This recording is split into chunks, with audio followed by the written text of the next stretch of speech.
Hi hello ಎಲ್ಲರಿಗೂ ನಮಸ್ಕಾರ. ಆ, ಕೆಲವೊಂದು ಪರ್ಸ್ನಲ್ ಕಾರಣಗಳಿಂದಾಗಿ ಕ್ಲಾಸಸ್ಗಳನ್ನು ತೆಗೆದುಕೊಳ್ಳೋದು ಸ್ವಲ್ಪ ಲೇಟ್ ಆಗ್ತಾ ಇದೆ. ಸೊ ಮಂಡೆಯಿಂದ ನಾನು ಎಲ್ಲ ಕ್ಲಾಸಸ್ಗಳನ್ನು ಮತ್ತೆ ಕಂಟಿನ್ಯೂ ಮಾಡ್ತೀನಿ. ಭಾರತದ ಸಂವಿಧಾನ, ಹಿಸ್ಟ್ರಿ, ಭೂಗೋಳ ಎಲ್ಲ ಕ್ಲಾಸ್ ಮಾಡಿಕೊಡ್ತೀನಿ. ಇವಾಗ ಇದೆಲ್ಲ ನಿಮ್ಮ ಈ ಒಂದು ಸ್ಪರ್ಧಾತ್ಮಕ ಪರೀಕ್ಷೆಗಳಿಗೆ ಅತಿ ಪ್ರಮುಖವಾದಂತಹ ಮತ್ತು ಪದೇ ಪದೇ ಒಂದು ಬೇರೆ ಬೇರೆ ಸ್ಪರ್ಧಾತ್ಮಕ ಪರೀಕ್ಷೆಗಳಲ್ಲಿ ಕೇಳಲಾದಂತಹ ಭಾರತದ ಸಂವಿಧಾನದ 500 ಪ್ರಶ್ನೆಗಳ ಸರಣಿಯನ್ನು ಇವತ್ತು ನಾನು ನಿಮಗೆ ಪ್ರಸ್ತುತಪಡಿಸ್ತಾ ಇದ್ದೀನಿ. ವಿಡಿಯೋ ಇಷ್ಟ ಆದರೆ ದಯವಿಟ್ಟು ಲೈಕ್, ಶೇರ್, ಸಬ್ಸ್ಕ್ರೈಬ್ ಆಗೋದನ್ನು ಮರಿಬೇಡಿ. ಸೊ ಇದರಲ್ಲಿ ಆಲ್ಮೋಸ್ಟ್ ಬಹಳಷ್ಟು ಟಾಪಿಕ್ಗಳನ್ನು ಕವರ್ ಮಾಡಿದಂತಹ ಭಾರತದ ಸಂವಿಧಾನದ ಪ್ರಶ್ನೆಗಳನ್ನು ಈ ಒಂದು ವಿಡಿಯೋ ಒಳಗೊಂಡಿದೆ. ಸೊ ಇದು ಏನು ಸೀರೀಸ್ 1 ಅಂತ ಹೇಳ್ಬೋದು, ಮತ್ತು ಪಾರ್ಟ್ 2, ಪಾರ್ಟ್ 3 ಮಾಡಿ ಟೋಟಲ್ ಆಗಿ ನಿಮಗೆ ಎಕ್ಸಾಮ್ ಬರೋಷ್ಟರಲ್ಲಿ ಏನು ಬೇಗ ಅರ್ಥ ಮಾಡ್ಕೊಳ್ಳೋ ರೀತಿಯಲ್ಲಿ ಪ್ರಶ್ನೆಗಳನ್ನು ಪ್ರಸ್ತುತಪಡಿಸ್ತಾ ಇದ್ದೀನಿ. ಸೊ ಹಾಗಾದರೆ ವಿಡಿಯೋನ ಸ್ಟಾರ್ಟ್ ಮಾಡೋಣ. ಆದಷ್ಟು ಬೇಗ ಭಾಳಷ್ಟು ಪ್ರಶ್ನೆಗಳನ್ನು ಒಂದು ವಿಡಿಯೋದಲ್ಲಿ ಕಲೀಲಿಕ್ಕೆ ಪ್ರಯತ್ನ ಪಡೋಣ. ಓಕೆ, ಸೊ ನೋಡಿ, ಒನ್ ಲೈನರ್ ಮೂಲಕ ನಾನು ಎಲ್ಲ ಟಾಪಿಕ್ಗಳನ್ನು ಕವರ್ ಮಾಡಲಿಕ್ಕೆ ಪ್ರಯತ್ನವನ್ನು ಪಡ್ತಾ ಇದ್ದೀನಿ. ಓಕೆ, ಮೊದಲನೇ ಪ್ರಶ್ನೆನ ನೋಡೋಣ. ಪರಿಸರವನ್ನು ರಕ್ಷಿಸಲು ಮತ್ತು ಸುಧಾರಿಸಲು ಮತ್ತು ಅರಣ್ಯಗಳು ವನ್ಯಜೀವಿಗಳನ್ನು ರಕ್ಷಿಸಲು ಸಂಬಂಧಿಸಿದ ವಿಧಿ ಯಾವುದು ಅಂತ ಕೇಳಿದ್ದಾರೆ. ಸೊ ಇದು ನಮ್ಮ ರಾಜ್ಯ ನೀತಿ ನಿರ್ದೇಶನ ತತ್ವಗಳಲ್ಲಿ ಆರ್ಟಿಕಲ್ 48A ಅಡಿಯಲ್ಲಿ ಇದು ಬರುತ್ತೆ. ಸೊ ಮೂಲಭೂತ ಕರ್ತವ್ಯಗಳಿಗೂ ಸಂಬಂಧಪಟ್ಟಂತೆ ಅದರಲ್ಲಿಯೂ ಕೂಡ ಪರಿಸರ ಸಂರಕ್ಷಣೆ ಕುರಿತಾಗಿ ಮಾಹಿತಿಯನ್ನು ನೋಡ್ಬೋದು. ಆದರೆ ಈ ರೀತಿಯಾಗಿ, ಅಂದರೆ ಪರಿಸರ ರಕ್ಷಿಸಲು, ಸುಧಾರಿಸಲು, ಅರಣ್ಯ ಮತ್ತು ವನ್ಯಜೀವಿಗಳನ್ನು ರಕ್ಷಿಸಲು ಅಂತ ಬಂದಾಗ ಅದು ನಮ್ಮ ಡೈರೆಕ್ಟಿವ್ ಏನು ಅಂದರೆ ರಾಜ್ಯ ನೀತಿ ನಿರ್ದೇಶಕ ತತ್ವಗಳಿಗೆ ಸಂಬಂಧ ಬರುತ್ತೆ. ಆರ್ಟಿಕಲ್ 48A ಅಡಿಯಲ್ಲಿ ಬರುತ್ತೆ. ಓಕೆ, ಸೊ ಭಾರತದ ರಾಷ್ಟ್ರಪತಿಗಳು ತಮ್ಮ ಹುದ್ದೆಗೆ ಮರು ಚುನಾವಣೆಗೆ ಎಷ್ಟು ಬಾರಿ ನಿಲ್ಲಬಹುದು? ಸೊ ಅವರು ಬಯಸಿದಷ್ಟು ಬಾರಿ. ಇಲ್ಲಿ ಲಿಮಿಟೇಷನ್ ಇಲ್ಲ, ಅಂದರೆ ಒಂದು ಸಲ ಅಷ್ಟೇ ಮಾತ್ರ, 2 ಸಲ ಅಷ್ಟೇ ಅಂತ ಇಲ್ಲ. ಸೊ ಇಲ್ಲಿ ಭಾರತದ ರಾಷ್ಟ್ರಪತಿ ಆಗಲಿಕ್ಕೆ ಆ ವ್ಯಕ್ತಿ ಎಷ್ಟು ಬೇಕಾದರೂ ಬಾರಿ ಆತ ಚುನಾವಣೆಗೆ ಸ್ಪರ್ಧಿಸಬಹುದು. ಮೂರನೇ ಪ್ರಶ್ನೆ, ಯಾವ ವಿಧಿಯು ರಾಜ್ಯಗಳ ಗಡಿಯನ್ನು ಬದಲಾಯಿಸಲು ಸಂಸತ್ತಿಗೆ ಅಧಿಕಾರ ನೀಡುತ್ತೆ? ಸೊ ಪ್ರಮುಖವಾಗಿ ಆರ್ಟಿಕಲ್ 3. ಸೊ ಭಾಗ 1ರಲ್ಲಿ ಗಡಿಗಳಿಗೆ ಸಂಬಂಧಪಟ್ಟಂತೆ ನಾವು ಮಾಹಿತಿಯನ್ನು ನೋಡ್ಬೋದು. ಅದರಲ್ಲಿ ಆರ್ಟಿಕಲ್ 3 ಸಂಸತ್ತಿಗೆ ಈ ಒಂದು ಅಧಿಕಾರವನ್ನು ಕೊಡುತ್ತೆ. ಸಂವಿಧಾನದಲ್ಲಿ ನಾಗರಿಕ ಮೂಲಭೂತ ಕರ್ತವ್ಯಗಳನ್ನು ಯಾವಾಗ ಸೇರಿಸಲಾಯಿತು? 1976ರಲ್ಲಿ 42ನೇ ಸಂವಿಧಾನ ತಿದ್ದುಪಡಿ ಕಾಯ್ದೆಯ ಮೂಲಕ ಮೂಲಭೂತ ಕರ್ತವ್ಯಗಳನ್ನು ಸೇರಿಸಲಾಯಿತು. ಅದಕ್ಕೆ ಪಾರ್ಟ್ 4A ಅಂತ ಅಳವಡಿಸಿ ಇದನ್ನು ಸೇರಿಸಲಾಯಿತು. ಸೊ ಸಂವಿಧಾನ ಸಭೆಯ ಒಟ್ಟು ಬಲ ಎಷ್ಟು ಇತ್ತು? ಅಂದರೆ ಸ್ಟಾರ್ಟಿಂಗ್ನಲ್ಲಿ ಸಂವಿಧಾನ ರಚನಾ ಸಭೆ ಇತ್ತಲ್ಲ, ಇನ್ನೂ ಡಿವೈಡ್ ಮಾಡದೇ ಇದ್ದಾಗ ಎಷ್ಟು ಇತ್ತು ಅಂದರೆ 389 ಇತ್ತು. ಮೌಂಟ್ ಬ್ಯಾಟನ್ ಯೋಜನೆಯ ಮೂಲಕ ಡಿವೈಡ್ ಮಾಡಿದ ನಂತರ 299 ಆಗುತ್ತೆ. ಓಕೆ, ಸೊ ಭಾರತದಲ್ಲಿ ಕಾರ್ಯಾಂಗದಿಂದ ನ್ಯಾಯಾಂಗವನ್ನು ಪ್ರತ್ಯೇಕಿಸುವ ಸಂವಿಧಾನದ ಯಾವ ನಿಬಂಧನೆಯಿಂದ ವಿಧಿಸಲ್ಪಟ್ಟಿದೆ? ಸೊ ಈ ಒಂದು ಮಾಹಿತಿಯನ್ನು ನಾವು ನಮ್ಮ ಒಂದು ರಾಜ್ಯ ನೀತಿ ನಿರ್ದೇಶನ ತತ್ವದಲ್ಲಿ ನೋಡ್ಬೋದಾಗಿದೆ. ಭಾರತದ ಉಪರಾಷ್ಟ್ರಪತಿ ಹುದ್ದೆಗೆ ಚುನಾವಣೆಗೆ ಸ್ಪರ್ಧಿಸುವ ಅಭ್ಯರ್ಥಿಯು ಸಂಸತ್ತಿನ ಯಾವ ಸದನದ ಸದಸ್ಯರಾಗಲು ಅರ್ಹರಿರಬೇಕು? ಸೊ ಉಪರಾಷ್ಟ್ರಪತಿ ಹುದ್ದೆಗೆ ಚುನಾವಣೆಗೆ ನಿಲ್ಲುವಂತಹ ವ್ಯಕ್ತಿ ಇದ್ದಾರಲ್ಲ, ಅವರು ರಾಜ್ಯಸಭೆಯ ಸದಸ್ಯನಾಗುವಂತಹ ಕ್ವಾಲಿಫಿಕೇಷನನ್ನು ಹೊಂದಿರಬೇಕಾಗತ್ತೆ. ಸೊ ಅದಷ್ಟೇ ಅಲ್ಲ, ಉಪರಾಷ್ಟ್ರಪತಿ ರಾಜ್ಯಸಭೆಯ ಎಕ್ಸ್ ಆಫಿಷಿಯೋ ಅಂತ ಹೇಳ್ಬೋದು. ಸೊ ಅದಕ್ಕೆ ಸರಿಯಾದ ಉತ್ತರ ರಾಜ್ಯಸಭೆ. ಸೊ ಅಂದಾಜು ಸಮಿತಿಯ ಸಾಮರ್ಥ್ಯ ಎಷ್ಟು? ಸೊ ನೋಡಿ, ಬೇರೆ ಬೇರೆ ಸಮಿತಿಗಳು ಬರುತ್ತೆ ನಮ್ಮ ಒಂದು ಭಾರತದ ಸಂವಿಧಾನದಲ್ಲಿ. ಅದರಲ್ಲಿ ಅತಿ ದೊಡ್ಡ ಸಮಿತಿ ಯಾವುದು ಅಂತ ಕೇಳಿದರೆ ಅಂದಾಜು ಸಮಿತಿ. ಸೊ ಇದರ ಸಾಮರ್ಥ್ಯ 30 ಅಂತ ಹೇಳ್ಬೋದು. ಓಕೆ, ನೆಕ್ಸ್ಟ್ ನೋಡೋಣ. ಸೊ ಸಂಸತ್ತಿನ ಅತಿ ದೊಡ್ಡ ಸಮಿತಿ ಯಾವುದು? ಅಂದಾಜು ಸಮಿತಿ. ಈಗಾಗಲೇ ನಾವು ಹೇಳಿದ್ದೀವಿ. ಸಂಸದೀಯ ಸಮಿತಿಯನ್ನು ಯಾರು ರಚನೆ ಮಾಡ್ತಾರೆ? ರಾಷ್ಟ್ರಪತಿಯವರು ರಚನೆ ಮಾಡ್ತಾರೆ. ಕನ್ಸಾಲಿಡೇಟೆಡ್ ಫಂಡ್ ಆಫ್ ಇಂಡಿಯಾದಿಂದ ಹಣವನ್ನು ಹಿಂಪಡೆಯಲು ಯಾರು ಅಧಿಕಾರ ನೀಡ್ತಾರೆ? ಸೊ ಆಲ್ಮೋಸ್ಟ್ ಬಹಳಷ್ಟು ಅಧಿಕಾರ ಇದೆಯಲ್ಲ ಸಂಸತ್ತು ಒಳಗೊಂಡಿರುತ್ತೆ. ಯಾಕಂದರೆ ಸಂಸತ್ತು ಪ್ರಮುಖವಾಗಿ ರಾಜ್ಯಸಭೆ, ಲೋಕಸಭೆ ಮತ್ತು ರಾಷ್ಟ್ರಪತಿಯನ್ನು ಒಳಗೊಂಡಿರೋದ್ರಿಂದ ಸೊ ಈ ಒಂದು ಅಧಿಕಾರ ಸಂಸತ್ತಿಗೆ ಹೊಂದಿರುತ್ತೆ. ಸೊ ವೋಟ್ ಆನ್ ಅಕೌಂಟನ್ನು ಲೋಕಸಭೆ ಅಂಗೀಕರಿಸದಿದ್ದರೆ ಏನಾಗುತ್ತೆ? ಸೊ ಅಂತಹ ಸಂದರ್ಭದಲ್ಲಿ ಸರ್ಕಾರ ರಾಜೀನಾಮೆಯನ್ನು ನೀಡಬೇಕಾಗತ್ತೆ. ಸೊ ಯಾವ ಮನೆಯಲ್ಲಿ ಅವಿಶ್ವಾಸ ನಿರ್ಣಯವನ್ನು ಮಂಡಿಸಬೇಕು? ಸೊ ಪ್ರಮುಖವಾಗಿ ಲೋಕಸಭೆ. ಯಾಕಂದರೆ ರಾಜ್ಯಸಭೆ ಪರ್ಮನೆಂಟ್ ಹೌಸ್ ಆಗಿದೆ. ಸೊ ಅದನ್ನು ವಿಸರ್ಜನೆ ಮಾಡಲಿಕ್ಕೆ ಸಾಧ್ಯ ಇಲ್ಲ. ಸೊ ಲೋಕಸಭೆ ಇದೆಯಲ್ಲ, ಅವಿಶ್ವಾಸ ನಿರ್ಣಯದ ಮೂಲಕ ಅದನ್ನು ವಿಸರ್ಜಿಸಬಹುದು. ಸೊ ಸಂಸದೀಯ ಸಮಿತಿಯ ವರದಿ ಯಾರಿಗೆ ಸಲ್ಲಿಸಲಾಗತ್ತೆ? ಸ್ಪೀಕರ್ ಅವರಿಗೆ ಸಲ್ಲಿಸಲಾಗತ್ತೆ. ಭಾರತದ ಸಂವಿಧಾನ ಸಭೆಯ ಚುನಾವಣೆಯಲ್ಲಿ ಯಾವ ರಾಜರ ಆಳ್ವಿಕೆಯಲ್ಲಿ ಭಾಗವಹಿಸಲಿಲ್ಲ? ಸೊ ಹೈದರಾಬಾದ್. ಸಂವಿಧಾನ ಸಭೆಯ ಚುನಾವಣೆಯಲ್ಲಿ ಬಹಳಷ್ಟು ರಾಜರುಗಳು ಭಾಗವಹಿಸಿದ್ರು. ಅದರಲ್ಲಿ ಭಾಗವಹಿಸದೇ ಇರೋರು ಅಂತ ಹೇಳಬೇಕಂದ್ರೆ ಹೈದರಾಬಾದ್ ಸಂಸ್ಥಾನದಿಂದ. ಭಾರತೀಯ ಸಂವಿಧಾನದ ರಚನೆಗಾಗಿ ಭಾರತೀಯ ಸಂವಿಧಾನ ಸಭೆ ಎಷ್ಟು ಅಧಿವೇಶನಗಳನ್ನು ನಡೆಸಲಾಯಿತು? 11 ಅಧಿವೇಶನಗಳನ್ನು ನಡೆಸಲಾಗುತ್ತೆ. 12ನೇದರಲ್ಲಿ ಅಂದರೆ 11ನೇದಲ್ಲಿನೇ ಫೈನಲ್ ಆಗಿ ಸೈನನ್ನು 12ನೇದಲ್ಲಿ ಫೈನಲ್ ಆಗಿ ಸೈನನ್ನು ಮಾಡೋದ್ರಿಂದ 12ನೇ ಅಧಿವೇಶನವನ್ನು ಕನ್ಸಿಡರ್ ಮಾಡಲ್ಲ. ಕನ್ಸಿಡರ್ ಮಾಡೋದು 11 ಅಧಿವೇಶನ ಅಂತ. ಓಕೆ, ಮುಂದಿನ ಪ್ರಶ್ನೆಯನ್ನು ನೋಡೋಣ. ಸೊ ಭಾರತದ ವಿಭಜನೆಯ ನಂತರ ಜೂನ್ 3, 1947 ಯೋಜನೆಯ ಪ್ರಕಾರ ಸಂವಿಧಾನ ಸಭೆಯ ಸದಸ್ಯರ ನಿಜವಾದ ಸಂಖ್ಯೆ ಎಷ್ಟು? 299. ಅಂದರೆ ಆಮೇಲೆ ಏನಾಗುತ್ತೆ, ಸಂವಿಧಾನ ಸಭೆ ರಚನೆ ಮಾಡುವಂಥ ಸಂದರ್ಭದಲ್ಲಿ ಮೌಂಟ್ ಬ್ಯಾಟನ್ ಯೋಜನೆ ಮೂಲಕ ಭಾರತ ಮತ್ತು ಪಾಕಿಸ್ತಾನದ ಇಬ್ಬಾಗ ಆದ ನಂತರ ಬಹಳಷ್ಟು ಸದಸ್ಯರು ಪಾಕಿಸ್ತಾನಕ್ಕೆ ಹೋಗೋದ್ರಿಂದ ಫೈನಲ್ ಆಗಿ ಉಳ್ಕೊಳ್ಳೋರು 299 ಸದಸ್ಯರು. ನವೆಂಬರ್ 26, 1949 ಎಷ್ಟು ಸದಸ್ಯರು ಸಂವಿಧಾನಕ್ಕೆ ಸಹಿ ಹಾಕಿದ್ರು? ಸೊ ಫೈನಲ್ ಆಗಿ ಯಾವಾಗ ಸಂವಿಧಾನ ರಚನೆ ಆಗುತ್ತೆ ಅದು ಇಂಗ್ಲಿಷ್ ಮತ್ತು ಹಿಂದಿ ಭಾಷೆಯಲ್ಲಿ ಕೈಯಿಂದ ಬರವಣಿಗೆಯಲ್ಲಿ ಬರೆದಂತಹ ಸಂವಿಧಾನ ಆಗಿರುತ್ತೆ. ಅದರಲ್ಲಿ 284 ಸದಸ್ಯರು ತಮ್ಮ ಸಹಿಯನ್ನು ಮಾಡ್ತಾರೆ. ಅಸೆಂಬ್ಲಿಯಲ್ಲಿ ಉದ್ದೇಶಗಳ ನಿರ್ಣಯವನ್ನು ಯಾವಾಗ ಮಂಡಿಸಲಾಯಿತು? ಅಥವಾ ಧ್ಯೇಯಗಳ ನಿರ್ಣಯ ಅಥವಾ ಆಬ್ಜೆಕ್ಟಿವ್ ರೆಸೊಲ್ಯೂಷನನ್ನು ಯಾವಾಗ ಮಂಡಿಸಲಾಯಿತು ಅಂತ ಕೇಳ್ತಾ ಇದ್ದಾರೆ. ಜವಾಹರ್ಲಾಲ್ ನೆಹರೂರವರು ಡಿಸೆಂಬರ್ 13, 1946 ಮಂಡಿಸಿದ್ರು. ಜನವರಿ 22, 1947 ಎಲ್ಲರ ಒಂದು ಒಪ್ಪಿಗೆ ಮೂಲಕ ಅದನ್ನು ಅಂಗೀಕರಿಸಲಾಗತ್ತೆ. ಸಂವಿಧಾನ ಸಭೆಯ ಕರಡು ಸಮಿತಿಯನ್ನು ಯಾವಾಗ ಸ್ಥಾಪಿಸಲಾಯಿತು? ಆಗಸ್ಟ್ 29, 1947. ಆಮೇಲೆ ಆಗಸ್ಟ್ 30, 1947 ಈ 7 ಜನರ ಕರಡು ಸಮಿತಿಯ ಅಧ್ಯಕ್ಷತೆಯನ್ನು ಡಾಕ್ಟರ್ BR ಅಂಬೇಡ್ಕರ್ ಅವರಿಗೆ ನೀಡಲಾಗತ್ತೆ. ಮೂಲ ಸಂವಿಧಾನದ ಸಂಯೋಜನೆ ಹೆಂಗಿತ್ತು? ಸೊ ಒಂದು ಪೀಠಿಗೆ 395 ವಿಧಿಗಳು ಮತ್ತು 8 ಅನುಸೂಚಿಗಳನ್ನು ಅದು ಒಳಗೊಂಡಿತ್ತು. ಕಾಮನ್ವೆಲ್ತ್ ಸದಸ್ಯತ್ವವನ್ನು ಭಾರತ ಯಾವಾಗ ಅನುಮೋದಿಸಿತು? ಮೇ 1949. ಭಾರತೀಯ ಸಂವಿಧಾನದ ಯಾವ ಭಾಗವು ಕೇಂದ್ರಾಡಳಿತ ಪ್ರದೇಶಗಳ ನಿಬಂಧನೆಗಳನ್ನು ಒಳಗೊಂಡಿದೆ ಅಂತ ಕೇಳಿದರೆ ಸೊ ಪ್ರಮುಖವಾಗಿ ಭಾಗ 8 ಕೇಂದ್ರಾಡಳಿತ ಪ್ರದೇಶಗಳ ಕುರಿತಾಗಿ ಮಾಹಿತಿಯನ್ನು ನೀಡುತ್ತೆ. ಭಾರತೀಯ ಸಂವಿಧಾನದ ಯಾವ ಭಾಗವು ಚುನಾವಣೆಗಳ ಮೇಲಿನ ವಿಧಿಗಳನ್ನು ಒಳಗೊಂಡಿದೆ ಅಂದರೆ ಸೊ ಭಾಗ 15 ಇದೆಯಲ್ಲ, ಇದರ ಅಂದರೆ ಚುನಾವಣೆಗಳಿಗೆ ಸಂಬಂಧಪಟ್ಟಂತಹ ಮಾಹಿತಿಯನ್ನು ಅದು ಒಳಗೊಂಡಿದೆ. ಓಕೆ, ಮುಂದಿನ ಪ್ರಶ್ನೆಗಳನ್ನು ನೋಡೋಣ. 2 ಅವಿಶ್ವಾಸ ನಿರ್ಣಯಗಳ ನಡುವಿನ ಕನಿಷ್ಠ ಅವಧಿ ಎಷ್ಟಿರಬೇಕು ಅಂತ? 6 ತಿಂಗಳು ಇರಬೇಕು. Very very important. ಸೊ ಭಾರತೀಯ ಸಂವಿಧಾನದಲ್ಲಿನ ಮೂಲಭೂತ ಕರ್ತವ್ಯಗಳು ಯಾವ ಸಂವಿಧಾನದಿಂದ ಪ್ರೇರಿತವಾಗಿದೆ? USSR. ನೋಡಿ, ಎರವಲು ಪಡೆದುಕೊಂಡಂತಹ ವಿಷಯಗಳ ಕುರಿತಾಗಿ ಪಕ್ಕಾ ಪ್ರಶ್ನೆಗಳು ಬಂದೇ ಬರೋದ್ರಿಂದ ಎಲ್ಲವನ್ನ ಆದಷ್ಟು ನೋಡ್ಕೊಳ್ಳಿ. ಇಲ್ಲಿ ಮೂಲಭೂತ ಕರ್ತವ್ಯಗಳನ್ನು ಪ್ರಮುಖವಾಗಿ ನಾವು USSR ಸಂವಿಧಾನದಿಂದ ಅಳವಡಿಸಿಕೊಂಡ್ವಿ.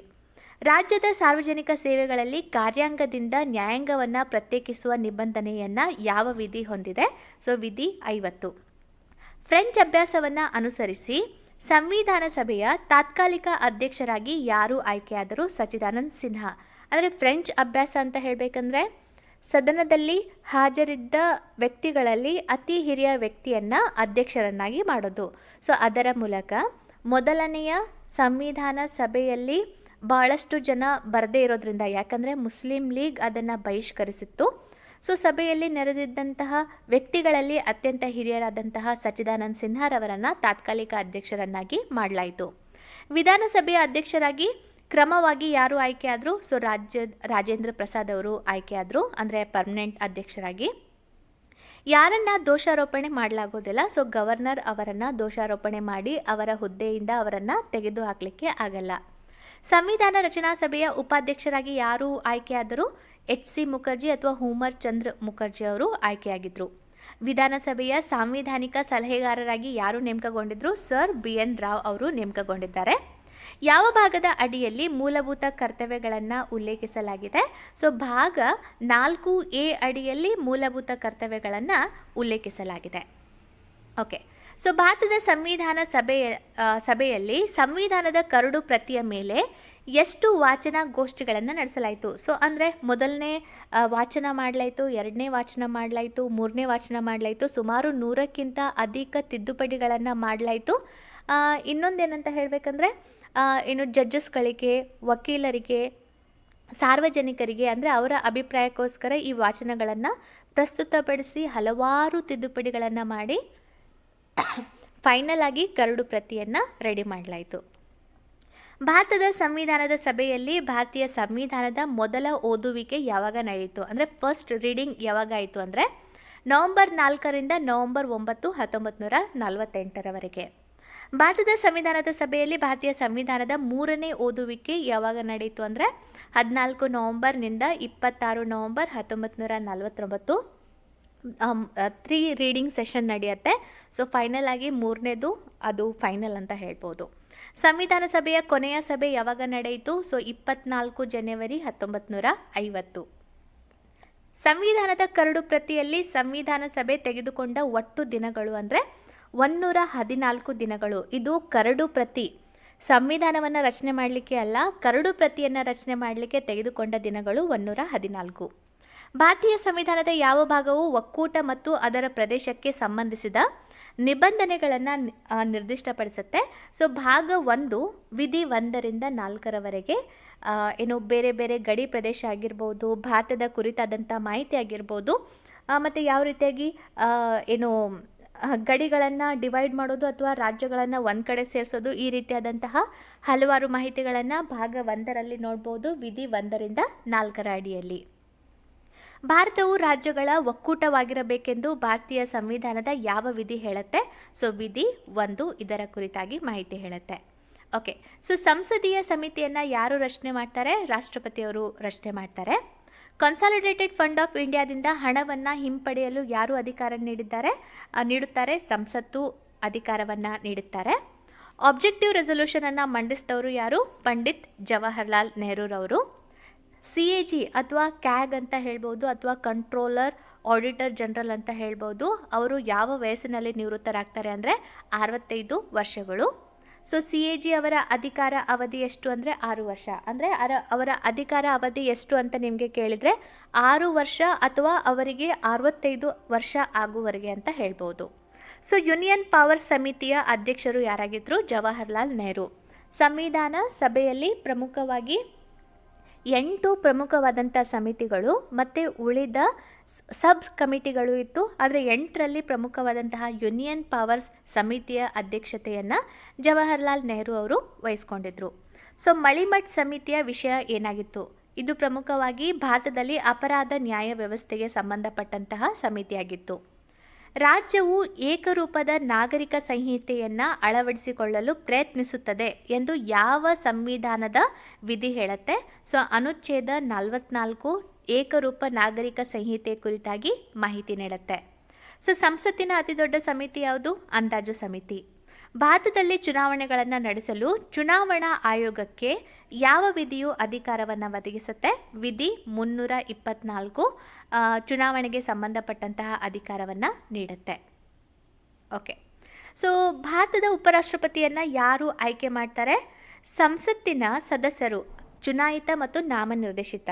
ರಾಷ್ಟ್ರಪತಿ ಅವರ ವಿಷಯದಲ್ಲಿ ಕೇವಲ ಇಲೆಕ್ಟೆಡ್ ಮೆಂಬರ್ಸ್ ಮಾತ್ರ ಭಾಗವಹಿಸ್ತಾರೆ. ಆದರೆ ಉಪರಾಷ್ಟ್ರಪತಿ ಅವರ ವಿಷಯದಲ್ಲಿ ಸಂಸತ್ತಿನ ಸದಸ್ಯರು ಅಂದರೆ ಚುನಾಯಿತ ಸದಸ್ಯರು ಕೂಡ ಭಾಗವಹಿಸ್ತಾರೆ, ನಾಮನಿರ್ದೇಶಿತ ಅಥವಾ ನಾಮಿನೇಟೆಡ್ ಮೆಂಬರ್ಸ್ ಕೂಡ ಭಾಗವಹಿಸ್ತಾರೆ. ಸೊ ರಾಜ್ಯಸಭೆಯ ಗರಿಷ್ಠ ಸಾಮರ್ಥ್ಯ ಎಷ್ಟು? 250. ಭಾರತದ ಉಪರಾಷ್ಟ್ರಪತಿಯ ಚುನಾವಣೆಗೆ ಸಂಬಂಧಿಸಿದ ಯಾವುದೇ ವಿವಾದವನ್ನು ಯಾರು ನಿರ್ಧಾರ ಮಾಡ್ತಾರೆ? ಸೊ ರಾಷ್ಟ್ರಪತಿ ಆಗಿರ್ಬೋದು, ಉಪರಾಷ್ಟ್ರಪತಿ ಆಗಿರ್ಬೋದು, ಇವರ ಚುನಾವಣೆಯ ವಿಷಯಕ್ಕೆ ಸಂಬಂಧಪಟ್ಟಂತಹ ವಿವಾದಗಳನ್ನು ಬಗೆಹರಿಸುವ ಅಧಿಕಾರ ಸುಪ್ರೀಂ ಕೋರ್ಟ್ಗೆ ಇದೆ. ಭಾರತದ ಸರ್ಕಾರದ ಸಂಸದೀಯ ವ್ಯವಸ್ಥೆಯನ್ನು ಎಲ್ಲಿಂದ ಅಳವಡಿಸಿಕೊಳ್ಳಲಾಯಿತು? ಸೊ ಬ್ರಿಟಿಷ್ ಸಂವಿಧಾನದಿಂದ ಎರವಲು ಪಡ್ಕೊಂಡಿದ್ದೀವಿ ಅಥವಾ ಅದನ್ನು ನಾವು ಅಳವಡಿಸಿಕೊಂಡಿದ್ದೀವಿ. ಆರ್ಟಿಕಲ್ 371A ಯಾವ ರಾಜ್ಯಕ್ಕೆ ವಿಶೇಷ ನಿಬಂಧನೆಗಳನ್ನು ನೀಡುತ್ತೆ? ನಾಗಾಲ್ಯಾಂಡ್ ರಾಜ್ಯಕ್ಕೆ. ಸಾರ್ವಜನಿಕ ಉದ್ಯಮಗಳ ಸಮಿತಿಯ ಸ್ಥಾಪನೆಗೆ ಶಿಫಾರಸು ಮಾಡಿದ ಸಮಿತಿ ಯಾವುದು? ಕೃಷ್ಣ ಮೆನನ್ ಸಮಿತಿ. 42ನೇ ಸಾಂವಿಧಾನಿಕ ತಿದ್ದುಪಡಿ ಕಾಯ್ದೆ 1976ರ ಮೂಲಕ ಮುನ್ನುಡಿಯಲ್ಲಿ ಅಥವಾ ಪೀಠಿಕೆಯಲ್ಲಿ ಅಥವಾ ಪ್ರಿಯಾಂಬಲ್ನಲ್ಲಿ ಸೇರಿಸಲಾದ 3 ಪ್ರಮುಖ ಪದಗಳು ಯಾವುದು ಅಂದರೆ ಸಮಾಜವಾದಿ, ಜಾತ್ಯತೀತ ಮತ್ತು ಸಮಗ್ರತೆ. ಸೊ ಇದು ಒಂದೇ ಬಾರಿ ನಮ್ಮ ಪೀಠಿಕೆಗೆ ತಿದ್ದುಪಡಿಯನ್ನು ಮಾಡಲಾಯಿತು. ಅದರ ಮೂಲಕ ಈ 3 ಪದಗಳನ್ನು ಸೇರಿಸಲಾಯಿತು. ಓಕೆ, ಸೊ ಭಾರತೀಯ ಸಂವಿಧಾನದ ಆರ್ಟಿಕಲ್ 1ರ ಪ್ರಕಾರ ಭಾರತೀಯ ಪ್ರಾಂತ್ಯಗಳನ್ನು ಎಷ್ಟು ವರ್ಗಗಳಾಗಿ ವಿಂಗಡಿಸಲಾಗಿತ್ತು? ಸೊ ಇಲ್ಲಿ 3 ಭಾರತ ಸರ್ಕಾರವು ಸ್ವಾಧೀನಪಡಿಸಿಕೊಳ್ಳಬಹುದಾದ ರಾಜ್ಯಗಳು, ಕೇಂದ್ರಾಡಳಿತ ಪ್ರದೇಶಗಳು ಮತ್ತು ಪ್ರಾಂತ್ಯಗಳು. ಇದಂತೂ ವೆರಿ ಇಂಪಾರ್ಟೆಂಟ್ ಪ್ರಶ್ನೆ. ಸೆಂಟ್ರಲ್ ಎಕ್ಸಾಮಲ್ಲಿಯೂ ಕೂಡ ಈ ಪ್ರಶ್ನೆಗಳು ಬಂದಿದೆ. ಪ್ರಸ್ತುತ ಭಾರತವು ಎಷ್ಟು ರಾಜ್ಯಗಳು ಮತ್ತು ಕೇಂದ್ರಾಡಳಿತ ಪ್ರದೇಶಗಳನ್ನು ಒಳಗೊಂಡಿದೆ? ಇದು 28 ರಾಜ್ಯ, 8 ಕೇಂದ್ರಾಡಳಿತ ಪ್ರದೇಶಗಳನ್ನು ಒಳಗೊಂಡಿದೆ. ಭಾರತೀಯ ಸಂವಿಧಾನದ ಯಾವ ಪರಿಚ್ಛೇದವು ಒಕ್ಕೂಟದ ಹೆಸರು ಮತ್ತು ಪ್ರದೇಶಗಳ ಬಗ್ಗೆ ವ್ಯವಹರಿಸುತ್ತೆ? ವಿಧಿ 1. ಭಾರತೀಯ ಸಂವಿಧಾನದ ಯಾವ ಅನುಚ್ಛೇದವು ಹೊಸ ರಾಜ್ಯಗಳ ರಚನೆ ಮತ್ತು ಪ್ರದೇಶಗಳು, ಗಡಿಗಳು ಅಥವಾ ಅಸ್ತಿತ್ವದಲ್ಲಿರುವ ರಾಜ್ಯಗಳ ಹೆಸರುಗಳ ಬದಲಾವಣೆಗೆ ನಿಬಂಧನೆಯನ್ನು ಹೊಂದಿದೆ? ಅಂದರೆ ಆರ್ಟಿಕಲ್ 3 ಭಾಗ 1ರ ಅಡಿಯಲ್ಲಿ ಬರುತ್ತೆ. ಅನುಚ್ಛೇದ 2 ಮತ್ತು 3ರ ಅಡಿಯಲ್ಲಿ ಪೂರಕ, ಪ್ರಾಸಂಗಿಕ ಮತ್ತು ಪರಿಣಾಮದ ವಿಷಯಗಳ ಅಡಿಯಲ್ಲಿ ಮಾಡಿದ ಕಾನೂನುಗಳ ಆಧಾರದ ಮೇಲೆ ಯಾವ ಅನುಸೂಚಿಗಳನ್ನು ತಿದ್ದುಪಡಿ ಮಾಡಲಾಗಿದೆ? ಸೊ ಮೊದಲನೇ ಮತ್ತು 4ನೇ ಅನುಸೂಚಿಯನ್ನು ಆರ್ಟಿಕಲ್ 2 ಮತ್ತು 3ರ ಅಡಿಯಲ್ಲಿ ತಿದ್ದುಪಡಿ ಮಾಡಲಾಗಿದೆ. ಓಕೆ, ಸೊ ಮೂಲಭೂತ ಹಕ್ಕುಗಳ ನಿಬಂಧನೆಯನ್ನು ಯಾವ ದೇಶದ ಸಂವಿಧಾನದಿಂದ ಎರವಲು ಪಡ್ಕೊಂಡಿದ್ದೀವಿ? USA ಸಂವಿಧಾನದಿಂದ. ಅವಿಭಜಿತ ಭಾರತದ ಸಂವಿಧಾನ ರಚನಾ ಸಭೆಯು ಯಾವಾಗ ಮೊದಲ ಬಾರಿಗೆ ಸಭೆ ಸೇರಿದ್ದು? ಡಿಸೆಂಬರ್ 9, 1946ರಂದು. ಸಂವಿಧಾನದ ಯಾವ ವಿಧಿಯು ಹಣದ ಮಸೂದೆಯನ್ನು ವ್ಯಾಖ್ಯಾನಿಸುತ್ತೆ? Article 110. Okay, so financial bill ಅಂತ ಬೇರೆ ಬರುತ್ತೆ ಮತ್ತು ಮನಿ ಬಿಲ್ ಅಂತ ಬೇರೆ ಬರುತ್ತೆ. ಇಲ್ಲಿ ನಾವು ಮಾತಾಡ್ತಿರೋದು ಮನಿ ಬಿಲ್ ಆರ್ಟಿಕಲ್ 110.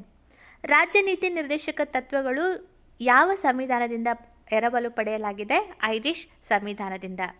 ಪ್ರಾಂತೀಯ ಸಂವಿಧಾನ ಸಮಿತಿಯ ಅಧ್ಯಕ್ಷರು ಯಾರಾಗಿದ್ದರು? ಸರ್ದಾರ್ ಪಟೇಲ್ ಅವರು.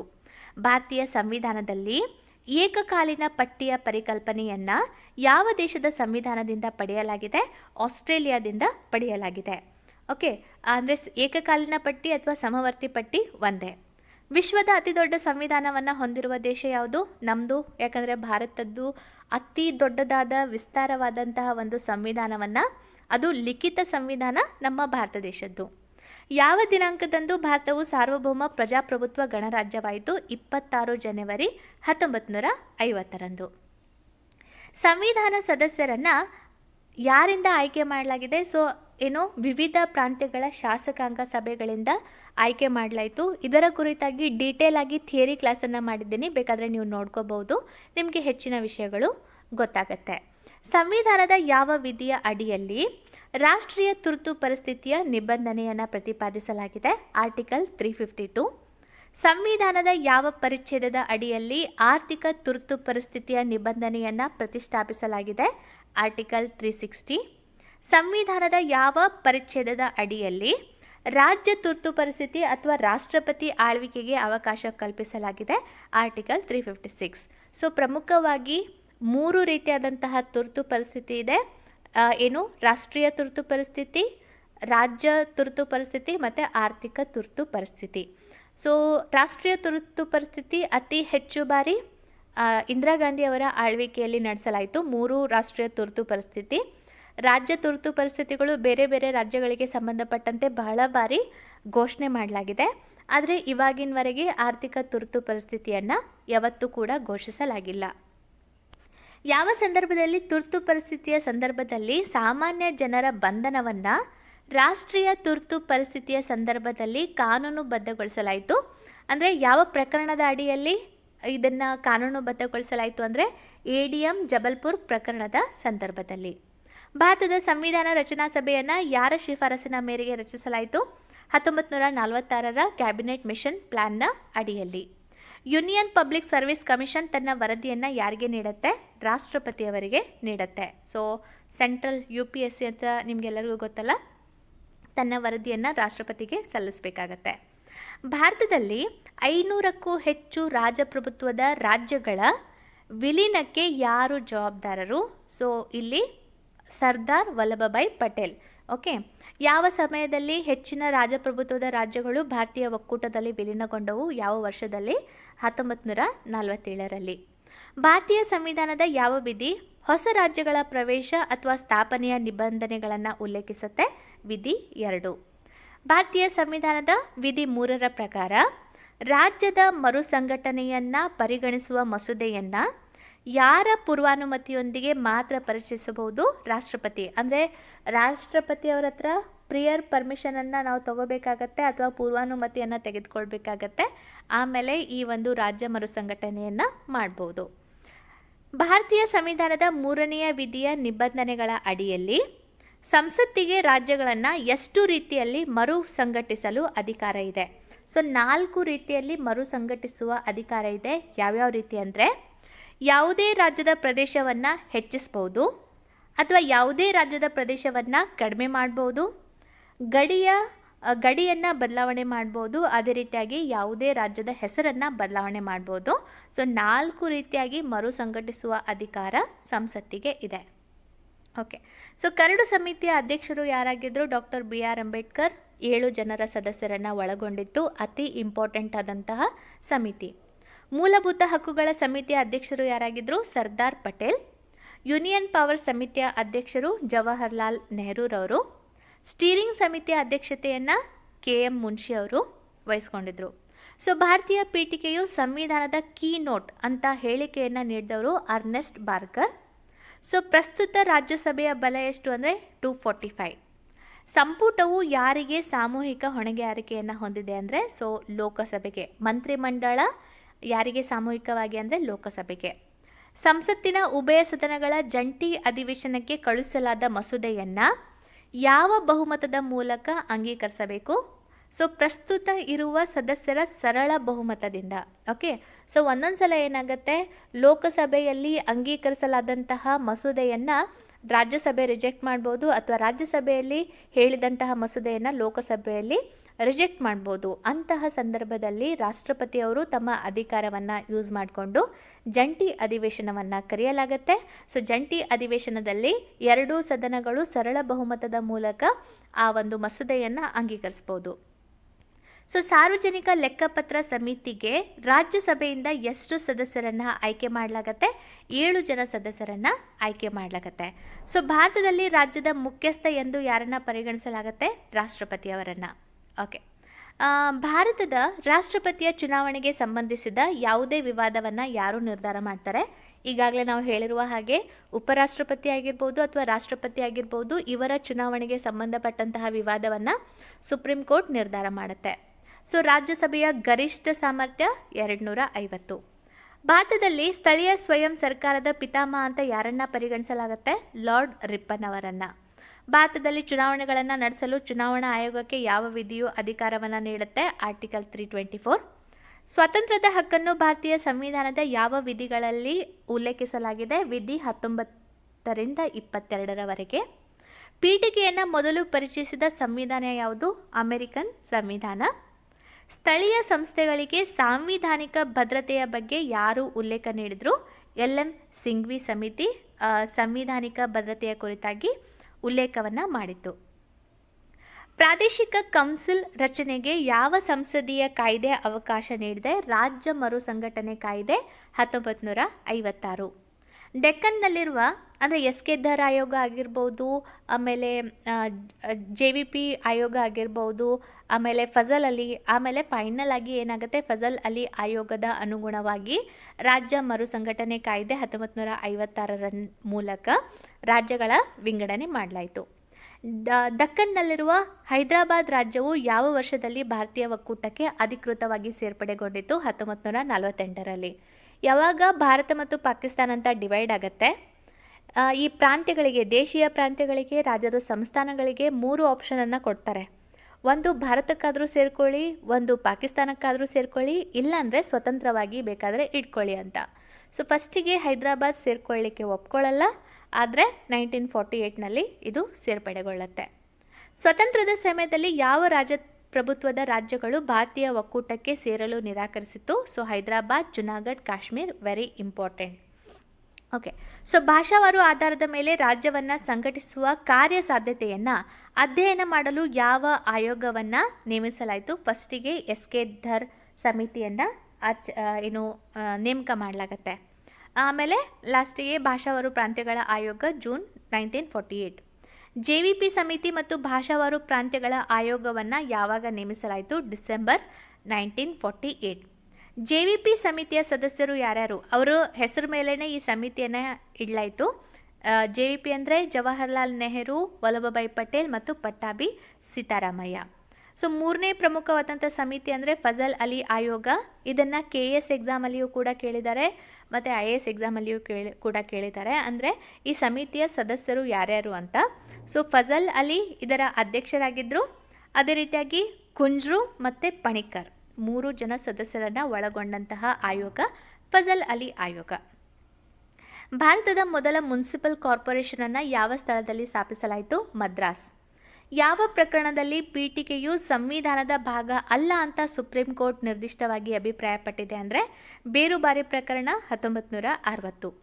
ಯಾವ ಪ್ರಕರಣದಲ್ಲಿ ಪೀಠಿಕೆಯು ಸಂವಿಧಾನದ ಒಂದು ಭಾಗ ಆಗಿದೆ ಅಂತ ಸುಪ್ರೀಂ ಕೋರ್ಟ್ ಹೇಳಿಕೆಯನ್ನು ನೀಡಿತು? ಅಂದರೆ ಕೇಶವಾನಂದ ಭಾರತಿ ಪ್ರಕರಣ 1973. 2021-22ರಲ್ಲಿ ತುಂಬಾ ಚರ್ಚೆಯಲ್ಲಿ ಬಂದಂತಹ ಒಂದು ಪ್ರಕರಣ.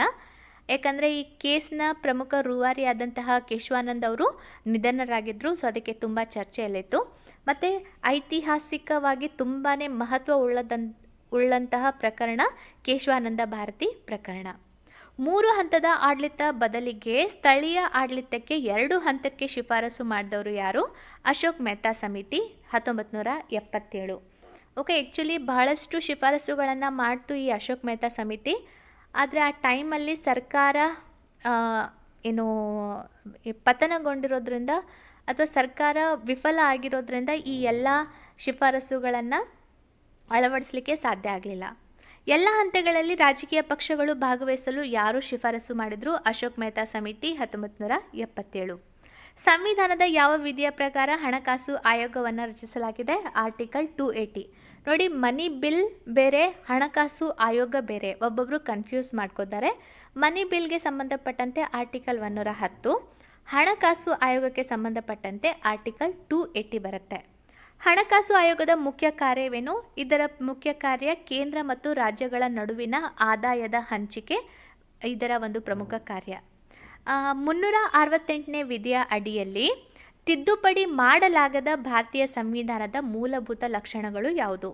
ಸಾರ್ವಭೌಮತ್ವ, ಪ್ರಾದೇಶಿಕತೆ, ಸಮಗ್ರತೆ, ಫೆಡರಲ್ ವ್ಯವಸ್ಥೆ, ನ್ಯಾಯಾಂಗ ವಿಮರ್ಶೆ, ಸಂಸದೀಯ ಆಡಳಿತ ವ್ಯವಸ್ಥೆ ಇತ್ಯಾದಿ. ಏನಾಗತ್ತೆ? ಕೇಶವಾನಂದ ಭಾರತಿ ಪ್ರಕರಣದಲ್ಲಿ ಸಂಸತ್ತಿಗೆ ಸಂವಿಧಾನವನ್ನು ತಿದ್ದುಪಡಿ ಮಾಡುವ ಅಧಿಕಾರ ಇದೆ.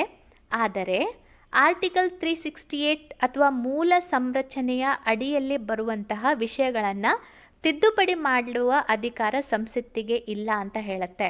ಸೊ ಆರ್ಟಿಕಲ್ 368 ಅಡಿಯಲ್ಲಿ ಈ ಪ್ರಮುಖವಾದ ವಿಷಯಗಳು ಬರುತ್ತೆ. ಇದನ್ನು ತಿದ್ದುಪಡಿ ಮಾಡಲಿಕ್ಕೆ ಆಗಲ್ಲ. ಇನ್ನೊಂದು, ಫೆಡರಲ್ ವ್ಯವಸ್ಥೆ ಕುರಿತಾಗಿ ನಮ್ಮ ಸಂವಿಧಾನದಲ್ಲಿ ಎಲ್ಲಿಯೂ ಪರ್ಟಿಕ್ಯುಲರ್ ಆರ್ಟಿಕಲ್ ಅಡಿಯಲ್ಲಿ ಎಲ್ಲಿಯೂ ಪ್ರಸ್ತಾಪ ಮಾಡಿಲ್ಲ.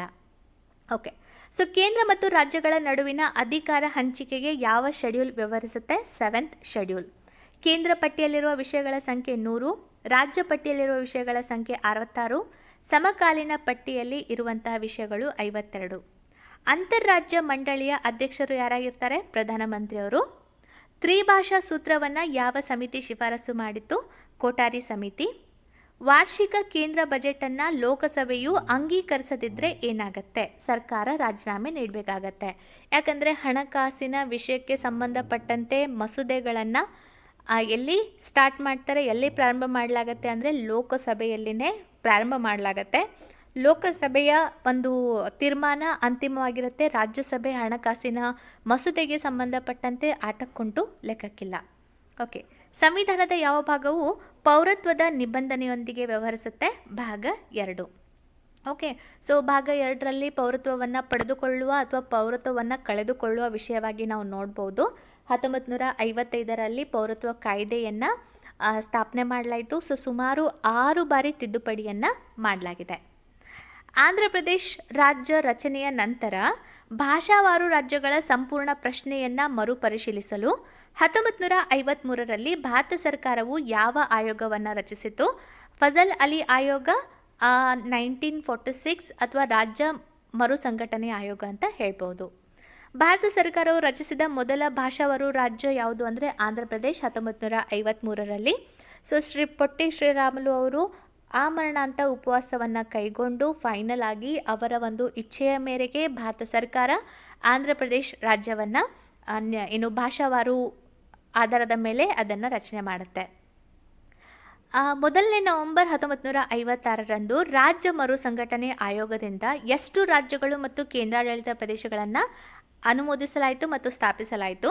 14 ರಾಜ್ಯಗಳು ಮತ್ತು 6 ಕೇಂದ್ರಾಡಳಿತ ಪ್ರದೇಶಗಳು. 1956ರಲ್ಲಿ 7ನೇ ಸಂವಿಧಾನಿಕ ತಿದ್ದುಪಡಿಯ ಮೂಲಕ ಯಾವ ಭಾಗವನ್ನು ಕೇಂದ್ರಾಡಳಿತ ಪ್ರದೇಶವನ್ನಾಗಿ ಮಾಡಲಾಯಿತು? ಸೊ ಭಾಗ ಎ, ಭಾಗ ಬಿ, ಭಾಗ ಸಿ. ಅಂದರೆ ಯಾವಾಗ ಈ ದೇಶೀಯ ಪ್ರಾಂತ್ಯಗಳು ರಾಜಪ್ರಭುತ್ವದ ಪ್ರಾಂತ್ಯಗಳು ಭಾರತವನ್ನು ಸೇರಿಕೊಂಡ ನಂತರ ಸೊ ಈ ಪ್ರಾಂತ್ಯಗಳನ್ನು ಮತ್ತು ರಾಜ್ಯಗಳನ್ನು ಭಾರತ ಸರ್ಕಾರ ಏನು ಮಾಡುತ್ತೆ? ಭಾಗ ಎ, ಭಾಗ ಬಿ, ಭಾಗ ಸಿ ರಾಜ್ಯಗಳು ಅಂತ ಡಿವೈಡ್ ಮಾಡುತ್ತೆ.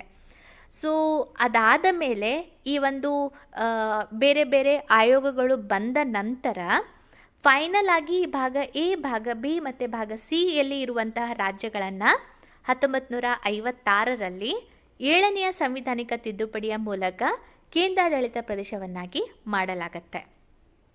ಓಕೆ, ಸೊ ರಾಜ್ಯ ಮರುಸಂಘಟನೆ ಕಾಯ್ದೆ 1956ರ ಭಾಗ 3ರ ಅಡಿಯಲ್ಲಿ ಎಷ್ಟು ವಲಯ ಮಂಡಳಿಗಳನ್ನು ಸ್ಥಾಪಿಸಲಾಯಿತು? 5 ವಲಯ ಮಂಡಳಿಗಳನ್ನು ಸ್ಥಾಪಿಸಲಾಯಿತು. ಓಕೆ, ಝೋನಲ್ ಕೌನ್ಸಿಲ್ ಅಂತ ಕೂಡ ಹೇಳ್ಬೋದು. ಸ್ವಾತಂತ್ರ್ಯದ ನಂತರ ಯಾವ ವರ್ಷದಲ್ಲಿ ಭಾರತೀಯ ರಾಜ್ಯಗಳನ್ನು ಭಾಷಾವಾರು ಆಧಾರದ ಮೇಲೆ ಮರುಸಂಘಟಿಸಲಾಯಿತು? 1956ರಲ್ಲಿ. ಭಾರತದಲ್ಲಿ ಏಕ ಪೌರತ್ವದ ಪರಿಕಲ್ಪನೆಯನ್ನು ಎಲ್ಲಿಂದ ಅಳವಡಿಸಿಕೊಳ್ಳಲಾಗಿದೆ? ಇಂಗ್ಲೆಂಡ್. ವಿಮಾ ಕ್ಷೇತ್ರದಲ್ಲಿ ಸುಧಾರಣೆಗಳನ್ನು ಶಿಫಾರಸು ಮಾಡಲು ಯಾವ ಸಮಿತಿಯನ್ನು ನಿಯೋಜಿಸಲಾಯಿತು? ಮಲ್ಹೋತ್ರಾ ಸಮಿತಿ. ರಾಷ್ಟ್ರೀಯ ತುರ್ತು ಪರಿಸ್ಥಿತಿಯ ಘೋಷಣೆಯ ಸಮಯದಲ್ಲಿ ಯಾವ ವಿಧಿಗಳನ್ನು ಅಮಾನತುಗೊಳಿಸಲಾಗೋದಿಲ್ಲ? ಸೊ ವಿಧಿ 20 ಮತ್ತು 21 ಜೀವಿಸುವ ಒಂದು ಸ್ವಾತಂತ್ರ್ಯದ ಹಕ್ಕು ಇದೆಯಲ್ಲ, ಸೊ ಅದನ್ನು ಅಮಾನತುಗೊಳಿಸಲಿಕ್ಕೆ ಆಗಲ್ಲ. ಉಳಿದ ಹಕ್ಕುಗಳು ಆಟೋಮೆಟಿಕ್ ಆಗಿ ಅಮಾನತುಗೊಳ್ಳುತ್ತೆ. ಅದಕ್ಕೆ ಸಪ್ರೇಟಾಗಿ ಯಾವುದೇ ಒಂದು ನೋಟಿಸ್ ಕಳಿಸಲಾಗಲ್ಲ. ತೆರಿಗೆಗಳು ಮತ್ತು ಇತರ ರಸೀದಿಗಳ ಮೂಲಕ ಕೇಂದ್ರ ಸರ್ಕಾರವು ಪಡೆದ ಎಲ್ಲ ಆದಾಯವನ್ನು ಯಾವ ಖಾತೆಯಲ್ಲಿ ಜಮಾ ಮಾಡಲಾಗತ್ತೆ? ಸೊ ಭಾರತದ ಏಕೀಕೃತ ನಿಧಿಯಲ್ಲಿ ಜಮಾ ಮಾಡಲಾಗತ್ತೆ. ಕೆಳಗಿನವುಗಳಲ್ಲಿ ಯಾವುದು ಫ್ರೆಂಚ್ ಕ್ರಾಂತಿಯ ಜನಪ್ರಿಯ ಘೋಷಣೆ ಆಗಿದೆ? ಸ್ವಾತಂತ್ರ್ಯ, ಸಮಾನತೆ ಮತ್ತು ಭಾತೃತ್ವ. ಇದನ್ನು ನಾವು ನಮ್ಮ ಪೀಠಿಕೆಯಲ್ಲಿ ನೋಡ್ಬೋದು. ಫ್ರೆಂಚ್ ಕ್ರಾಂತಿಯಿಂದ ನಾವು ಇನ್ಫ್ಲೂಯೆನ್ಸ್ ಆಗಿ ಈ 3 ಪದಗಳನ್ನು ನಾವು ಅಳವಡಿಸಿಕೊಂಡ್ವಿ. 9ನೆಯ ಶೆಡ್ಯೂಲನ್ನು ಯಾವ ತಿದ್ದುಪಡಿಯಿಂದ ಸೇರಿಸಲಾಯಿತು? ಸೊ ಮೊದಲನೇ ತಿದ್ದುಪಡಿ ಅಂದರೆ ನಮ್ಮ ಸಂವಿಧಾನವನ್ನು ರಚಿಸಿದ 1 ವರ್ಷದಲ್ಲಿನೇ 1951ರಲ್ಲಿ ಮೊದಲನೇ ತಿದ್ದುಪಡಿಯನ್ನು ಮಾಡಲಾಯಿತು. ಅದು ಪ್ರಮುಖವಾಗಿ 9ನೆಯ ಶೆಡ್ಯೂಲ್ಗೆ ಮಾಡಲಾಯಿತು. ಭಾರತೀಯ ಪೌರತ್ವವನ್ನು ಪಡೆದುಕೊಳ್ಳುವ ಷರತ್ತುಗಳನ್ನು ಸೂಚಿಸಲು ಯಾರು ಸಮರ್ಥರು? ಸೊ ಸಂಸತ್ತು ಪಡೆದುಕೊಳ್ಳುವ ಬೇರೆ ಬೇರೆ ಕ್ರೈಟೇರಿಯಾಗಳನ್ನು ಸಂಸತ್ತು ನಿರ್ಧಾರ ಮಾಡುತ್ತೆ. ಪ್ರಾಂತೀಯ ಸ್ವಾಯತ್ತತೆ ಯಾವ ಕಾಯ್ದೆಯ ವೈಶಿಷ್ಟ್ಯವಾಗಿದೆ? ಇದು ಭಾರತ ಸರ್ಕಾರ ಕಾಯ್ದೆ 1935ರ ವೈಶಿಷ್ಟ್ಯ. ಎಲ್ಲ ಕಾಯ್ದೆಗಳಲ್ಲಿ ಅತಿ ದೊಡ್ಡದಾದಂತಹ, ಉದ್ದವಾದಂತಹ ಮತ್ತು ನಾವು ನಮ್ಮ ಸಂವಿಧಾನದಲ್ಲಿ ಬಹಳಷ್ಟು ವಿಷಯಗಳನ್ನು ಅಳವಡಿಸಿಕೊಳ್ಳಲಾದಂತಹ ಕಾಯ್ದೆ ಅಂದರೆ ಭಾರತ ಸರ್ಕಾರ ಕಾಯ್ದೆ 1935. KM ಮುನ್ಷಿ ಕರಡು ಸಮಿತಿಯ ಸದಸ್ಯರಾಗಿದ್ದರೆ? ಹೌದು, ಅವರು ಕೂಡ ಕರಡು ಸಮಿತಿಯ ಸದಸ್ಯರಾಗಿದ್ದರು. ಯಾವ ರಾಜ್ಯವು ಪಂಚಾಯತ್ ರಾಜ್ ಸಂಸ್ಥೆಯನ್ನು ಹೊಂದಿಲ್ಲ? ನಾಗಾಲ್ಯಾಂಡ್ ಹೊಂದಿಲ್ಲ. ಓಕೆ, ಇದು ಬುಡಕಟ್ಟು ರಾಜ್ಯದ ಅಡಿಯಲ್ಲಿ 371A ಅಡಿಯಲ್ಲಿ ಬರುತ್ತೆ. ಓಕೆ, ರಾಷ್ಟ್ರೀಯ ತುರ್ತು ಪರಿಸ್ಥಿತಿಯ ಯಾವ ಘೋಷಣೆಯು ಸ್ವಯಂ ಚಾಲಿತವಾಗಿ ಅಮಾನತುಗೊಳ್ಳುತ್ತೆ? ಸ್ವಾತಂತ್ರ್ಯದ ಹಕ್ಕು. ರಾಜ್ಯ ವಿಧಾನಸಭೆ ಅನುಮೋದನೆ ಇಲ್ಲದೆ ರಾಜ್ಯಪಾಲರು ಹೊರಡಿಸಿದ ಸುಗ್ರೀವಾಜ್ಞೆ ಎಷ್ಟು ಕಾಲ ಜಾರಿಯಲ್ಲಿರುತ್ತೆ? ಕೇವಲ 6 ವಾರಗಳ ಕಾಲ ಅದು ಜಾರಿಯಲ್ಲಿರುತ್ತೆ. ಹೈಕೋರ್ಟ್ನಲ್ಲಿ ನ್ಯಾಯಾಧೀಶರ ಸಂಖ್ಯೆಯನ್ನು ಯಾರು ನಿರ್ಧಾರ ಮಾಡ್ತಾರೆ? ರಾಷ್ಟ್ರಪತಿಯವರು ನಿರ್ಧಾರ ಮಾಡ್ತಾರೆ. ಭಾರತೀಯ ಪದನಿಮಿತ್ತ ಅಧಿಕಾರಿಗಳ ಸಂಬಳ ಮತ್ತು ಭತ್ಯೆಗಳನ್ನು ಸಂವಿಧಾನದ ಯಾವ ಶೆಡ್ಯೂಲ್ನಲ್ಲಿ ಉಲ್ಲೇಖಿಸಲಾಗಿದೆ? ಸೊ 2nd ಶೆಡ್ಯೂಲ್ನಲ್ಲಿ ವೇತನ ಮತ್ತು ಭತ್ಯೆ ಕುರಿತಾಗಿ ಮಾಹಿತಿಯನ್ನು ನೋಡ್ಬೋದು. ಸೊ ಇದಂತೂ ಬಹಳ ಮೋಸ್ಟ್ ರಿಪೀಟೆಡ್ ಕ್ವಶನ್ ಅಂತ ಹೇಳ್ಬೋದು. ಯಾವ ವಿಧಿಯು ಉಪರಾಷ್ಟ್ರಪತಿ ಚುನಾವಣೆಗೆ ಸಂಬಂಧಪಟ್ಟಿದೆ? ಆರ್ಟಿಕಲ್ 66. ಕೇಂದ್ರ ಸರ್ಕಾರವು ಯಾವ ರೀತಿಯ ಸುಂಕವನ್ನು ವಿಧಿಸುತ್ತದೆ ಆದರೆ ರಾಜ್ಯ ಸರ್ಕಾರ ಸಂಗ್ರಹಿಸುತ್ತದೆ ಮತ್ತು ಬಳಸುತ್ತದೆ? Stamp duty. ನೋಡಿ, ಬಹಳಷ್ಟು ಈ ಒಂದು ಸುಂಕ ಬರುತ್ತೆ, ಟ್ಯಾಕ್ಸ್ ಬರುತ್ತೆ. ಸೊ ಕೆಲವೊಂದನ್ನು ಕೇಂದ್ರ ಸರ್ಕಾರನೇ ವಿಧಿಸಿ ಅದನ್ನು ಕೇಂದ್ರ ಸರ್ಕಾರನೇ ಕಲೆಕ್ಟ್ ಮಾಡಿ ಅದೇ ತಾನೇ ವಿನಿಯೋಗಿಸ್ಕೊಳ್ಳುತ್ತೆ. ಕೆಲವೊಂದನ್ನು ಕೇಂದ್ರ ಸರ್ಕಾರ ವಿಧಿಸುತ್ತೆ ಆದರೆ ರಾಜ್ಯ ಸರ್ಕಾರ ಕಲೆಕ್ಟ್ ಮಾಡಿ ತಾನೇ ಬಳಸ್ಕೊಳ್ಳುತ್ತೆ. ಈ ರೀತಿಯಾಗಿ ಬೇರೆ ಬೇರೆ ಸುಂಕಗಳು ಬರುತ್ತೆ. ಅದನ್ನು ನಾನು ಡೀಟೇಲ್ ಆಗಿ ಥಿಯರಿ ಕ್ಲಾಸಲ್ಲಿ ಮಾಡಿಕೊಡ್ತೀನಿ. ಸೊ ಇಲ್ಲಿ ಪ್ರಮುಖವಾಗಿ ಕೇಂದ್ರ ಸರ್ಕಾರ ವಿಧಿಸಿ ರಾಜ್ಯ ಸರ್ಕಾರ ಅದನ್ನು ಕಲೆಕ್ಟ್ ಮಾಡಿಕೊಂಡು ಬಳಸುತ್ತಲ್ಲ, ಅದು ಯಾವುದು ಅಂದರೆ ಸ್ಟ್ಯಾಂಪ್ ಡ್ಯೂಟಿ. ಭಾರತೀಯ ಸಂವಿಧಾನದ ಯಾವ ಭಾಗವು ಸಂವಿಧಾನದ ಆದರ್ಶಗಳು ಮತ್ತು ತತ್ವಶಾಸ್ತ್ರವನ್ನು ಪ್ರತಿನಿಧಿಸುತ್ತೆ? ಪೀಠಿಕೆ. ಭಾರತದ ಸಂವಿಧಾನವನ್ನು ರಚಿಸಿದವರ ಮನಸ್ಸು ಸಂವಿಧಾನದ ಯಾವ ಭಾಗದಲ್ಲಿ ಪ್ರತಿಫಲಿಸುತ್ತೆ ಅಂದರೆ ಪೀಠಿಕೆ. ಮುನ್ನುಡಿಯ ಕಲ್ಪನೆಯನ್ನು ಭಾರತೀಯ ಸಂವಿಧಾನದಲ್ಲಿ ಯಾವ ದೇಶದ ಸಂವಿಧಾನದಿಂದ ಎರವಲು ಪಡೆಯಲಾಯಿತು? USA. ಯಾಕಂದರೆ ಪೀಠಿಕೆಯನ್ನು ಅಳವಡಿಸಿಕೊಂಡಂತಹ ಮೊದಲ ದೇಶ ಯಾವುದು ಅಂತ ಕೇಳಿದರೆ USA. ಭಾರತೀಯ ಸಂವಿಧಾನದ ಯಾವ ಭಾಗವು ಇದನ್ನು ಜಾತ್ಯತೀತ ರಾಜ್ಯ ಅಂತ ಹೇಳುತ್ತೆ ಅಂದರೆ ಮುನ್ನುಡಿ. ಪೀಠಿಕೆಯಲ್ಲಿ ಗಣರಾಜ್ಯ ಪದವು ಏನನ್ನು ಸೂಚಿಸುತ್ತೆ? ಭಾರತದಲ್ಲಿ ಯಾವುದೇ ಆನುವಂಶಿಕ ಆಡಳಿತಗಾರರು ಇಲ್ಲ. ಅಂದರೆ ವಂಶದಿಂದ ವಂಶಕ್ಕೆ ರಾಜರುಗಳು ಆ ರೀತಿಯಾಗಿ ನಮ್ಮ ಭಾರತದಲ್ಲಿ ಆಯ್ಕೆ ಮಾಡಲಾಗಲ್ಲ. ಸೊ ಆ ಒಂದು ಕ್ರೈಟೇರಿಯಾವನ್ನು ಯಾರು ಇದಾಗ್ತಾರಲ್ಲ, ಅರ್ಹರು ಇರ್ತಾರಲ್ಲ, ಸೊ ಅಂತಹ ಒಬ್ಬ ವ್ಯಕ್ತಿ ಸರ್ವಾನುಮತದಿಂದ ಆಯ್ಕೆ ಆಗ್ತಾರೆ. ಅಂದರೆ ಜನರಿಂದ ಜನರಿಗಾಗಿ ಜನರಿಗೋಸ್ಕರ ಪ್ರಜಾಪ್ರಭುತ್ವ ಇರೋದ್ರಿಂದ ಇಲ್ಲಿ ನಮ್ಮ ಒಂದು ಭಾರತ ಗಣರಾಜ್ಯ ಆಗಿದೆ ಅಂತ ಹೇಳ್ಬೋದು.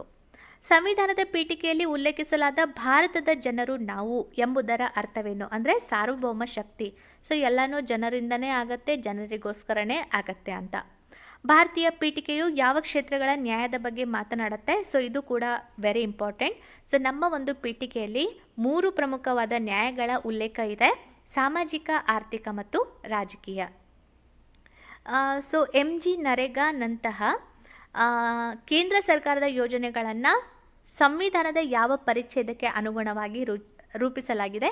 ವಿಧಿ 41. ಯಾಕಂದರೆ ಗಾಂಧಿ ತತ್ವದ ಅಡಿಯಲ್ಲಿ ಈ ಏನು ಲೋಕಲ್ನಲ್ಲಿ ಉದ್ಧಾರ ಮಾಡಿದ್ರೆ, ಅಂದರೆ ಹಳ್ಳಿಯಿಂದ ದಿಲ್ಲಿವರೆಗೆ ಉದ್ಧಾರ ಮಾಡಬೇಕು ಅಂತ ಗಾಂಧೀಜಿ ತತ್ವದಲ್ಲಿ ಹೇಳಲಾಗತ್ತೆ.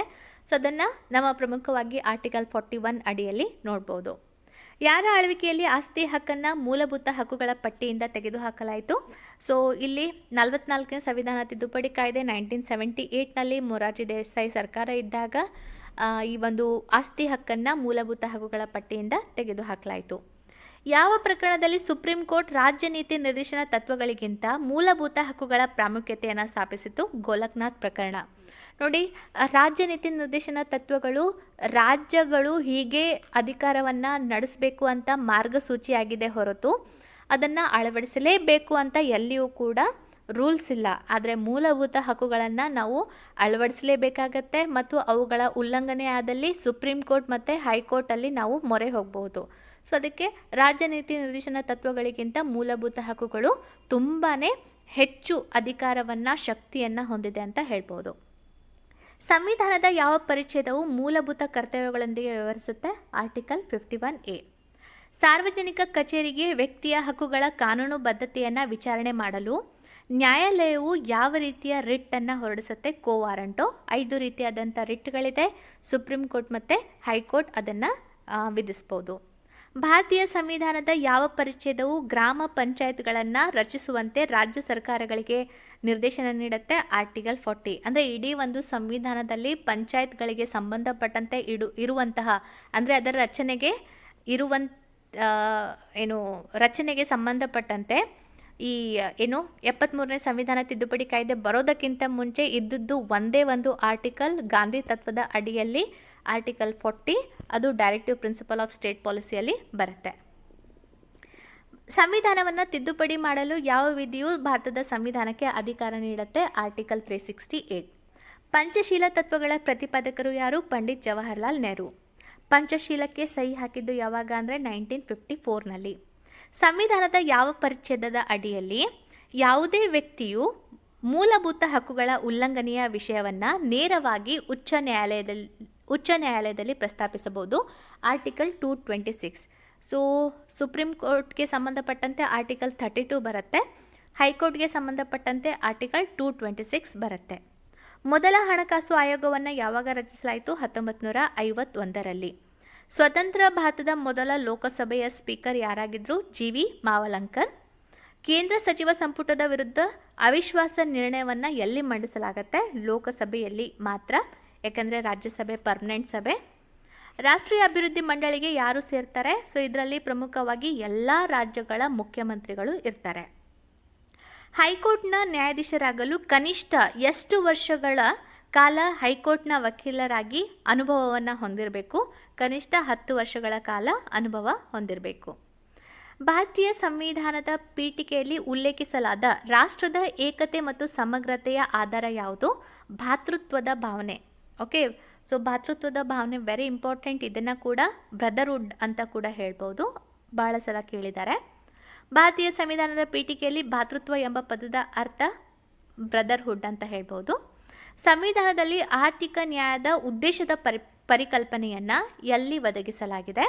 ಸೊ ರಾಜನೀತಿ ನಿರ್ದೇಶನ ತತ್ವಗಳು ಮತ್ತು ಪೀಠಿಕೆಯಲ್ಲಿ. ಓಕೆ, ಸೊ ಎರಡರಲ್ಲಿಯೂ ಕೂಡ ಆರ್ಥಿಕ ನ್ಯಾಯದ ಪರಿಕಲ್ಪನೆ ನೋಡ್ಬೋದು. ಭಾರತದಲ್ಲಿ ಸಂವಿಧಾನಿಕ ಜಾತ್ಯತೀತತೆಯನ್ನು ವಿನ್ಯಾಸಗೊಳಿಸಲು ಯಾವ ಪ್ರಾಚೀನ ಭಾರತೀಯ ಸಿದ್ಧಾಂತವನ್ನು ಅನುಸರಿಸಲಾಗಿದೆ? ಸರ್ವಧರ್ಮ ಸಂಭವ, ಅಂದರೆ ಎಲ್ಲ ಧರ್ಮಗಳು ಸಮಾನ. Very important. ಸೊ ಇದು ಜಾತ್ಯತೀತತೆಯನ್ನು ವಿನ್ಯಾಸಗೊಳಿಸಲು ಅನುಸರಿಸಲಾದ ಭಾರತೀಯ ಸಿದ್ಧಾಂತ. ಪೀಠಿಕೆಯು ಸಂವಿಧಾನದ ಭಾಗ ಅಲ್ಲ ಅಂತ ಸುಪ್ರೀಂ ಕೋರ್ಟ್ ಯಾವ ಪ್ರಕರಣದ ತೀರ್ಪಿನಲ್ಲಿ ಘೋಷಿಸಿತು? 1960 ಬೇರುಬಾರಿ ಯೂನಿಯನ್ ಕೇಸ್.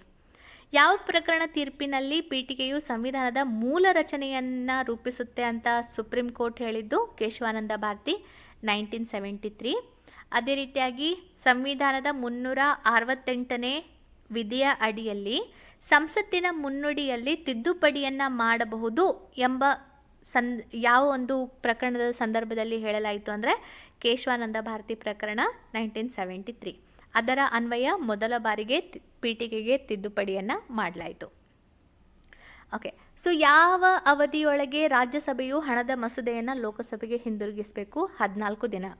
ಹಣಕಾಸು ಮಸೂದೆಗೆ ಅಥವಾ ಮನಿ ಬಿಲ್ಗೆ ಸಂಬಂಧಪಟ್ಟಂತೆ ಆರ್ಟಿಕಲ್ 110 ಬರುತ್ತೆ. ಸೊ ಇದಕ್ಕೋಸ್ಕರ ಲೋಕಸಭೆಯಲ್ಲಿ ಮಾತ್ರ ಇದನ್ನು ಮಂಡಿಸಲಾಗುತ್ತೆ. ಫಸ್ಟಿಗೆ ಈ ಹಣಕಾಸು ಮಸೂದೆಯನ್ನು ಲೋಕಸಭೆಯಲ್ಲಿ ಮಂಡಿಸುವ ಮೊದಲು ರಾಷ್ಟ್ರಪತಿಗಳ ಪೂರ್ವಾನುಮತಿ ವೆರಿ ಇಂಪಾರ್ಟೆಂಟ್. ಮತ್ತು ಲೋಕಸಭೆಯಲ್ಲಿ ಹಣಕಾಸು ಮಸೂದೆಯನ್ನು ಅಂಗೀಕರಿಸಿದ ನಂತರ ರಾಜ್ಯಸಭೆಗೆ ಕಳಿಸಲಾಗತ್ತೆ. ಸೊ ರಾಜ್ಯಸಭೆ ಕೆಲವೊಂದು ಶಿಫಾರಸುಗಳನ್ನು ಮಾಡ್ಬೋದು, ಕೆಲವೊಂದು ತಿದ್ದುಪಡಿಗಳನ್ನು ಮಾಡಲಿಕ್ಕೆ ಹೇಳಬಹುದು. ಓಕೆ, ಸೊ ಆದರೆ ಫೈನಲ್ ಆಗಿ ಲೋಕಸಭೆ ಇದೆಯಲ್ಲ, ಆ ತಿದ್ದುಪಡಿಗಳನ್ನು ಶಿಫಾರಸುಗಳನ್ನು ಅಳವಡಿಸಬಹುದು ಅಥವಾ ಅಳವಡಿಸದೇನೆ ಇರಬಹುದು.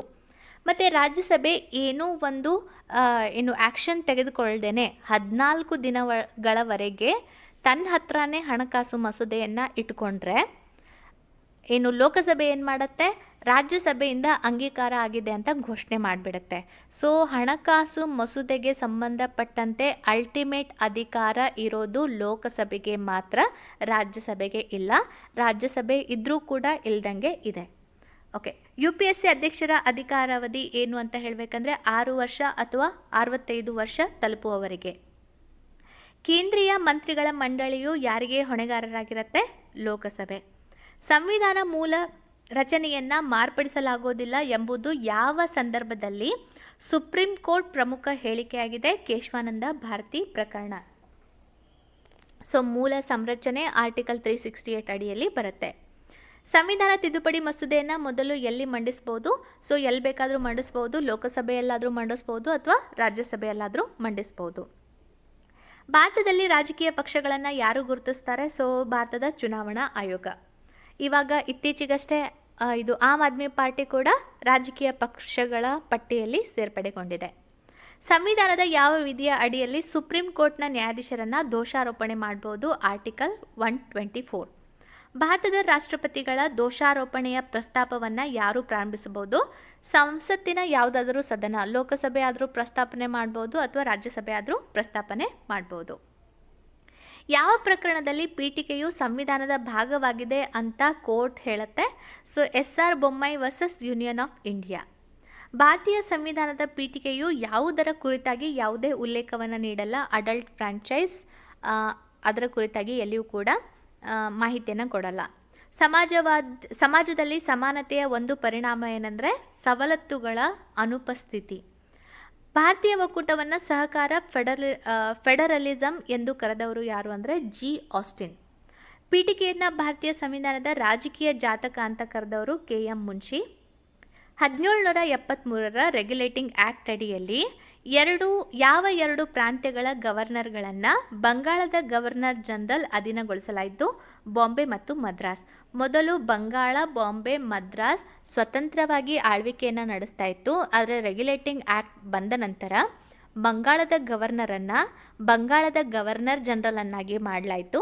ಸೊ ಆತನ ಅಧೀನದಲ್ಲಿ ಬಾಂಬೆ ಮತ್ತು ಮದ್ರಾಸ್ ಗವರ್ನರ್ಗಳನ್ನು ಅಧೀನಗೊಳಿಸಲಾಯಿತು. ಕಲ್ಕತ್ತಾ ಸರ್ವೋಚ್ಚ ನ್ಯಾಯಾಲಯದ ಮೊದಲ ಮುಖ್ಯ ನ್ಯಾಯಾಧೀಶರು ಯಾರಾಗಿದ್ದರು ಅಂದರೆ ಸರ್ ಎಲಿಜಾ ಇಂಫೆ. ಸಂವಿಧಾನದ ಯಾವ ವಿಧಿಯ ಅಡಿಯಲ್ಲಿ ರಾಜ್ಯಸಭೆಯು ಹೊಸ ಅಖಿಲ ಭಾರತ ಸೇವೆಗಳನ್ನು ರಚಿಸಬಹುದು? ಆರ್ಟಿಕಲ್ 312. KS ಎಕ್ಸಾಮಲ್ಲಿಯೂ ಕೂಡ ಇದನ್ನು ಕೊಟ್ಟಿದ್ದಾರೆ. ಸೊ ರಾಜ್ಯಸಭೆ ಮಾತ್ರ ಈ ಒಂದು ಅಧಿಕಾರವನ್ನು ನಡೆಸುವ ಹಕ್ಕನ್ನು ಒಳಗೊಂಡಿದೆ. ಸಂವಿಧಾನದ ಯಾವ ವಿಧಿಯ ಅಡಿಯಲ್ಲಿ ರಾಷ್ಟ್ರಪತಿಗಳು ಲೋಕಸಭೆಯನ್ನು ವಿಸರ್ಜಿಸಬಹುದು? ಆರ್ಟಿಕಲ್ 85. ಸಂವಿಧಾನದ 75ನೇ ವಿಧಿಯಲ್ಲಿ ಏನು ಚರ್ಚಿಸಲಾಗಿದೆ? ಸೊ ಮಂತ್ರಿಗಳ ಪರಿಷತ್ತಿನ ಕುರಿತಾಗಿ ಮಾಹಿತಿ ನೀಡಬಹುದು. ಈ ಹಿಂದೆ ಶಿಕ್ಷಣ ರಾಜ್ಯ ಪಟ್ಟಿಗೆ ಬರುತ್ತಿತ್ತು. ಇದನ್ನು ಯಾವ ಕಾಯ್ದೆಯ ಮೂಲಕ ಸಮಕಾಲೀನ ಪಟ್ಟಿಗೆ ತರಲಾಗಿದೆ? ಸೊ 42ನೇ ಸಂವಿಧಾನ ತಿದ್ದುಪಡಿ ಕಾಯ್ದೆ. ಶಿಕ್ಷಣ ಆಗಿರ್ಬೋದು, ಅರಣ್ಯ ಆಗಿರ್ಬೋದು, ಸೊ ತೂಕ, ಅದರ ಕುರಿತಾಗಿ ಪ್ರಮುಖವಾಗಿ 5 ವಿಷಯಗಳನ್ನು ನಾವು ಏನು ಮಾಡಿದ್ವಿ ಅಂದರೆ ಈ 42ನೇ ಸಂವಿಧಾನ ತಿದ್ದುಪಡಿ ಕಾಯ್ದೆಯ ಮೂಲಕ ರಾಜ್ಯ ಪಟ್ಟಿಯಿಂದ ಸಮವರ್ತಿ ಪಟ್ಟಿಗೆ ಅದನ್ನು ಸೇರ್ಪಡೆಗೊಳಿಸಲಾಯಿತು. ಭಾರತದ ಕಾರ್ಯದರ್ಶಿ ಹುದ್ದೆಯನ್ನು ಯಾವ ಕಾಯ್ದೆಯ ಅಡಿಯಲ್ಲಿ ಸ್ಥಾಪಿಸಲಾಯಿತು? Indian council act 1858. ಕಾನೂನು ಸೇವಾ ಪ್ರಾಧಿಕಾರಗಳ ಕಾಯ್ದೆ ಅಡಿಯಲ್ಲಿ NALSA ಅನ್ನು ಯಾವಾಗ ರಚಿಸಲಾಯಿತು? ಇದರ ಫುಲ್ ಫಾರ್ಮನ್ನು ಎಕ್ಸಾಮಲ್ಲಿ ಕೂಡ ಕೇಳಿದ್ದಾರೆ. 1987ರಲ್ಲಿ ನ್ಯಾಷನಲ್ ಲೀಗಲ್ ಸರ್ವಿಸ್ ಅಥಾರಿಟಿ ಅಂತ ಹೇಳ್ಬೋದು. ಸೊ ಇದರ ಮುಖ್ಯ ಉದ್ದೇಶ ಏನಂದರೆ ನ್ಯಾಷನಲ್ ಲೀಗಲ್ ಸರ್ವಿಸ್ ಅಥಾರಿಟಿ ಮುಖ್ಯ ಉದ್ದೇಶ ಸಮಾಜದ ದುರ್ಬಲ ವರ್ಗಗಳಿಗೆ ಉಚಿತ ಕಾನೂನು ಸೇವೆಗಳನ್ನು ಒದಗಿಸೋದು. Magna Carta of Indian liberty ಯಾವುದು ಅಂತ ಕೇಳಿದರೆ, ಯಾವ ಕಾಯ್ದೆ ಅಂತ ಕೇಳಿದರೆ government of India act 1858. Congress ಪಕ್ಷ ಸ್ಥಾಪನೆಯಾದಾಗ ಭಾರತದ ವೈಸ್ರಾಯ್ ಯಾರಾಗಿದ್ದರು ಅಂದರೆ ಲಾರ್ಡ್ ಡಫ್ರಿನ್. ಭಾರತದ ಯಾವ ಸರ್ಕಾರದ ಕಾಯ್ದೆಯು ಮೊದಲ ಬಾರಿಗೆ ಚುನಾವಣೆಯ ನಿಬಂಧನೆಯನ್ನು ಪರಿಚಯಿಸಿತು ಅಂದರೆ ಇಂಡಿಯನ್ ಕೌನ್ಸಿಲ್ ಆ್ಯಕ್ಟ್ 1892. 1907ರಲ್ಲಿ ಸೂರತ್ ಅಧಿವೇಶನದಲ್ಲಿ ಇಂಡಿಯನ್ ನ್ಯಾಷನಲ್ ಕಾಂಗ್ರೆಸ್ನ ಅಧ್ಯಕ್ಷರು ಯಾರಾಗಿದ್ದರು? ರಾಸ್ ಬಿಹಾರಿ ಘೋಷ್. ಭಾರತದ ಯಾವ ಸರ್ಕಾರದ ಅಡಿಯಲ್ಲಿ ಮುಸ್ಲಿಮರಿಗೆ ಪ್ರತ್ಯೇಕ ಮತದಾರರ ಅವಕಾಶವನ್ನು ನೀಡಲಾಯಿತು? ಸೊ ಮಾರ್ಲೆಮೆಂಟೋ ಸುಧಾರಣೆ ಅಥವಾ ಭಾರತ ಸರ್ಕಾರ ಕಾಯ್ದೆ 1909. ಗಾಂಧೀಜಿಯವರು ಯಾವಾಗ ಭಾರತದಲ್ಲಿ ಯಂಗ್ ಇಂಡಿಯಾ ಮತ್ತು ನವಜೀವನ್ ಎಂಬ 2 ವಾರಪತ್ರಿಕೆಗಳನ್ನು ಪ್ರಾರಂಭಿಸಿದರು? 1919ರಲ್ಲಿ. ಸೊ ಮಾಂಟೆಗೋ ಚೆಮ್ಸ್ಫರ್ಡ್ ಕಾಯ್ದೆ ಬಂದಂತಹ ಒಂದು ಸಂದರ್ಭದಲ್ಲಿ. ಯಾವ ವಿಧಿಯು ರಾಜ್ಯಪಾಲರಿಗೆ ಕ್ಷಮಾದಾನದ ಅಧಿಕಾರವನ್ನು ನೀಡುತ್ತೆ? ವಿಧಿ 161. ಸೊ ರಾಜ್ಯಪಾಲರದು ಮತ್ತು ರಾಷ್ಟ್ರಪತಿಗಳದ್ದು ಹುದ್ದೆ ಸ್ವಲ್ಪ ಸಿಮಿಲರ್ ಇದೆ. ಅದೇ ರೀತಿಯಾಗಿ ಪ್ರಧಾನಮಂತ್ರಿ ಮತ್ತು ಮುಖ್ಯಮಂತ್ರಿ ಅವರ ಹುದ್ದೆ ಸಿಮಿಲರ್ ಇರುತ್ತೆ. ಆದರೆ ಎಲ್ಲನೂ ಸಿಮಿಲರ್ ಇಲ್ಲ, ಕೆಲವೊಂದು ವಿಷಯಗಳಲ್ಲಿ ಸಿಮಿಲರ್ ಇರುತ್ತೆ. ಓಕೆ. ಸೊ ಯಾವ ತೀರ್ಪಿನ ಮೂಲಕ ಕೊಲಿಜಿಯಂ ಬಲವನ್ನು 3ರಿಂದ 5ಕ್ಕೆ ವಿಸ್ತರಿಸಲಾಯಿತು? ಸೊ 3ನೇ ನ್ಯಾಯಾಧೀಶರ ಪ್ರಕರಣ 1998. ಸೊ ನ್ಯಾಯಾಧೀಶರ ಒಂದು ವಿಷಯಕ್ಕೆ ಬಂದಾಗ ಕೊಲಿಜಿಯಂ ವ್ಯವಸ್ಥೆ ವೆರಿ ಇಂಪಾರ್ಟೆಂಟ್. ಸೊ ಅದನ್ನು 3ರಿಂದ 5ಕ್ಕೆ ವಿಸ್ತರಿಸಿದ್ದು 3ನೇ ನ್ಯಾಯಾಧೀಶರ ಪ್ರಕರಣ 1998. 1784ರ ಪಿಟ್ಸ್ ಇಂಡಿಯಾ ಆ್ಯಕ್ಟ್ ಸಮಯದಲ್ಲಿ ಬಂಗಾಳದ ಗವರ್ನರ್ ಯಾರಾಗಿದ್ದರು ಅಂದರೆ Warren Hasting. East India company ಕಾಯ್ದೆ ಹೊರಬಂದಾಗ ಬ್ರಿಟನ್ನ ಪ್ರಧಾನಿ ಯಾರಾಗಿದ್ದರು? William Pitt. Pitt's India act 1784 ಅಡಿಯಲ್ಲಿ ಕಂಪನಿಯ ಯಾವ ಕಾರ್ಯಗಳನ್ನು ಪ್ರತ್ಯೇಕಿಸಲಾಯಿತು? ಸೊ ವಾಣಿಜ್ಯ ಮತ್ತು ರಾಜಕೀಯ ಕಾರ್ಯಗಳನ್ನಾಗಿ ಪ್ರತ್ಯೇಕಿಸಲಾಯಿತು. ಬ್ರಿಟಿಷ್ ಅಧಿಕಾರವು ಅಂಗೀಕರಿಸಿದ ಯಾವ ಕಾಯ್ದೆಯು ಅಲ್ಪಾವಧಿಗೆ ಉಳಿಯಿತು ಅಂದರೆ ಪಿಟ್ಸ್ ಇಂಡಿಯಾ ಆ್ಯಕ್ಟ್ 1784. ಯಾವ ಕಾಯ್ದೆಯು ಮೊದಲ ಬಾರಿಗೆ ಡಬಲ್ ಗೌರ್ಮೆಂಟ್ ವ್ಯವಸ್ಥೆಯನ್ನು ಸ್ಥಾಪನೆ ಮಾಡಿತ್ತು ಅಂದರೆ ಪಿಟ್ಸ್ ಇಂಡಿಯಾ ಆ್ಯಕ್ಟ್ 1784. ಯಾಕಂದರೆ ಇದು ಅಧಿಕಾರಗಳನ್ನು ವಾಣಿಜ್ಯ ಮತ್ತು ರಾಜಕೀಯ ಚಟುವಟಿಕೆಗಳಾಗಿ ಅದು ಡಿವೈಡ್ ಮಾಡಿತ್ತು. ಪಿಟ್ಸ್ ಇಂಡಿಯಾ ಆ್ಯಕ್ಟ್ 1784 ಅಡಿಯಲ್ಲಿ ಕಂಪನಿಯ ರಾಜಕೀಯ ವಿಷಯಗಳನ್ನು ನಿರ್ವಹಿಸಲು ಯಾವ ಪ್ರತ್ಯೇಕ ವಿಭಾಗಗಳನ್ನು ಮಾಡಲಾಗಿದ್ದು? ನಿಯಂತ್ರಣ ಮಂಡಳಿ ಅಥವಾ ಬೋರ್ಡ್ ಆಫ್ ಕಂಟ್ರೋಲನ್ನು ಇಂಟ್ರೊಡ್ಯೂಸ್ ಮಾಡಲಾಗಿತ್ತು. ಭಾರತೀಯ ಸಂವಿಧಾನದಲ್ಲಿ ಕೇಂದ್ರ ಮತ್ತು ರಾಜ್ಯಗಳ ನಡುವಿನ ಅಧಿಕಾರ ಹಂಚಿಕೆಗೆ ಯಾವ ಕಾಯ್ದೆ ಅವಕಾಶ ಒದಗಿಸಿದೆ? ಸೊ ಭಾರತ ಸರ್ಕಾರ ಕಾಯ್ದೆ 1935. INC ಇಂಡಿಯನ್ ನ್ಯಾಷನಲ್ ಕಾಂಗ್ರೆಸ್ ಯಾವ ಅಧಿವೇಶನವು ಗಾಂಧೀಜಿಯವರ ಅಡಿಯಲ್ಲಿ ನಾಗರಿಕ ಅಸಹಕಾರ ಚಳುವಳಿಯನ್ನು ಪ್ರಾರಂಭಿಸಲು ನಿರ್ಧಾರ ಮಾಡಿತ್ತು ಅಂದರೆ 1929ರಲ್ಲಿ ಲಾಹೋರ್ ಕಾಂಗ್ರೆಸ್ ಅಧಿವೇಶನ. ತಾತ್ಕಾಲಿಕ ಲೋಕಸಭಾ ಸ್ಪೀಕರನ್ನು ಏನೆಂದು ಕರೀತಾರೆ? ಹಂಗಾಮಿ ಸ್ಪೀಕರ್. ಹಂಗಾಮಿ ಸ್ಪೀಕರ್ ಯಾವಾಗ ಬರ್ತಾರೆ ಅಂದರೆ ಈಗ ಹೊಸದಾಗಿ ಮಂತ್ರಿಮಂಡಲ ರಚನೆಯಾಗಿ ಖಾತೆಗಳ ಹಂಚಿಕೆ ಆಗೋವರೆಗೆ ಮತ್ತು ಹೊಸ ಸ್ಪೀಕರ್ ಬರೋವರೆಗೆ ಹಂಗಾಮಿ ಸ್ಪೀಕರ್ ಇರ್ತಾರೆ. ಹಂಗಾಮಿ ಸ್ಪೀಕರನ್ನು ರಾಷ್ಟ್ರಪತಿಗಳು ನೇಮಕ ಮಾಡ್ತಾರೆ. 10ನೇ ಶೆಡ್ಯೂಲ್ಗೆ ಸಂಬಂಧಿಸಿದ ಪ್ರಶ್ನೆಗಳನ್ನು ಅಂದರೆ ಪಕ್ಷಾಂತರದ ಆಧಾರದ ಮೇಲೆ ಲೋಕಸಭೆಯ ಸದಸ್ಯರ ಅನರ್ಹತೆಯನ್ನು ಯಾರು ನಿರ್ಧಾರ ಮಾಡ್ತಾರೆ ಅಂದರೆ ಲೋಕಸಭೆಯ ಸ್ಪೀಕರ್. ಲೋಕಸಭೆ ಮತ್ತು ರಾಜ್ಯಸಭೆ ಸದಸ್ಯರ ಅನರ್ಹತೆಗೆ ಸಂಬಂಧಿಸಿದ ಪ್ರಶ್ನೆಗಳನ್ನು ಯಾರು ನಿರ್ಧಾರ ಮಾಡ್ತಾರೆ? ರಾಷ್ಟ್ರಪತಿ. ಹಣಕಾಸು ಮಸೂದೆಯನ್ನು ಎಲ್ಲಿ ಅಂಗೀಕರಿಸಬಹುದು? ಲೋಕಸಭೆಯಲ್ಲಿ ಮಾತ್ರ. ಒಂದು ವರ್ಷದಲ್ಲಿ ಲೋಕಸಭೆಯಲ್ಲಿ ಅಗತ್ಯವಿರುವ ಕನಿಷ್ಠ ಅಧಿವೇಶನಗಳ ಸಂಖ್ಯೆ ಎಷ್ಟು ಅಂದರೆ ವರ್ಷಕ್ಕೆ 2 ಬಾರಿ ಅಥವಾ 6 ತಿಂಗಳಿಗೆ ಒಮ್ಮೆ. ಮಿಡ್ಲಲ್ಲಿ ಎಮರ್ಜೆನ್ಸಿ ಕಮಿಟಿಗಳನ್ನು ಕೂಡ ಸಮಿತಿಗಳನ್ನು ಕೂಡ ಮೀಟಿಂಗ್ಸ್ಗಳನ್ನು ಮಾಡ್ಬೋದು. ಆದರೆ ಕಂಪಲ್ಸರಿಯಾಗಿ ವರ್ಷದಲ್ಲಿ ಅಟ್ಲೀಸ್ಟ್ 2 ಆದರೂ ಮಾಡಲೇಬೇಕು. ಓಕೆ. ಸೊ ಲೋಕಸಭೆಗೆ ಮೊದಲ ಸಾರ್ವತ್ರಿಕ ಚುನಾವಣೆಗಳು ಯಾವಾಗ ನಡೆಯಿತು? 1952. ಸಂಸತ್ತಿನ ಮಾಜಿ ಸದಸ್ಯರಿಗೆ ಪಿಂಚಣಿ ವ್ಯವಸ್ಥೆಯನ್ನು ಯಾವಾಗ ಜಾರಿಗೆ ತರಲಾಯಿತು? 1976. ಸೊ ಲೋಕಸಭೆಯ ಸದಸ್ಯರಾಗಲು ಕನಿಷ್ಠ ವಯಸ್ಸು ಎಷ್ಟಿರಬೇಕು ಅಂದರೆ 25 ವರ್ಷಗಳು. ಸೊ ಅವರ ಅವಧಿ ಮುಗಿಯುವ ಮೊದಲು ಉಪರಾಷ್ಟ್ರಪತಿಯನ್ನು ತೆಗೆದುಹಾಕುವ ಹಕ್ಕು ಯಾರಿಗೆ ಇದೆ ಅಂದರೆ ಸಂಸತ್ತಿಗೆ ಮಾತ್ರ ಈ ಅಧಿಕಾರ ಇದೆ. ಭಾರತದ ಮೊದಲ ಉಪರಾಷ್ಟ್ರಪತಿ ಯಾರು? ಸರ್ವಪಲ್ಲಿ ರಾಧಾಕೃಷ್ಣನ್. ಉಪರಾಷ್ಟ್ರಪತಿ ತಮ್ಮ ಮತವನ್ನು ಯಾವಾಗ ಚಲಾಯಿಸುತ್ತಾರೆ? ಮತಗಳ ಸಮಾನತೆಯ ಸಂದರ್ಭದಲ್ಲಿ. ಅಂದರೆ ಎರಡೂ ಪಕ್ಷಗಳ ಒಂದು ಮತ ಈಕ್ವಲ್ ಆಗಿ ಆದಾಗ, ಎರಡು ಪಕ್ಷಗಳು ಅಷ್ಟೇ ಓಟನ್ನು ಕೊಟ್ಟಾಗ ಓಟ್ ಬ್ರೇಕ್ ಮಾಡಲಿಕ್ಕೆ ಅಥವಾ ಈ ಒಂದು ಓಟ್ ಸಮಾನ ಆದಾಗ ಅಂತಹ ಸಂದರ್ಭದಲ್ಲಿ ಉಪರಾಷ್ಟ್ರಪತಿಗಳು ತಮ್ಮ ಮತವನ್ನು ಚಲಾಯಿಸ್ತಾರೆ. ಸೊ ಸ್ಪೀಕರ್ ಕೂಡ ಹಾಗೆ ಒಂದು ವೇಳೆ ಮತಗಳು ಸಮಾನ ಆದಾಗ ಓಟ್ ಬ್ರೇಕ್ ಮಾಡಲಿಕ್ಕೆ ತಮ್ಮ ಒಂದು ಮತವನ್ನು ಚಲಾಯಿಸ್ತಾರೆ. ಉಪರಾಷ್ಟ್ರಪತಿ ತಮ್ಮ ರಾಜೀನಾಮೆ ಪತ್ರವನ್ನು ಯಾರಿಗೆ ಸಲ್ಲಿಸ್ತಾರೆ? ರಾಷ್ಟ್ರಪತಿಗೆ. ಭಾರತದ ಉಪರಾಷ್ಟ್ರಪತಿಯನ್ನು ಯಾರು ಆಯ್ಕೆ ಮಾಡ್ತಾರೆ? ಸಂಸತ್ತಿನ ಉಭಯ ಸದನಗಳು. ಆದರೆ ಸಂಸತ್ತಿನ ಉಭಯ ಸದನಗಳ ಇಲೆಕ್ಟೆಡ್ ಮೆಂಬರ್ಸ್, ನಾಮನಿರ್ದೇಶಿತ ಮೆಂಬರ್ಸ್ ಇಲ್ಲ. ಉಪರಾಷ್ಟ್ರಪತಿಗೆ ಅಧಿಕಾರ ಮತ್ತು ಗೌಪ್ಯತೆಯ ಪ್ರಮಾಣ ವಚನವನ್ನು ಯಾರು ಬೋಧಿಸುತ್ತಾರೆ? ರಾಷ್ಟ್ರಪತಿಯವರು ಬೋಧಿಸುತ್ತಾರೆ. ಓಕೆ. ಸೊ ಯಾವ ಕಾಯ್ದೆಯು ಕಂಪನಿಗೆ ಲಾಭಾಂಶವನ್ನು 10% ಹೆಚ್ಚಿಸಿತು ಅಂದರೆ ಚಾರ್ಟರ್ ಆ್ಯಕ್ಟ್ 1793. 1793ರ ಚಾರ್ಟರ್ ಆ್ಯಕ್ಟ್ ನಿಬಂಧನೆಗಳ ಅಡಿಯಲ್ಲಿ ಈಸ್ಟ್ ಇಂಡಿಯಾ ಕಂಪನಿಯು ವ್ಯಾಪಾರ ಏಕಸ್ವಾಮ್ಯವನ್ನು ಎಷ್ಟು ವರ್ಷಗಳವರೆಗೆ ಮುಂದುವರಿಸಿತು? 20 ವರ್ಷಗಳವರೆಗೆ ಮುಂದುವರಿಸಿತು.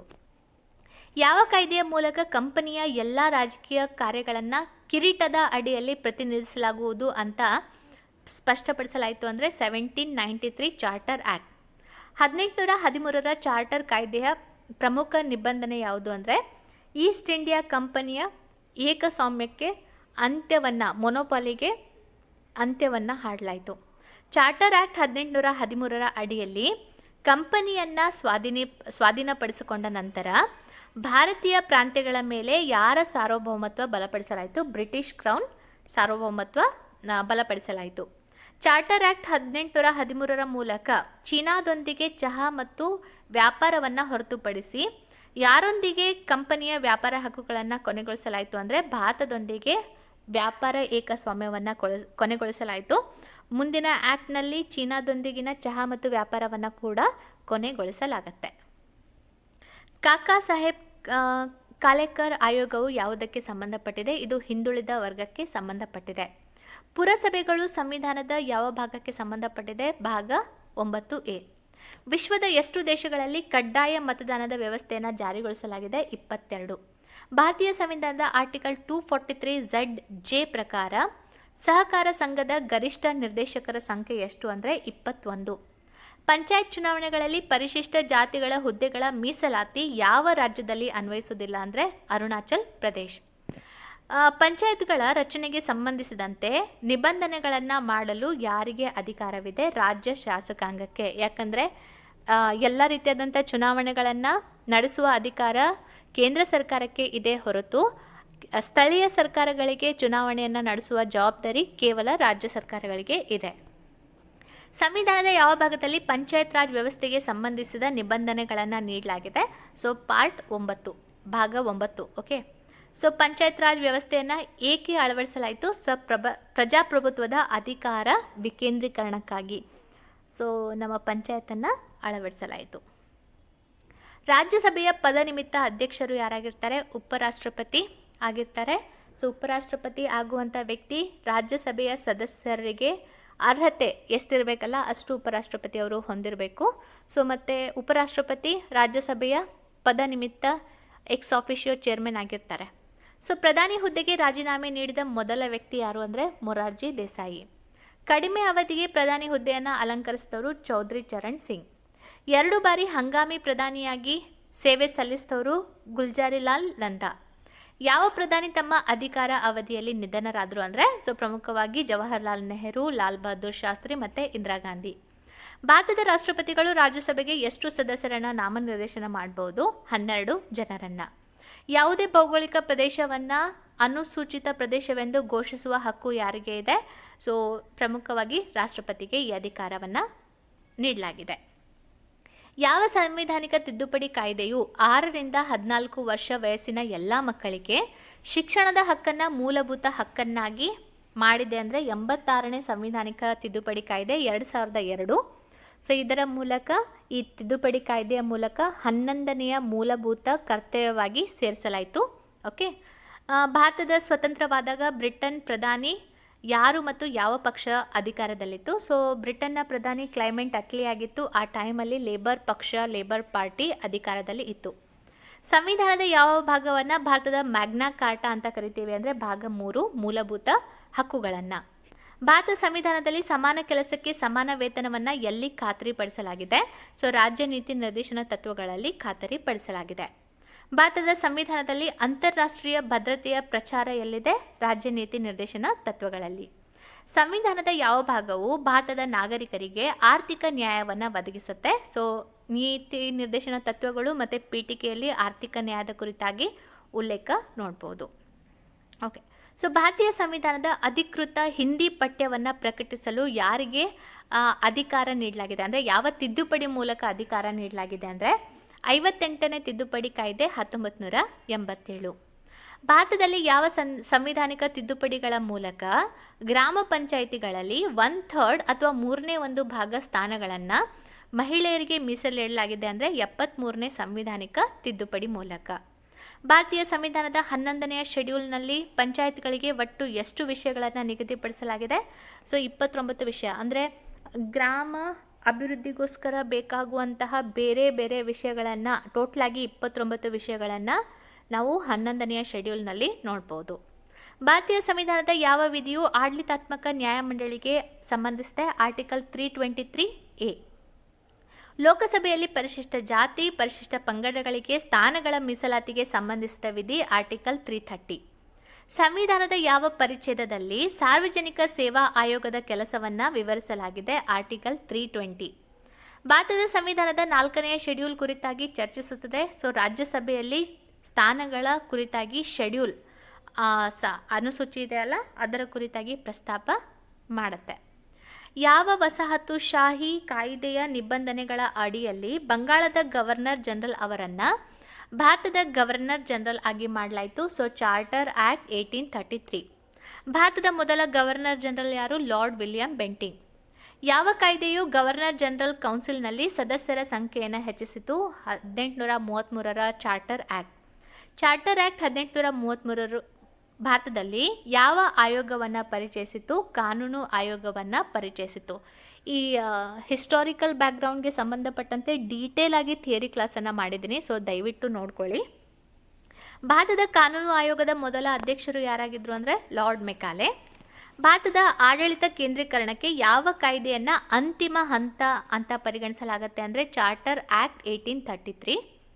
1833ರ ಚಾರ್ಟರ್ ಆ್ಯಕ್ಟ್ ಅಡಿಯಲ್ಲಿ ಭಾರತದಲ್ಲಿ ಯಾವ ಆಚರಣೆಯನ್ನು ಕಾನೂನು ಬಾಹಿರ ಅಂತ ಘೋಷಣೆ ಮಾಡಲಾಯಿತು ಅಂದರೆ ಗುಲಾಮಗಿರಿ. Very important, most repeated question. So 1952ರಲ್ಲಿ ಭಾರತದ ಮೊದಲ ಸಾಮಾನ್ಯ ಬಜೆಟನ್ನು ಯಾರು ಮಂಡಿಸಿದ್ರು? So PK Shanmuga Chetty. ಸಂವಿಧಾನ ಸಭೆಯು ಭಾರತೀಯ ಸಂವಿಧಾನವನ್ನು ಎಷ್ಟು ದಿನಗಳಲ್ಲಿ ರಚನೆ ಮಾಡಿತ್ತು ಅಂದರೆ 2 ವರ್ಷ 11 ತಿಂಗಳು 18 ದಿನಗಳು. ಪಂಚಾಯತ್ ರಾಜ್ ವ್ಯವಸ್ಥೆ ಯಾವುದನ್ನು ಆಧರಿಸಿದೆ? ಅಧಿಕಾರ ವಿಕೇಂದ್ರೀಕರಣದ ಮೇಲೆ. ಯಾವ ಕಾಯ್ದೆಯ ಮೂಲಕ ಭಾರತದಲ್ಲಿ ಮೊದಲ ಬಾರಿಗೆ ಸುಪ್ರೀಂ ಕೋರ್ಟ್ ಸ್ಥಾಪನೆಗೆ ಅವಕಾಶ ಕಲ್ಪಿಸಲಾಯಿತು? 1773 ರೆಗ್ಯುಲೇಟಿಂಗ್ ಆ್ಯಕ್ಟ್. ಸೊ ಫೋರ್ಟ್ ವಿಲಿಯಂನಲ್ಲಿ, ಕಲ್ಕತ್ತಾದ ಫೋರ್ಟ್ ವಿಲಿಯಂನಲ್ಲಿ ಮೊದಲ ಸುಪ್ರೀಂ ಕೋರ್ಟನ್ನು ಸ್ಥಾಪನೆ ಮಾಡಲಾಯಿತು. 1774ರಲ್ಲಿ ಸ್ಥಾಪನೆ ಮಾಡಲಾಯಿತು. ರಾಜ್ಯಸಭೆಯನ್ನು ಮೊದಲು ಯಾವಾಗ ರಚಿಸಲಾಯಿತು? 3 ಏಪ್ರಿಲ್ 1952. ಯಾವ ವರ್ಷದಲ್ಲಿ ಗೋವಾಕ್ಕೆ ರಾಜ್ಯ ಸ್ಥಾನಮಾನ ನೀಡಲಾಯಿತು? 1987. ಭಾರತದ ಸ್ವತಂತ್ರದ ಸಮಯದಲ್ಲಿ ಭಾರತೀಯ ರಾಷ್ಟ್ರೀಯ ಕಾಂಗ್ರೆಸ್ನ ಅಧ್ಯಕ್ಷರು ಯಾರಾಗಿದ್ದರು ಅಂದರೆ JB ಕೃಪಲಾನಿ ಅವರು. ಯಾವ ಕಾಯ್ದೆಯ ಮೂಲಕ ಭಾರತದಲ್ಲಿ ವರ್ಗ, ಜಾತಿ, ಧರ್ಮ ಇತ್ಯಾದಿಗಳ ಆಧಾರದ ಮೇಲೆ ಪ್ರತ್ಯೇಕ ಕ್ಷೇತ್ರಗಳನ್ನು ರಚಿಸಲು ಅವಕಾಶ ಕಲ್ಪಿಸಲಾಗಿತ್ತು? ಸೊ ಫಸ್ಟ್ ಅಟೆಂಪ್ಟ್ ಮಾಡಿದ್ದು ಮಾರ್ಲೆ ಮಿಂಟೋ ಸುಧಾರಣೆ ಅಥವಾ ಭಾರತ ಸರ್ಕಾರ ಕಾಯ್ದೆ 1909. ಇದರ ಅಡಿಯಲ್ಲಿ, ಕಾಯ್ದೆಯ ಅಡಿಯಲ್ಲಿ ಮುಸ್ಲಿಮರಿಗೆ ಸೆಪರೇಟ್ ಎಲೆಕ್ಟರೇಟನ್ನು ಸ್ಥಾಪಿಸಲಾಗಿತ್ತು. ಲಾರ್ಡ್ ಮಿಂಟೋ ಅವರನ್ನು ಕೋಮು ಮತದಾರರ ಪಿತಾಮಹ ಅಂತ ನಾವು ಕನ್ಸಿಡರ್ ಮಾಡ್ತೀವಿ. ಭಾರತೀಯ ಸಂವಿಧಾನದ ಒಕ್ಕೂಟ ಮತ್ತು ರಾಜ್ಯಗಳ ನಡುವಿನ ಅಧಿಕಾರದ ವಿಭಜನೆಯ ವಿಧಾನವು ಯಾವ ದೇಶದ ಒಕ್ಕೂಟದ ಸ್ಫೂರ್ತಿಯನ್ನು ಆಧರಿಸಿದೆ? ಕೆನಡಾ. ಸಂವಿಧಾನದ ಯಾವ ಪರಿಚ್ಛೇದದಲ್ಲಿ ಸಮಾನ ನ್ಯಾಯ ಮತ್ತು ಉಚಿತ ಕಾನೂನು ಸಹಾಯದ ಅವಕಾಶವಿದೆ? ಆರ್ಟಿಕಲ್ 39A ಅಡಿಯಲ್ಲಿ. ಭಾರತೀಯ ಸಂವಿಧಾನವನ್ನು ಎಷ್ಟು ಭಾಗಗಳಾಗಿ ವಿಂಗಡಿಸಲಾಗಿದೆ? 22 ಭಾಗಗಳಾಗಿ. ಭಾರತದ ಮೊದಲ ಮುಖ್ಯ ಚುನಾವಣಾ ಆಯುಕ್ತರು ಸುಕುಮಾರ್ ಸೇನ್. ರಾಷ್ಟ್ರಪತಿ ಚುನಾವಣೆಗೆ ಕನಿಷ್ಠ ವಯಸ್ಸು ಎಷ್ಟು ಅಂದರೆ 35 ವರ್ಷಗಳು. ಸಂವಿಧಾನದಲ್ಲಿ ಮೂಲಭೂತ ಕರ್ತವ್ಯಗಳನ್ನು ಸೇರಿಸುವ ಕಲ್ಪನೆಯನ್ನು ಯಾವ ದೇಶದ ಸಂವಿಧಾನದಿಂದ ಎರವಲು ಪಡೆದುಕೊಳ್ಳಲಾಗಿದೆ? ಸೋವಿಯತ್ ಒಕ್ಕೂಟದ ಸಂವಿಧಾನದಿಂದ. ಸಂಸತ್ತಿನ ಅಧಿವೇಶನ ಪ್ರಾರಂಭವಾದ ನಂತರ ರಾಷ್ಟ್ರಪತಿ ಹೊರಡಿಸಿದ ಸುಗ್ರೀವಾಜ್ಞೆಯನ್ನು ಎಷ್ಟು ಸಮಯದವರೆಗೆ ಸದನದಲ್ಲಿ ಇರಿಸಲಾಗುವುದು ಅಂದರೆ 6 ವಾರಗಳವರೆಗೆ. ಓಕೆ. ಸೊ ಸಂಸತ್ತು ಭಾರತೀಯ ಸಂವಿಧಾನದಲ್ಲಿ ಭಾರತದ ಅಧಿಕೃತ ಭಾಷೆಗೆ ಸಂಬಂಧಿಸಿದ ನಿಬಂಧನೆಗಳನ್ನು ಹೇಗೆ ತಿದ್ದುಪಡಿ ಮಾಡ್ಬೋದು? ಸೊ ಸರಳ ಬಹುಮತದ ಮೂಲಕ. ಸೊ 3 ರೀತಿಯಾದಂತಹ ಬಹುಮತಗಳನ್ನು ನಾವು ನೋಡ್ಬೋದು. ಅದರಲ್ಲಿ ಸರಳ ಬಹುಮತದ ಮೂಲಕ ಈ ಒಂದು ಅಧಿಕೃತ ಭಾಷೆಗೆ ನಿಬಂಧನೆಯನ್ನು ತಿದ್ದುಪಡಿ ಮಾಡ್ಬೋದು. ಅನುಮತಿ ಇಲ್ಲದೆ ಸಂಸತ್ತಿಗೆ ಗೈರು ಹಾಜರಾಗಿ ಎಷ್ಟು ದಿನಗಳವರೆಗೆ ಸಂಸದರನ್ನು ಅನರ್ಹಗೊಳಿಸಬಹುದು? ಸೊ 60 ದಿನಗಳವರೆಗೆ ಇನ್ಫಾರ್ಮ್ ಮಾಡದೆ ಗೈರು ಹಾಜರಾದರೆ ಅವರನ್ನು ಅಮಾನತುಗೊಳಿಸಲಾಗುತ್ತೆ. ದಿ ಆಕ್ಸಿಡೆಂಟಲ್ ಪ್ರೈಮ್ ಮಿನಿಸ್ಟರ್ ಪುಸ್ತಕದ ಲೇಖಕರು ಯಾರು? ಸಂಜಯ್ ಬಾರು. ಭಾರತ ಮತ್ತು ಅಮೆರಿಕದ ರಾಜಕೀಯ ವ್ಯವಸ್ಥೆಗಳ ನಡುವೆ ಸಾಮಾನ್ಯವಾಗಿರುವ ಲಕ್ಷಣಗಳು ಯಾವುದು ಅಂದರೆ ರಾಷ್ಟ್ರಪತಿಗಳ ಪಾಕೆಟ್ ವೀಟೋ ಅಧಿಕಾರ. ಸೊ ವೀಟೋ ಅಧಿಕಾರ ವೆರಿ ಇಂಪಾರ್ಟೆಂಟ್. ಎಲ್ಲವನ್ನು ನಾನು ಡೀಟೇಲ್ ಆಗಿ ಥಿಯರಿ ಕ್ಲಾಸಲ್ಲಿ ಮಾಡಿಕೊಡ್ತೀನಿ. ಸೊ ಅದನ್ನು ಕೂಡ ನೋಡ್ತಾ ಇರಿ. ಭಾರತೀಯ ಸಂವಿಧಾನದಲ್ಲಿ ರಾಜ್ಯಗಳ ಒಕ್ಕೂಟದ ಪರಿಕಲ್ಪನೆಯನ್ನು ಎಲ್ಲಿಂದ ಎರವಲು ಪಡೆಯಲಾಗಿದೆ? ಸೊ ಬ್ರಿಟಿಷ್ ಉತ್ತರ ಅಮೆರಿಕ ಕಾಯ್ದೆ 1867. ಸಹಕಾರ ಸಂಘಗಳಿಗೆ ಸಂಬಂಧಿಸಿದ ನಿಬಂಧನೆಗಳನ್ನು ಎಲ್ಲಿ ವಿವರಿಸಲಾಗಿದೆ? ಸೊ ಭಾಗ 9B ಅಡಿಯಲ್ಲಿ. ಭಾರತದ ಸಂವಿಧಾನದ ಪರಿಶಿಷ್ಟ ಮತ್ತು ಬುಡಕಟ್ಟು ಪ್ರದೇಶಗಳನ್ನು ಎಲ್ಲಿ ವಿವರಿಸಲಾಗಿದೆ ಅಂದರೆ ಯಾವ ಭಾಗದಲ್ಲಿ? ಸೊ ಭಾಗ 10ರ ಅಡಿಯಲ್ಲಿ ವಿವರಿಸಲಾಗಿದೆ. ಭಾರತದ ಸಂವಿಧಾನದಲ್ಲಿ ಪರಿಶಿಷ್ಟ ಜಾತಿಗಳಿಗೆ ಸಂಬಂಧಿಸಿದ ವಿಧಿ ಯಾವುದು ಅಂದರೆ ಆರ್ಟಿಕಲ್ 341. ಓಕೆ. ಸೊ ಯಾರ ಅನುಮತಿ ಇಲ್ಲದೆ ರಾಜ್ಯ ವಿಧಾನಸಭೆಯಲ್ಲಿ ಯಾವುದೇ ಹಣದ ಮಸೂದೆಯನ್ನು ಮಂಡಿಸಲಾಗೋದಿಲ್ಲ? ಸೊ ಕೇಂದ್ರಕ್ಕೆ ಸಂಬಂಧಪಟ್ಟಂತೆ ರಾಷ್ಟ್ರಪತಿಗಳ ಪೂರ್ವಾನುಮತಿಯನ್ನು ಪಡ್ಕೋಬೇಕು. ರಾಜ್ಯದ ವಿಷಯಕ್ಕೆ ಸಂಬಂಧಪಟ್ಟಂತೆ ರಾಜ್ಯಪಾಲರ ಪೂರ್ವಾನುಮತಿಯನ್ನು ಪಡ್ಕೋಬೇಕು. ಸೊ ರಾಷ್ಟ್ರಪತಿ ಭಾಷಣವನ್ನು ಯಾರು ಸಿದ್ಧಪಡಿಸ್ತಾರೆ? ಕೇಂದ್ರ ಸಚಿವ ಸಂಪುಟ. ಸಾರ್ವಜನಿಕ ಲೆಕ್ಕ ಪತ್ರ ಸಮಿತಿಯಲ್ಲಿ ರಾಜ್ಯಸಭೆಯ ಎಷ್ಟು ಸದಸ್ಯರು ಇರ್ತಾರೆ ಅಂದರೆ 7 ಜನ ಸದಸ್ಯರು ಇರ್ತಾರೆ. ಡಿಲಿಮಿಟೇಷನ್ ಆಯೋಗದ ಪದನಿಮಿತ್ಯ ಅಧ್ಯಕ್ಷರು ಯಾರು ಅಂದರೆ ಮುಖ್ಯ ಚುನಾವಣಾ ಆಯುಕ್ತರು. ಸೊ ಡಿಲಿಮಿಟೇಷನ್ ಆ್ಯಕ್ಟ್ ಇದೆಯಲ್ಲ, ಚುನಾವಣೆಗೆ ಸಂಬಂಧಪಟ್ಟಂತೆ ವೆರಿ ವೆರಿ ಇಂಪಾರ್ಟೆಂಟ್ ಆಗಿದೆ. ಸೊ ಅದರ ಅನ್ವಯನೇ ರಾಜ್ಯಗಳ ಜನಸಂಖ್ಯೆಗೆ ಅನುಗುಣವಾಗಿ ಚುನಾವಣೆಗಳನ್ನೆಲ್ಲ ನಡೆಸಲಾಗತ್ತೆ. ಭಾರತದ ಸುಪ್ರೀಂ ಕೋರ್ಟ್ನ ಮುಖ್ಯ ನ್ಯಾಯಾಧೀಶರು ಭಾರತದ ರಾಷ್ಟ್ರಪತಿಯಾಗಿ ಸೇವೆ ಸಲ್ಲಿಸಿದ್ದವರು ಯಾರು ಅಂದರೆ ನ್ಯಾಯಮೂರ್ತಿ ಎಂ ಹಿದಾಯತುಲ್ಲಾ. ಭಾರತದ ಮೊದಲ ಮಹಿಳಾ ರಾಷ್ಟ್ರಪತಿ ಪ್ರತಿಭಾ ದೇವಿ ಸಿಂಗ್ ಪಾಟೀಲ್. ಅವಿರೋಧವಾಗಿ ಆಯ್ಕೆಯಾದ ಭಾರತದ ಏಕೈಕ ರಾಷ್ಟ್ರಪತಿ ಅಂದರೆ ನೀಲಂ ಸಂಜೀವ್ ರೆಡ್ಡಿ. ಲೋಕಸಭೆಗೆ ಯಾವ ಸಮುದಾಯದ 2 ಸದಸ್ಯರನ್ನು ನಾಮನಿರ್ದೇಶನ ಮಾಡುವ ಹಕ್ಕು ರಾಷ್ಟ್ರಪತಿಗೆ ಇದೆ? ಆಂಗ್ಲೋ ಇಂಡಿಯನ್ ಸಮುದಾಯ. ಸೊ ಅದನ್ನು ಇವಾಗ ತೆಗೆದುಹಾಕಿದ್ದಾರೆ. ಭಾರತೀಯ ಸಂವಿಧಾನದ ಯಾವ ವಿಧಿಯು ರಾಷ್ಟ್ರಪತಿಗೆ ಸುಪ್ರೀಂ ಕೋರ್ಟ್ಗೆ ಸಲಹೆ ನೀಡುವ ಅಧಿಕಾರವನ್ನು ಕೊಡುತ್ತೆ ಅಂದರೆ ಆರ್ಟಿಕಲ್ 143. ವೆರಿ ವೆರಿ ಇಂಪಾರ್ಟೆಂಟ್ ಈ ಒಂದು ಕ್ವಶನ್. ಪೌರತ್ವ ತಿದ್ದುಪಡಿ ಕಾಯ್ದೆ 2015 ಅಡಿಯಲ್ಲಿ ಭಾರತದ ಸಾಗರೋತ್ತರ ಪ್ರಜೆಯಾಗಿ ನೋಂದಾಯಿಸಲು ಯಾವ ಭಾರತೀಯ ಕಾರ್ಡ್ ಹೊಂದಿರುವವರು ಅರ್ಹರಲ್ಲ ಅಂದರೆ ವಿಭಜನೆಯ ನಂತರ ಪಾಕಿಸ್ತಾನಕ್ಕೆ ವಲಸೆ ಬಂದ ಭಾರತೀಯರು. ಸೊ ಆರ್ಟಿಕಲ್ 21A ಅಡಿಯಲ್ಲಿ ಮೂಲಭೂತ ಹಕ್ಕುಗಳ ವರ್ಗದಲ್ಲಿ 6ರಿಂದ 14 ವರ್ಷ ವಯಸ್ಸಿನ ಎಲ್ಲ ಮಕ್ಕಳಿಗೆ ಉಚಿತ ಮತ್ತು ಕಡ್ಡಾಯ ಶಿಕ್ಷಣವನ್ನು ಒದಗಿಸುವ ನಿಬಂಧನೆಯನ್ನು ಇರಿಸಿಕೊಳ್ಳಲು ಮುಖ್ಯ ಕಾರಣ ಏನಂದರೆ ಪ್ರಜಾಸತ್ತಾತ್ಮಕ ಸಮಾಜದಲ್ಲಿ ಅಭಿವೃದ್ಧಿಗೆ ಅವಕಾಶದ ಆಧಾರವನ್ನು ನೀಡಲಿಕ್ಕೋಸ್ಕರ. ಭಾರತದಲ್ಲಿ ನಾಗರಿಕ ಮೂಲಭೂತ ಹಕ್ಕುಗಳನ್ನು ಯಾರು ತಿದ್ದುಪಡಿ ಮಾಡ್ಬೋದು? ಸಂಸತ್ತು ಮಾಡ್ಬೋದು. ರಾಜ್ಯದ ಅಧಿಕಾರಗಳ ಮೇಲೆ ನಿಯಂತ್ರಕ ಪಾತ್ರವನ್ನು ಯಾವುದು ವಹಿಸುತ್ತೆ ಅಂದರೆ ಮೂಲಭೂತ ಹಕ್ಕುಗಳು ಭಾಗ 3 ಆರ್ಟಿಕಲ್ 12ರಿಂದ 35ರವರೆಗೆ ಇದನ್ನು ನಾವು ನೋಡ್ಬೋದು. ಸೊ ಸಂವಿಧಾನದ ಯಾವ ವಿಧಿಯ ಅಡಿಯಲ್ಲಿ ಭಾರತದ ರಾಷ್ಟ್ರಪತಿಗಳು ಸುಗ್ರೀವಾಜ್ಞೆಯನ್ನು ಹೊರಡಿಸುವ ಅಧಿಕಾರ ಹೊಂದಿದ್ದಾರೆ ಅಂದರೆ ಆರ್ಟಿಕಲ್ 123. ಭಾರತದ ರಾಷ್ಟ್ರಪತಿ ಮತ್ತು ಉಪರಾಷ್ಟ್ರಪತಿಗಳ ಅನುಪಸ್ಥಿತಿಯಲ್ಲಿ ಯಾರು ಅಧಿಕಾರ ವಹಿಸ್ಕೊಳ್ತಾರೆ ಅಂದರೆ ಸುಪ್ರೀಂ ಕೋರ್ಟ್ನ ಮುಖ್ಯ ನ್ಯಾಯಮೂರ್ತಿ. ಒಂದು ವೇಳೆ ರಾಷ್ಟ್ರಪತಿ ರಾಜೀನಾಮೆ ಕೊಟ್ಟರೆ ರಾಷ್ಟ್ರಪತಿಯಾಗಿ ಆಯ್ಕೆ ಆಗ್ತಾರೆ, ಅಂದರೆ ಅಧಿಕಾರ ವಹಿಸ್ಕೋತಾರೆ.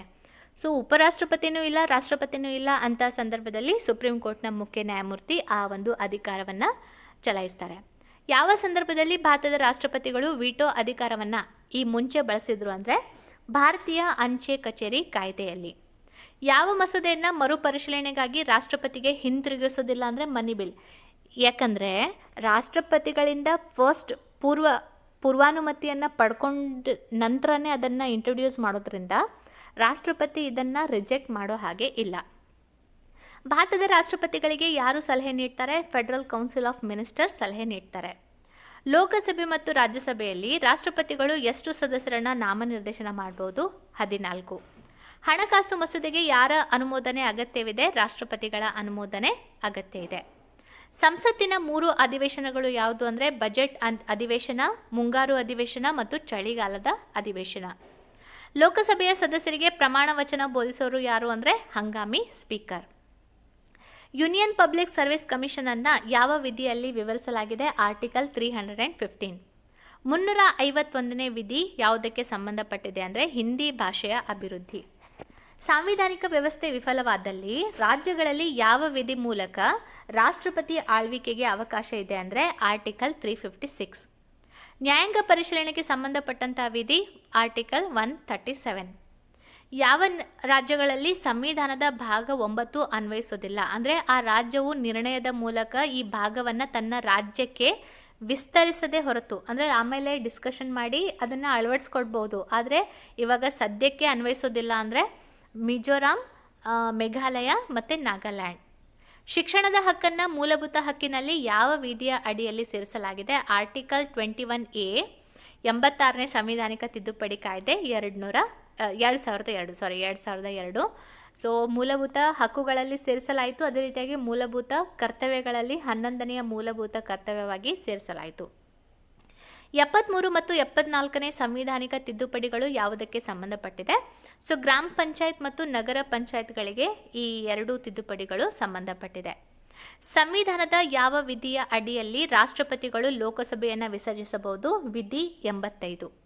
ಸಚಿವರ ವಿರುದ್ಧ ಅವಿಶ್ವಾಸ ಗೊತ್ತುವಳಿ ಮಂಡಿಸಿದರೆ ಏನಾಗ್ಬೋದು? ಸೊ ಇಡೀ ಸಚಿವ ಸಂಪುಟ ರಾಜೀನಾಮೆಯನ್ನು ನೀಡಬೇಕಾಗತ್ತೆ. ಹಣಕಾಸು ಮಸೂದೆಗೆ ಯಾರ ಪೂರ್ವಾನುಮತಿ ಅಗತ್ಯ? ಭಾರತದ ರಾಷ್ಟ್ರಪತಿಗಳದ್ದು. ಮೂಲಭೂತ ಹಕ್ಕುಗಳನ್ನು ತಿದ್ದುಪಡಿ ಮಾಡಲು ಯಾರು ಸಮರ್ಥರು? ಸಂಸತ್ತು. ಸಂವಿಧಾನದ ಯಾವ ಭಾಗದಲ್ಲಿ ನಿರ್ದೇಶನ ತತ್ವಗಳನ್ನು ಉಲ್ಲೇಖಿಸಲಾಗಿದೆ? ಭಾಗ 4. ಯಾವುದೇ ಭಾರತೀಯ ಸಂವಿಧಾನವನ್ನು ಅಭಿವೃದ್ಧಿಪಡಿಸಿದ ಮೂಲಭೂತ ಅಡಿಪಾಯ ಯಾವುದು ಅಂದರೆ ನಮ್ಮ ಅತಿ ಉದ್ದವಾದಂಥ ಕಾಯ್ದೆ ಭಾರತ ಸರ್ಕಾರ ಕಾಯ್ದೆ 1935. ಭಾರತ ಜಾತ್ಯತೀತ ರಾಷ್ಟ್ರ ಅಂದರೆ ಭಾರತೀಯ ರಾಜ್ಯವು ಯಾವುದೇ ನಿರ್ದಿಷ್ಟ ಧರ್ಮವನ್ನು ಬೆಂಬಲಿಸೋದಿಲ್ಲ. ಅಂದರೆ ರಾಷ್ಟ್ರ ಧರ್ಮ, ಈಗ ರಾಷ್ಟ್ರ ಲಾಂಛನ, ರಾಷ್ಟ್ರಗೀತೆ ಅನ್ನೋ ರೀತಿಯಲ್ಲಿ ರಾಷ್ಟ್ರ ಧರ್ಮ ಅಂತ ಯಾವುದೇ ಭಾಷೆಯನ್ನು ಅದು ಪರ್ಟಿಕ್ಯುಲರ್ ಆಗಿ ಹೇಳಲ್ಲ.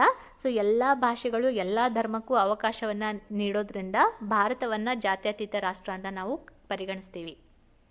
ಸೊ ಲೋಕಸಭೆ ಮತ್ತು ರಾಜ್ಯಸಭೆಯಲ್ಲಿ ಕೋರಮ್ ಅಂದರೆ ಅಟ್ಲೀಸ್ಟ್ ಇಷ್ಟು ಮೆಂಬರ್ ಆದರೂ ಆ ಮೀಟಿಂಗ್ನಲ್ಲಿ ಅಟೆಂಡ್ ಮಾಡಬೇಕು ಅಂತ ಇರುತ್ತಲ್ಲ, ಸೊ ಅದನ್ನು ಕೋರಮ್ ಅಂತ ಹೇಳ್ತೀವಿ. ಸೊ ಒಟ್ಟು ಸದಸ್ಯರ ಸಂಖ್ಯೆಯ 1/10 ಆದರೂ ಇರಬೇಕು ಕೋರಮ್. ಲೋಕಸಭೆಯ ಅಧ್ಯಕ್ಷತೆಯನ್ನು ಡೆಪ್ಯೂಟಿ ಸ್ಪೀಕರ್ ವಹಿಸಿದ್ದರೆ ಅವರಿಗೆ ಯಾವ ಹಕ್ಕಿದೆ? ಸೊ ಮತಗಳ ಸಮಾನತೆ ಸಂದರ್ಭದಲ್ಲಿ ಮತದಾನವನ್ನು ಮಾಡ್ಬೋದು. ಈಗಾಗಲೇ ನಾನು ಎಕ್ಸ್ಪ್ಲೇನ್ ಮಾಡಿದೆ. ಸೊ ಎರಡೂ ಪಕ್ಷಗಳ ಮತಗಳು ಸಮಾನ ಆಗಿದ್ದರೆ ಸೊ ಆ ವೋಟ್ ಬ್ರೇಕ್ ಮಾಡಲಿಕ್ಕೋಸ್ಕರ ತಮ್ಮ ಒಂದು ಮತವನ್ನು ನೀಡ್ಬೋದು. ಸೊ ಭಾರತದಲ್ಲಿ ಹೊಸ ರಾಜ್ಯವನ್ನು ರಚಿಸುವ ಮಸೂದೆಯನ್ನು ಹೇಗೆ ಅಂಗೀಕರಿಸ್ಬೋದು?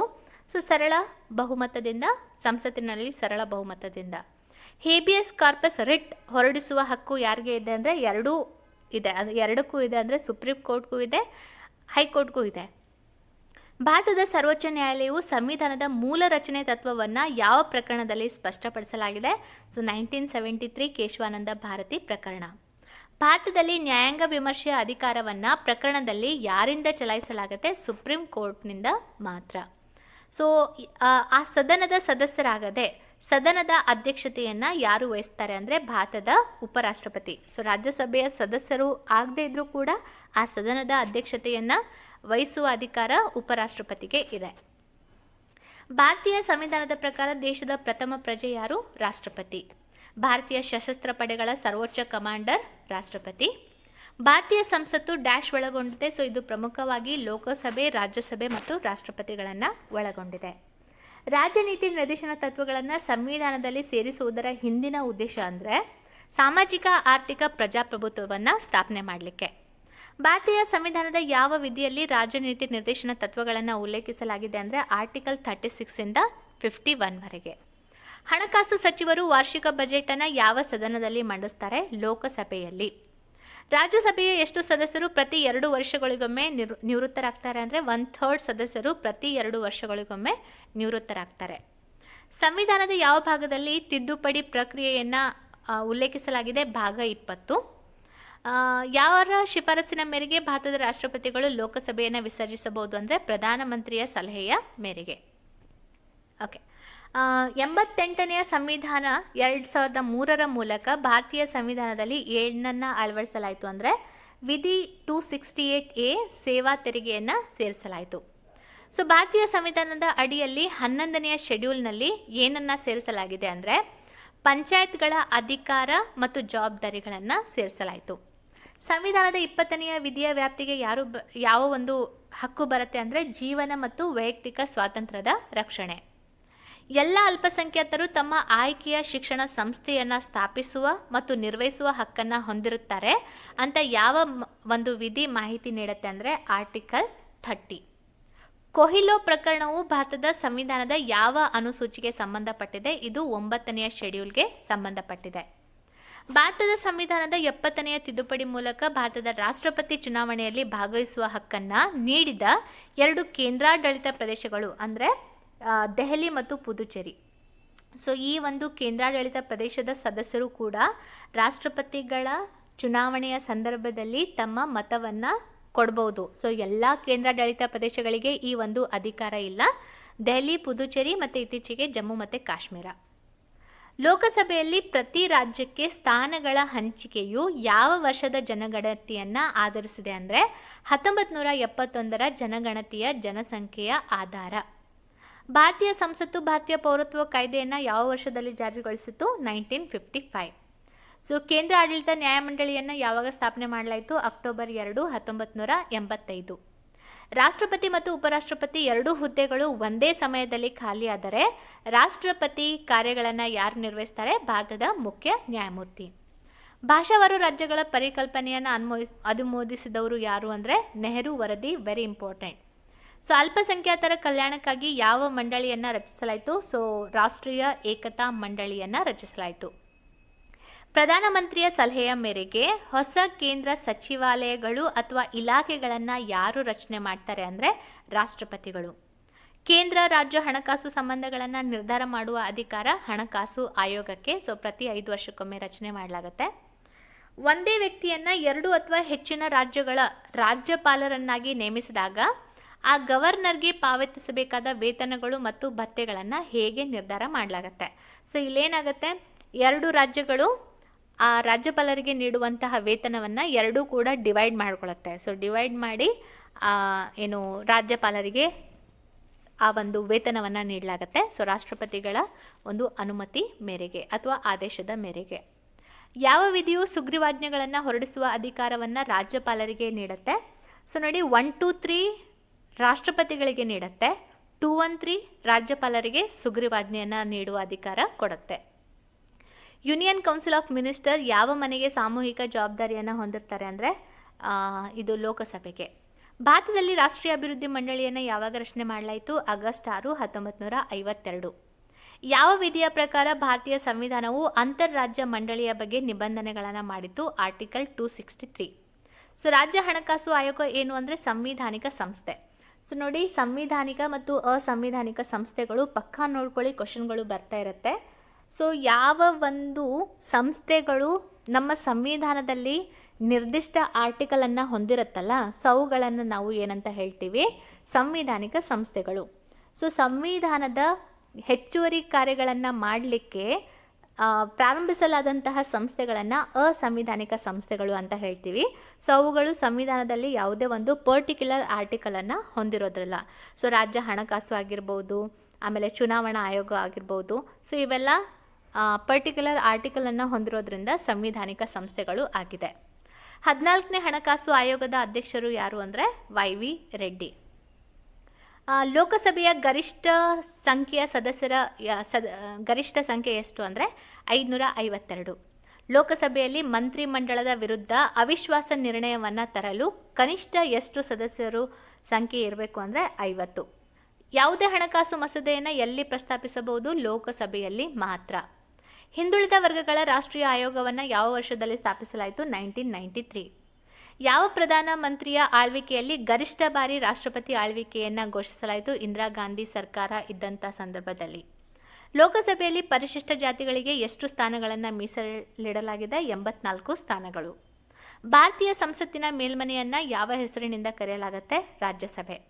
ಸಂವಿಧಾನದ ಯಾವ ಪರಿಚ್ಛೇದದಲ್ಲಿ ಶೀರ್ಷಿಕೆಗಳನ್ನು ರದ್ದುಗೊಳಿಸಲಾಗಿದೆ? ಸೊ ಮೊದಲೆಲ್ಲ ಹಿಂಗೆ ಟೈಟಲ್ಗಳನ್ನು ಕೊಡ್ತಾ ಇದ್ರಲ್ಲ, ರಾಜಾಧಿರಾಜ, ರಾಜಪ್ರಭುತ್ವ ಅಂತ ಹೀಗೆಲ್ಲ ಕೊಡ್ತಿದ್ರಲ್ಲ, ಸೊ ಅದನ್ನು ರದ್ದುಪಡಿಸಿದ್ದು ವಿಧಿ 18ರ ಅಡಿಯಲ್ಲಿ. ಸಂವಿಧಾನದ ಯಾವ ಪರಿಚ್ಛೇದದಲ್ಲಿ ಶಿಕ್ಷಣದ ಹಕ್ಕನ್ನು ಉಲ್ಲೇಖಿಸಲಾಗಿದೆ? Article 21A. ಯಾವ ಕಾಯ್ದೆಯ ಅಡಿಯಲ್ಲಿ ಜಮ್ಮು ಮತ್ತು ಕಾಶ್ಮೀರದ ರಾಜ್ಯವು ಸಂವಿಧಾನದ ಅಡಿಯಲ್ಲಿ ವಿಶೇಷ ಸ್ಥಾನಮಾನವನ್ನು ಹೊಂದಿತ್ತು ಅಂದರೆ ಮೊದಲು ಹೊಂದಿತ್ತು? ಭಾರತೀಯ ಸ್ವತಂತ್ರ ಕಾಯ್ದೆ 1947. ಕೇಂದ್ರಾಡಳಿತ ಪ್ರದೇಶಗಳನ್ನು ಯಾವ ಸದನಗಳಲ್ಲಿ ಪ್ರತಿನಿಧಿಸಲಾಗಿದೆ? ಸಂಸತ್ತಿನ ಉಭಯ ಸದನಗಳಲ್ಲಿ. ಒಂದು ವೇಳೆ ಭಾರತದ ಪ್ರಜೆ ತನ್ನ ಪೌರತ್ವವನ್ನು ಕಳೆದುಕೊಳ್ಳಲು ಬಯಸಿದರೆ ಆತ ಏನು ಮಾಡಬೇಕು ಅಂದರೆ ಆತ ಭಾರತೀಯ ಪೌರತ್ವವನ್ನು ತ್ಯಜಿಸಬೇಕಾಗುತ್ತೆ. ಸೊ ನಮ್ಮ ಒಂದು ಸಂವಿಧಾನದಲ್ಲಿ ಭಾಗ 2ರ ಅಡಿಯಲ್ಲಿ ಪೌರತ್ವವನ್ನು ಪಡೆದುಕೊಳ್ಳುವ ಮತ್ತು ಪೌರತ್ವವನ್ನು ಕಳೆದುಕೊಳ್ಳುವ ವಿಧಾನಗಳನ್ನು ಕೊಡಲಾಗಿದೆ. ಸೊ ಇಲ್ಲಿ ಸರಿಯಾದ ಉತ್ತರ ಆತ ಭಾರತೀಯ ಪೌರತ್ವವನ್ನು ತ್ಯಜಿಸಬೇಕಾಗತ್ತೆ. ಯಾವ ಲೇಖನವು ಭಾರತದ ರಾಷ್ಟ್ರಪತಿಗಳ ದೋಷಾರೋಪಣೆಯ ಕುರಿತಾಗಿ ಮಾಹಿತಿ ನೀಡುತ್ತೆ ಅಂದರೆ ಆರ್ಟಿಕಲ್ 61. ಸಾಮಾನ್ಯವಾಗಿ ಪ್ರೋಟೆಮ್ ಸ್ಪೀಕರ್ ಆಗಿ ಯಾರನ್ನು ನೇಮಿಸಲಾಗುತ್ತೆ? ಹೊಸದಾಗಿ ಆಯ್ಕೆಯಾದ ಲೋಕಸಭೆಯ ಹಿರಿಯ ಸದಸ್ಯರಲ್ಲಿ ಒಬ್ಬರನ್ನು ಪ್ರೋಟೆಮ್ ಸ್ಪೀಕರ್ ಅಥವಾ ಹಂಗಾಮಿ ಸ್ಪೀಕರ್ ಆಗಿ ನೇಮಕ ಮಾಡಲಾಗತ್ತೆ. ಸೊ ಒಡಿಸ್ಸಾದಿಂದ ರಾಜ್ಯಸಭಾ ಸದಸ್ಯರ ಸಂಖ್ಯೆ 10. ಭಾರತೀಯ ಸಂವಿಧಾನದ 170ನೇ ವಿಧಿಯ ಪ್ರಕಾರ ಒಂದು ರಾಜ್ಯದ ವಿಧಾನಸಭೆಯ ಕನಿಷ್ಠ ಮತ್ತು ಗರಿಷ್ಠ ಸಂಖ್ಯೆಯ ಸದಸ್ಯರ ಸಂಖ್ಯೆ ಎಷ್ಟಿರಬೇಕು ಅಂದರೆ ಕನಿಷ್ಠ 60, ಗರಿಷ್ಠ 500. ಹಣವನ್ನು ಸಂಗ್ರಹಿಸಲು ಅಥವಾ ಖರ್ಚು ಮಾಡಲು ಸರ್ಕಾರಕ್ಕೆ ಅಧಿಕಾರ ನೀಡುವ ಮಸೂದೆ ಯಾವುದು ಅಂದರೆ ಮನಿ ಬಿಲ್. ಭಾರತದ ಯಾವ ಹೈಕೋರ್ಟ್ ಗರಿಷ್ಠ ಸಂಖ್ಯೆಯ ನ್ಯಾಯಾಧೀಶರನ್ನು ಹೊಂದಿದೆ ಅಂದರೆ ಅಲಹಾಬಾದ್. ರಾಷ್ಟ್ರಪತಿ ದೋಷಾರೋಪಣೆಯ ನಿಬಂಧನೆಯನ್ನು ಯಾವ ದೇಶದ ಸಂವಿಧಾನದಿಂದ ಎರವಲು ಪಡ್ಕೊಂಡಿದ್ದೀವಿ ಅಂದರೆ ಅಮೆರಿಕ. ಸಂವಿಧಾನದ ರಕ್ಷಕ ಅಂತ ಯಾರನ್ನು ಕರಿತೀವಿ ಅಂದರೆ ಸುಪ್ರೀಂ ಕೋರ್ಟನ್ನು. ಯಾವ ಕಾಯ್ದೆಯ ಮೂಲಕ ಬಂಗಾಳದ ಗವರ್ನರ್ ಜನರಲ್ ಅನ್ನು ಭಾರತದ ಗವರ್ನರ್ ಜನರಲ್ ಅನ್ನಾಗಿ ಮಾಡಲಾಯಿತು ಅಂದರೆ 1833 ಚಾರ್ಟರ್ ಆ್ಯಕ್ಟ್ ಮೂಲಕ. ಲೋಕಸಭೆಯಲ್ಲಿ ಗರಿಷ್ಠ ಸದಸ್ಯರ ಸಂಖ್ಯೆ 552. ಸಂವಿಧಾನದ ಯಾವ ತಿದ್ದುಪಡಿಯ ಮೂಲಕ ಪಕ್ಷಾಂತರ ವಿರೋಧಿ ಕಾನೂನನ್ನು ಗುರುತಿಸಲಾಯಿತು ಅಂದರೆ 52ನೇ ಸಂವಿಧಾನಿಕ ತಿದ್ದುಪಡಿ ಕಾಯ್ದೆ 10ನೇ ಶೆಡ್ಯೂಲ್ 1985 ರಾಜೀವ್ ಗಾಂಧಿ ಸರ್ಕಾರ ಇದ್ದಂತಹ ಸಂದರ್ಭದಲ್ಲಿ. ಧ್ವಜ ಸಮಿತಿಯ ಅಧ್ಯಕ್ಷರಾಗಿದ್ದವರು ಯಾರು ಅಂದರೆ JB ಕೃಪಲಾನಿ. ಪ್ರಧಾನಿ ಹುದ್ದೆಗೆ ರಾಜೀನಾಮೆ ನೀಡಿದ ಮೊದಲ ಪ್ರಧಾನಿ ಮೊರಾರ್ಜಿ ದೇಸಾಯಿ. ಭಾರತದ ಯಾವ ರಾಷ್ಟ್ರಪತಿಗಳು 2 ಬಾರಿ ಆಯ್ಕೆಯಾದ ಮೊದಲ ರಾಷ್ಟ್ರಪತಿ ಅಂದರೆ ಡಾಕ್ಟರ್ ರಾಜೇಂದ್ರ ಪ್ರಸಾದ್. ಭಾರತದ 22 ಭಾಷೆಗಳನ್ನು ಯಾವ ಅನುಸೂಚಿಯಲ್ಲಿ ಉಲ್ಲೇಖಿಸಲಾಗಿದೆ? ಸೊ 8th ಶೆಡ್ಯೂಲ್ನಲ್ಲಿ 8ನೇ ಅನುಸೂಚಿನಲ್ಲಿ ಉಲ್ಲೇಖಿಸಲಾಗಿದೆ. ಏಕ ಪೌರತ್ವದ ನಿಬಂಧನೆಯನ್ನು ಯಾವ ದೇಶದ ಸಂವಿಧಾನದಿಂದ ತರಲಾಗಿದೆ ಅಂದರೆ ಬ್ರಿಟನ್. ಸಂವಿಧಾನವನ್ನು ತಿದ್ದುಪಡಿ ಮಾಡುವ ಪ್ರಕ್ರಿಯೆಯನ್ನು ಯಾವ ದೇಶದ ಸಂವಿಧಾನದಿಂದ ಪರಿಚಯಿಸಲಾಗಿದೆ? ಸೌತ್ ಆಫ್ರಿಕಾ ಅಥವಾ ದಕ್ಷಿಣ ಆಫ್ರಿಕಾ. ಮೂಲಭೂತ ಕರ್ತವ್ಯಗಳನ್ನು ಯಾವ ದೇಶದ ಸಂವಿಧಾನದಿಂದ ಎರವಲು ಪಡ್ಕೊಳ್ಳಲಾಗಿದೆ? ರಷ್ಯಾ. ನಮ್ಮ ದೇಶದಲ್ಲಿ ಮೊದಲ ಬಾರಿಗೆ ರಾಷ್ಟ್ರಪತಿ ಆಳ್ವಿಕೆಯನ್ನು ಯಾವ ರಾಜ್ಯದಲ್ಲಿ ವಿಧಿಸಲಾಯಿತು? ಪಂಜಾಬ್. ಭಾರತೀಯ ಸಂವಿಧಾನವು ಎಷ್ಟು ರೀತಿಯ ರಿಟ್ಗಳನ್ನು ಹೊರಡಿಸುವ ಅಧಿಕಾರ ಹೊಂದಿದೆ? ಸೊ 5 ರೀತಿಯ ರಿಟ್ಗಳು. ಆರ್ಟಿಕಲ್ 32 ಅಡಿಯಲ್ಲಿ ಸುಪ್ರೀಂ ಕೋರ್ಟ್, ಆರ್ಟಿಕಲ್ 226 ಅಡಿಯಲ್ಲಿ ಹೈಕೋರ್ಟ್. ಸಂಸತ್ತಿನ ಉಭಯ ಸದನಗಳ ಪ್ರಶ್ನೋತ್ತರ ಅವಧಿ ಮುಗಿದ ತಕ್ಷಣ ಯಾವ ಅವಧಿ ಸ್ಟಾರ್ಟ್ ಆಗುತ್ತೆ ಅಂದರೆ ಶೂನ್ಯ ಅವಧಿ. ನಮ್ಮ ದೇಶದ 3 ಸೇನೆಗಳ ಕಮಾಂಡರ್ ಯಾರು ಅಂದರೆ ರಾಷ್ಟ್ರಪತಿ. ಸೊ ರಾಷ್ಟ್ರಧ್ವಜದ ಉದ್ದ ಅಗಲದ ಅನುಪಾತ ಎಷ್ಟು ಅಂದರೆ 2:3. ಸೊ ಭಾರತದ ರಾಷ್ಟ್ರೀಯ ಧ್ವಜ ತ್ರಿವರ್ಣವನ್ನು ವಿನ್ಯಾಸಗೊಳಿಸಿದವರು ಯಾರು? ಪಿಂಗಾಲಿ ವೆಂಕಯ್ಯ. ಭಾರತೀಯ ಸಂವಿಧಾನ ಸಭೆಯು ಭಾರತದ ರಾಷ್ಟ್ರಧ್ವಜವನ್ನು ಯಾವಾಗ ಅಳವಡಿಸಿಕೊಂಡಿತು ಅಂದರೆ 22 ಜುಲೈ 1947. ಸೊ ಸಂವಿಧಾನ ಸಭೆಯಲ್ಲಿ ಸ್ಟೀರಿಂಗ್ ಕಮಿಟಿಯ ಅಧ್ಯಕ್ಷರು ಯಾರಾಗಿದ್ದರು ಅಂದರೆ ಡಾಕ್ಟರ್ ರಾಜೇಂದ್ರ ಪ್ರಸಾದ್. ಭಾರತೀಯ ಸಂವಿಧಾನದ ಪಿತಾಮಹ ಯಾರನ್ನ ಕರಿತೀವಿ? Doctor BR Ambedkar. ಸಂವಿಧಾನದ ತಿದ್ದುಪಡಿಯನ್ನು ಮಿನಿ ಸಂವಿಧಾನ ಯಾವುದು ಅಂದರೆ 42ನೇ ಸಂವಿಧಾನ ತಿದ್ದುಪಡಿ ಕಾಯ್ದೆ 1976. ಯಾಕಂದರೆ ಅತಿ ದೊಡ್ಡದಾದಂತಹ ತಿದ್ದುಪಡಿಗಳನ್ನು ಇದರ ಮೂಲಕ ಮಾಡಲಾಗಿರೋದ್ರಿಂದ ಸೊ ಇದನ್ನು ಮಿನಿ ಸಂವಿಧಾನ ಅಂತ ಕನ್ಸಿಡರ್ ಮಾಡ್ತೀವಿ. ಮೊದಲ ಕೇಂದ್ರ ಶಾಸನ ಸಭೆ ಯಾವಾಗ ರಚನೆ ಆಯಿತು? 1931. ಭಾರತೀಯ ಸಂವಿಧಾನದ ಪ್ರಕಾರ ಕೇಂದ್ರ ಸಚಿವರು ಯಾರ ಇಚ್ಛೆಯ ಮೇರೆಗೆ ಅಧಿಕಾರವನ್ನು ಹೊಂದಿರ್ತಾರೆ? ಸೊ ಎಲ್ಲಿವರೆಗೆ ಭಾರತದ ರಾಷ್ಟ್ರಪತಿಗಳ ಇಚ್ಛೆ ಇರುತ್ತಲ್ಲ ಸೊ ಅಲ್ಲಿವರೆಗೆ ಕೇಂದ್ರ ಸಚಿವರು ಅಧಿಕಾರವನ್ನು ಹೊಂದಿರ್ತಾರೆ. ಯಾವಾಗ ಮತ್ತು ಎಲ್ಲಿ ಸಂವಿಧಾನ ಸಭೆಯ ರಚನೆಯ ಬೇಡಿಕೆಯನ್ನು ಭಾರತೀಯ ರಾಷ್ಟ್ರೀಯ ಕಾಂಗ್ರೆಸ್ ಮೊದಲ ಬಾರಿಗೆ ಮಂಡಿಸಿತು ಅಂದರೆ 1936 ಫೇಸ್ 4ನಲ್ಲಿ. ಕ್ಯಾಬಿನೆಟ್ ಮಿಷನ್ ಯೋಜನೆಯ ಪ್ರಕಾರ ಸಂವಿಧಾನ ಸಭೆಯಲ್ಲಿ ಎಷ್ಟು ಸದಸ್ಯರು ಇರಬೇಕಿತ್ತು ಅಂದರೆ 389. ಸಂವಿಧಾನ ಮರುಸಂಘಟನೆಯ ಪರಿಣಾಮವಾಗಿ 1947ರ ಹೊತ್ತಿಗೆ ಸಂವಿಧಾನ ಸಭೆಯಲ್ಲಿ ಸದಸ್ಯರ ಸಂಖ್ಯೆ ಎಷ್ಟು ಇತ್ತು ಅಂದರೆ 299. ಸಂವಿಧಾನ ಸಭೆಯ ಕರಡು ಸಮಿತಿಯನ್ನು ಯಾವಾಗ ರಚನೆ ಮಾಡಲಾಯಿತು? ಆಗಸ್ಟ್ 29, 1947. ಸಂವಿಧಾನ ಕರಡು ಸಮಿತಿಯ ಮುಂದೆ ಪ್ರಸ್ತಾವನೆಯನ್ನು ಪ್ರಸ್ತಾಪಿಸಿದವರು ಜವಾಹರ್ಲಾಲ್ ನೆಹರು. ಭಾರತೀಯ ಸಂವಿಧಾನದ ಪ್ರಕಾರ ಕಾರ್ಯಾಂಗದ ಮುಖ್ಯಸ್ಥರು ಯಾರಾಗಿರ್ತಾರೆ? ರಾಷ್ಟ್ರಪತಿ. ರಾಷ್ಟ್ರೀಯ ಮಾನವ ಹಕ್ಕುಗಳ ಆಯೋಗದ ಪ್ರಧಾನ ಕಚೇರಿ ಎಲ್ಲಿದೆ? ದೆಹಲಿ. ಮಾಹಿತಿ ಹಕ್ಕು ಕಾಯ್ದೆ 2005ರಲ್ಲಿ ಎಷ್ಟು ವಿಭಾಗಗಳು ಮತ್ತು ಅಧ್ಯಾಯ ಇದೆ ಅಂದರೆ 31 ವಿಭಾಗ ಮತ್ತು 6 ಅಧ್ಯಾಯ ಇದೆ. ರಾಷ್ಟ್ರೀಯ ಮಾನವ ಹಕ್ಕುಗಳ ಆಯೋಗದ ಅಧ್ಯಕ್ಷರು ಮತ್ತು ಇತರ ಸದಸ್ಯರು ಅವರನ್ನು ಯಾರು ನೇಮಕ ಮಾಡ್ತಾರೆ ಅಂದರೆ ರಾಷ್ಟ್ರಪತಿಗಳಿಂದ ನೇಮಕ ಮಾಡ್ತಾರೆ. ಸೊ ಆಲ್ಮೋಸ್ಟ್ ಬಹಳಷ್ಟು ಹುದ್ದೆಗಳನ್ನು ರಾಷ್ಟ್ರಪತಿಗಳಿಂದಲೇ ನೇಮಕ ಮಾಡಲಾಗತ್ತೆ. ಸೊ ಉಪರಾಷ್ಟ್ರಪತಿ, ಸ್ಪೀಕರ್ ಇವರನ್ನೆಲ್ಲ ರಾಷ್ಟ್ರಪತಿ ನೇಮಕ ಮಾಡಲ್ಲ. ಭಾರತದ ಹಕ್ಕುಗಳ ಸಂರಕ್ಷಣಾ ಕಾಯ್ದೆ 1993 ಭಾರತದಲ್ಲಿ ಯಾವಾಗ ಜಾರಿಗೆ ಬಂದಿತ್ತು? ಜನವರಿ 8, 1994. ಸಂವಿಧಾನ ರಚನಾ ಸಭೆಯ ಮೊದಲ ಅಧಿವೇಶನ ಎಲ್ಲಿ ನಡೆಯಿತು? ಡೆಲ್ಲಿಯಲ್ಲಿ. ಭಾರತೀಯ ನ್ಯಾಯಾಂಗ ವ್ಯವಸ್ಥೆಯಲ್ಲಿ ಸಾರ್ವಜನಿಕ ಹಿತಾಸಕ್ತಿ ದಾವೆಗಳನ್ನು ಅಥವಾ ಪಬ್ಲಿಕ್ ಇಂಟ್ರೆಸ್ಟ್ ಲಿಟಿಗೇಷನ್ ಸೇರಿಸಿದಾಗ ಭಾರತದ ಮುಖ್ಯ ನ್ಯಾಯಮೂರ್ತಿ ಯಾರಾಗಿದ್ದರು ಅಂದರೆ PN ಭಗವತಿ. ಸರ್ಕಾರಿ ಆಯೋಗದ ಶಿಫಾರಸುಗಳು ಯಾವುದಕ್ಕೆ ಸಂಬಂಧಪಟ್ಟಿದೆ? ಬಹಳ ಸಲ ಕೇಳಿದ್ದಾರೆ ಈ ಪ್ರಶ್ನೆಯನ್ನು. ಕೇಂದ್ರ ರಾಜ್ಯ ಸಂಬಂಧಗಳಿಗೆ ಸಂಬಂಧಪಟ್ಟಿದೆ. ಯಾವುದನ್ನು ವಿಸರ್ಜಿಸಲು ಸಾಧ್ಯವಿಲ್ಲ ಆದರೆ ರದ್ದುಗೊಳಿಸಬಹುದು? ವಿಧಾನ ಪರಿಷತ್ತನ್ನು. ಸೊ ಎಲ್ಲ ರಾಜ್ಯಗಳು ವಿಧಾನ ಪರಿಷತ್ತನ್ನು ಒಳಗೊಂಡಿಲ್ಲ, ಕೇವಲ 6 ರಾಜ್ಯಗಳು ಒಳಗೊಂಡಿದೆ. ಸೊ ವಿಧಾನ ಪರಿಷತ್ತನ್ನು ಆ್ಯಡ್ ಮಾಡ್ಬೋದು ಅಥವಾ ಅದನ್ನು ತೆಗೆದುಹಾಕ್ಬೋದು ಆರ್ಟಿಕಲ್ 169 ಅಡಿಯಲ್ಲಿ. ಯಾರಿಗೆ ಸಂಬಂಧಿಸಿದಂತೆ ರಾಜ್ಯಸಭೆಯು ವಿಶೇಷ ಅಧಿಕಾರವನ್ನು ಹೊಂದಿದೆ ಅಂದರೆ ಹೊಸ ಅಖಿಲ ಭಾರತ ಸೇವೆಯನ್ನು ರಚಿಸಲು ಶಿಫಾರಸು ಮಾಡಲು. ವೆರಿ ಇಂಪಾರ್ಟೆಂಟ್ ಕ್ವಶನ್ ಅಂತ ಹೇಳ್ಬೋದು. ಯಾವ ಕಾಯ್ದೆಯ ಮೂಲಕ ಬ್ರಿಟಿಷರು ಭಾರತದಲ್ಲಿ ಚುನಾವಣಾ ವ್ಯವಸ್ಥೆಯನ್ನು ಮೊದಲು ಪರಿಚಯಿಸಿದರು ಅಂದರೆ 1892 ಇಂಡಿಯನ್ ಕೌನ್ಸಿಲ್ ಆ್ಯಕ್ಟ್. ಯಾವ ಮಸೂದೆಯನ್ನು ಲೋಕಸಭೆಯಿಂದ ಮಾತ್ರ ಅಂಗೀಕರಿಸಲಾಗುತ್ತೆ? ಹಣಕಾಸು ಮಸೂದೆ. ಮಂತ್ರಿ ಪರಿಷತ್ತು ಯಾರಿಗೆ ಹೊಣೆಗಾರರಾಗಿರ್ತಾರೆ ಅಂದರೆ ಲೋಕಸಭೆಗೆ. ಯಾವ ಸಂದರ್ಭಗಳಲ್ಲಿ ಸಂಸತ್ತು ಲೋಕಸಭೆಯ ಅವಧಿಯನ್ನು ವಿಸ್ತರಿಸ್ಬೋದು ಅಂದರೆ ತುರ್ತು ಪರಿಸ್ಥಿತಿಯ ಸಂದರ್ಭದಲ್ಲಿ. ಅಂದರೆ 5 ವರ್ಷ ಆದ ನಂತರನೂ ಒಂದು ವೇಳೆ ತುರ್ತು ಪರಿಸ್ಥಿತಿಯನ್ನು ಘೋಷಣೆ ಮಾಡಿದರೆ ಸೊ ಆ ಟೈಮಲ್ಲಿ ಇನ್ನೂ 1 ವರ್ಷ ಎಕ್ಸ್ಟೆಂಡ್ ಮಾಡ್ಬೋದು. ಸೊ ಸಂಸತ್ತು ಲೋಕಸಭೆಯ ಅವಧಿಯನ್ನು ಒಂದೇ ಬಾರಿಗೆ ಎಷ್ಟು ಕಾಲ ವಿಸ್ತರಿಸ್ಬೋದು ಅಂದರೆ 1 ವರ್ಷ ಎಕ್ಸ್ಟೆಂಡ್ ಮಾಡ್ಬೋದು. ಸೊ ಯಾವ ವರ್ಷದಲ್ಲಿ ಲೋಕಸಭೆಯ ಅಧಿಕಾರವನ್ನು ಒಂದೊಂದಾಗಿ 2 ಬಾರಿ ವಿಸ್ತರಿಸಲಾಯಿತು ಅಂದರೆ 1976ನಲ್ಲಿ, ಇಂದಿರಾ ಗಾಂಧಿ ಸರ್ಕಾರ ಇದ್ದಂಥ ಟೈಮ್ನಲ್ಲಿ. ಯಾವ ರಾಜ್ಯದಲ್ಲಿ ಪಂಚಾಯತ್ ರಾಜ್ ವ್ಯವಸ್ಥೆಯನ್ನು ಮೊದಲ ಬಾರಿಗೆ ಜಾರಿಗೆ ತರಲಾಯಿತು? ರಾಜಸ್ಥಾನದ ನಾಗೌರ್, ಅಕ್ಟೋಬರ್ 2, 1959ರಂದು ಜವಾಹರ್ಲಾಲ್ ನೆಹರು ಅವರಿಂದ. ಯಾವ ನ್ಯಾಯಾಲಯದಲ್ಲಿ PIL ಸಲ್ಲಿಸ್ಬೋದು? ಸುಪ್ರೀಂ ಕೋರ್ಟ್ ಮತ್ತು ಹೈಕೋರ್ಟ್ ಎರಡರಲ್ಲಿಯೂ ಕೂಡ ಪಬ್ಲಿಕ್ ಇಂಟ್ರೆಸ್ಟ್ ಲಿಟಿಗೇಷನನ್ನು ಸಲ್ಲಿಸ್ಬೋದು. ಭಾರತೀಯ ಒಕ್ಕೂಟದ ಅಧಿಕೃತ ಭಾಷೆ ಯಾವುದು ಅಂದರೆ ಹಿಂದಿ.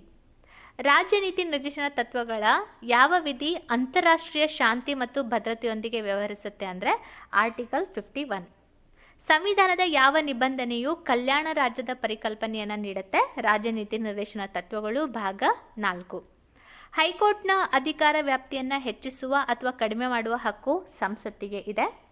ಭಾರತೀಯ ಸಂವಿಧಾನದ ಯಾವ ವಿಭಾಗವು ಅಲ್ಪಸಂಖ್ಯಾತರಿಗೆ ತಮ್ಮ ಆಯ್ಕೆಯ ಶಿಕ್ಷಣ ಸಂಸ್ಥೆಗಳನ್ನು ಸ್ಥಾಪಿಸಲು ಮತ್ತು ನಿರ್ವಹಿಸಲು ಹಕ್ಕನ್ನು ನೀಡುತ್ತೆ ಅಂದರೆ ವಿಭಾಗ 30 ಉಪವಿಧಿ 1.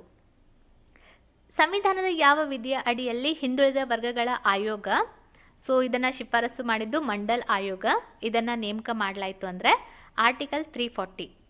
ಮಂತ್ರಿಗಳ ಮಂಡಳಿಯು ಲೋಕಸಭೆಗೆ ಸಾಮೂಹಿಕವಾಗಿ ಜವಾಬ್ದಾರರಾಗಿದ್ದರೂ ವೈಯಕ್ತಿಕವಾಗಿ ಮಂತ್ರಿಗಳು ಯಾರಿಗೆ ಜವಾಬ್ದಾರರಾಗಿರ್ತಾರೆ ಅಂದರೆ ರಾಷ್ಟ್ರಪತಿಗಳಿಗೆ ಜವಾಬ್ದಾರರಾಗಿರ್ತಾರೆ. ಸೊ ವೈಯಕ್ತಿಕವಾಗಿಯೂ ಕೂಡ ಮಂತ್ರಿಗಳನ್ನು ವಜಾಗೊಳಿಸುವ ಅಧಿಕಾರ ರಾಷ್ಟ್ರಪತಿಗಳಿಗೆ ಇರೋದ್ರಿಂದ ಸೊ ವೈಯಕ್ತಿಕವಾಗಿ ಕೂಡ ಅವರು ರಾಷ್ಟ್ರಪತಿಗಳಿಗೆ ಜವಾಬ್ದಾರರು ಆಗಿರ್ತಾರೆ. ಪ್ರಧಾನಿ ಹುದ್ದೆಯಲ್ಲಿ ಎಷ್ಟು ದಿನ ಇರಲು ಸಾಧ್ಯ? ಸೊ ಸಂಸತ್ತಿನ ಬೆಂಬಲ ಇರುವವರೆಗೆ ಇರಲು ಸಾಧ್ಯ. ಒಬ್ಬ ವ್ಯಕ್ತಿಯು ಸಂಸತ್ತಿನ ಸದಸ್ಯರಾಗದೆ ಮಂತ್ರಿಗಳ ಪರಿಷತ್ತಿನ ಸದಸ್ಯರಾಗಿ ಉಳಿಯಬಹುದಾದ ಗರಿಷ್ಠ ಅವಧಿ ಅಂದರೆ 6 ತಿಂಗಳು. ಸೊ 6 ತಿಂಗಳ ಅವಧಿಯಲ್ಲಿ ಕನಿಷ್ಠ ಯಾವುದಾದ್ರೂ ಪಕ್ಷದ ಸದಸ್ಯತ್ವವನ್ನು ಪಡ್ಕೋಬೇಕು. ಸೊ ತನ್ನ ಒಂದು ಬಹುಮತವನ್ನು ಸಾಧಿಸಬೇಕು. ಸೊ ಇಲ್ಲಾಂದರೆ 6 ತಿಂಗಳ ನಂತರ ಅವರನ್ನು ತೆಗೆದುಹಾಕಲಾಗತ್ತೆ. ವಿಧಾನ ಪರಿಷತ್ತಿನಲ್ಲಿ ನಾಮನಿರ್ದೇಶಿತ ಸದಸ್ಯರ ಸಂಖ್ಯೆ ಎಷ್ಟು ಅಂದರೆ ಒಟ್ಟು ಸದಸ್ಯರ ಸಂಖ್ಯೆಯ 1/6. ಅಂತಾರಾಜ್ಯ ಮಂಡಳಿಯನ್ನು ಸ್ಥಾಪಿಸಲು ಯಾರು ಅಧಿಕಾರ ಹೊಂದಿರ್ತಾರೆ? ರಾಷ್ಟ್ರಪತಿ. 2016ರಲ್ಲಿ ನೀತಿ ಆಯೋಗದಿಂದ ಡಿಜಿಟಲ್ ಪಾವತಿಗಳ ಕುರಿತು ಮುಖ್ಯಮಂತ್ರಿಗಳ ಸಮಿತಿಯನ್ನು ಯಾರ ಅಧ್ಯಕ್ಷತೆಯಲ್ಲಿ ರಚಿಸಲಾಯಿತು ಅಂದರೆ ಎನ್ ಚಂದ್ರಬಾಬು ನಾಯ್ಡು. ಕೇಂದ್ರ ಸರ್ಕಾರ ಮತ್ತು ರಾಜ್ಯ ಸರ್ಕಾರಗಳು ಯಾರಿಂದ ಅಧಿಕಾರ ಪಡೆಯುತ್ತೆ? ಸೊ ನಮ್ಮ ಒಂದು ಭಾರತದ ಸಂವಿಧಾನದಿಂದ. 1967ರ ಆಡಳಿತ ಸುಧಾರಣಾ ಆಯೋಗದ ಅಧ್ಯಕ್ಷರು ಯಾರಾಗಿದ್ದರು ಅಂದರೆ ಇದರಲ್ಲಿ ಮೊದಲ ಬಾರಿಗೆ ಲೋಕ್ಪಾಲ್ ಮತ್ತು ಲೋಕಾಯುಕ್ತ ರಚಿಸಲು ಶಿಫಾರಸು ಮಾಡಲಾಗಿತ್ತು. ಸೊ ಮೊರಾರ್ಜಿ ದೇಸಾಯಿ ಅವರ ಒಂದು ಅಧಿಕಾರ ಅವಧಿಯಲ್ಲಿ. ಸೊ ಯಾರ ಶಿಫಾರಸಿನ ಮೇರೆಗೆ ಕೇಂದ್ರ ಸರ್ಕಾರವು ರಾಜ್ಯಗಳಿಗೆ ಯೋಜನೇತರ ಅನುದಾನವನ್ನು ನೀಡುತ್ತೆ? ಸೊ ಹಣಕಾಸು. ಸೊ ಎಲ್ಲವನ್ನ ಪ್ರೀ ಪ್ಲ್ಯಾನ್ ಮಾಡಲಾಗತ್ತೆ, ಆದರೆ ಪ್ಲ್ಯಾನ್ ಮಾಡದೆ ಕೂಡ ಕೆಲವೊಂದು ಬಜೆಟ್ ಇದೆಯಲ್ಲ ಅದನ್ನು ಹಣಕಾಸು ಆಯೋಗ ಶಿಫಾರಸು ಮಾಡುತ್ತೆ. ರಾಜ್ಯ ಚುನಾವಣಾ ಆಯುಕ್ತರನ್ನು ಯಾರು ನೇಮಕ ಮಾಡ್ತಾರೆ? ಗವರ್ನರ್ ನೇಮಕ ಮಾಡ್ತಾರೆ. ಮತ್ತು ಕೇಂದ್ರ ಚುನಾವಣಾ ಆಯೋಗ ಅಧ್ಯಕ್ಷರನ್ನು ರಾಷ್ಟ್ರಪತಿಗಳು ನೇಮಕ ಮಾಡ್ತಾರೆ. ರಾಜ್ಯಸಭೆಯು ಎಷ್ಟು ಸಮಯದವರೆಗೆ ಹಣಕಾಸು ಮಸೂದೆಗಳನ್ನು ಸ್ಥಗಿತಗೊಳಿಸಬಹುದು ಅಂದರೆ 6 ತಿಂಗಳವರೆಗೆ. ರಾಜ್ಯ ಪಟ್ಟಿಯಲ್ಲಿರುವ ಯಾವುದೇ ವಿಷಯದ ಬಗ್ಗೆ ಸಂಸತ್ತು ಎಷ್ಟು ಸಮಯಗಳವರೆಗೆ ಕಾನೂನನ್ನು ಮಾಡಬಹುದು ಅಂದರೆ 1 ವರ್ಷಗಳವರೆಗೆ.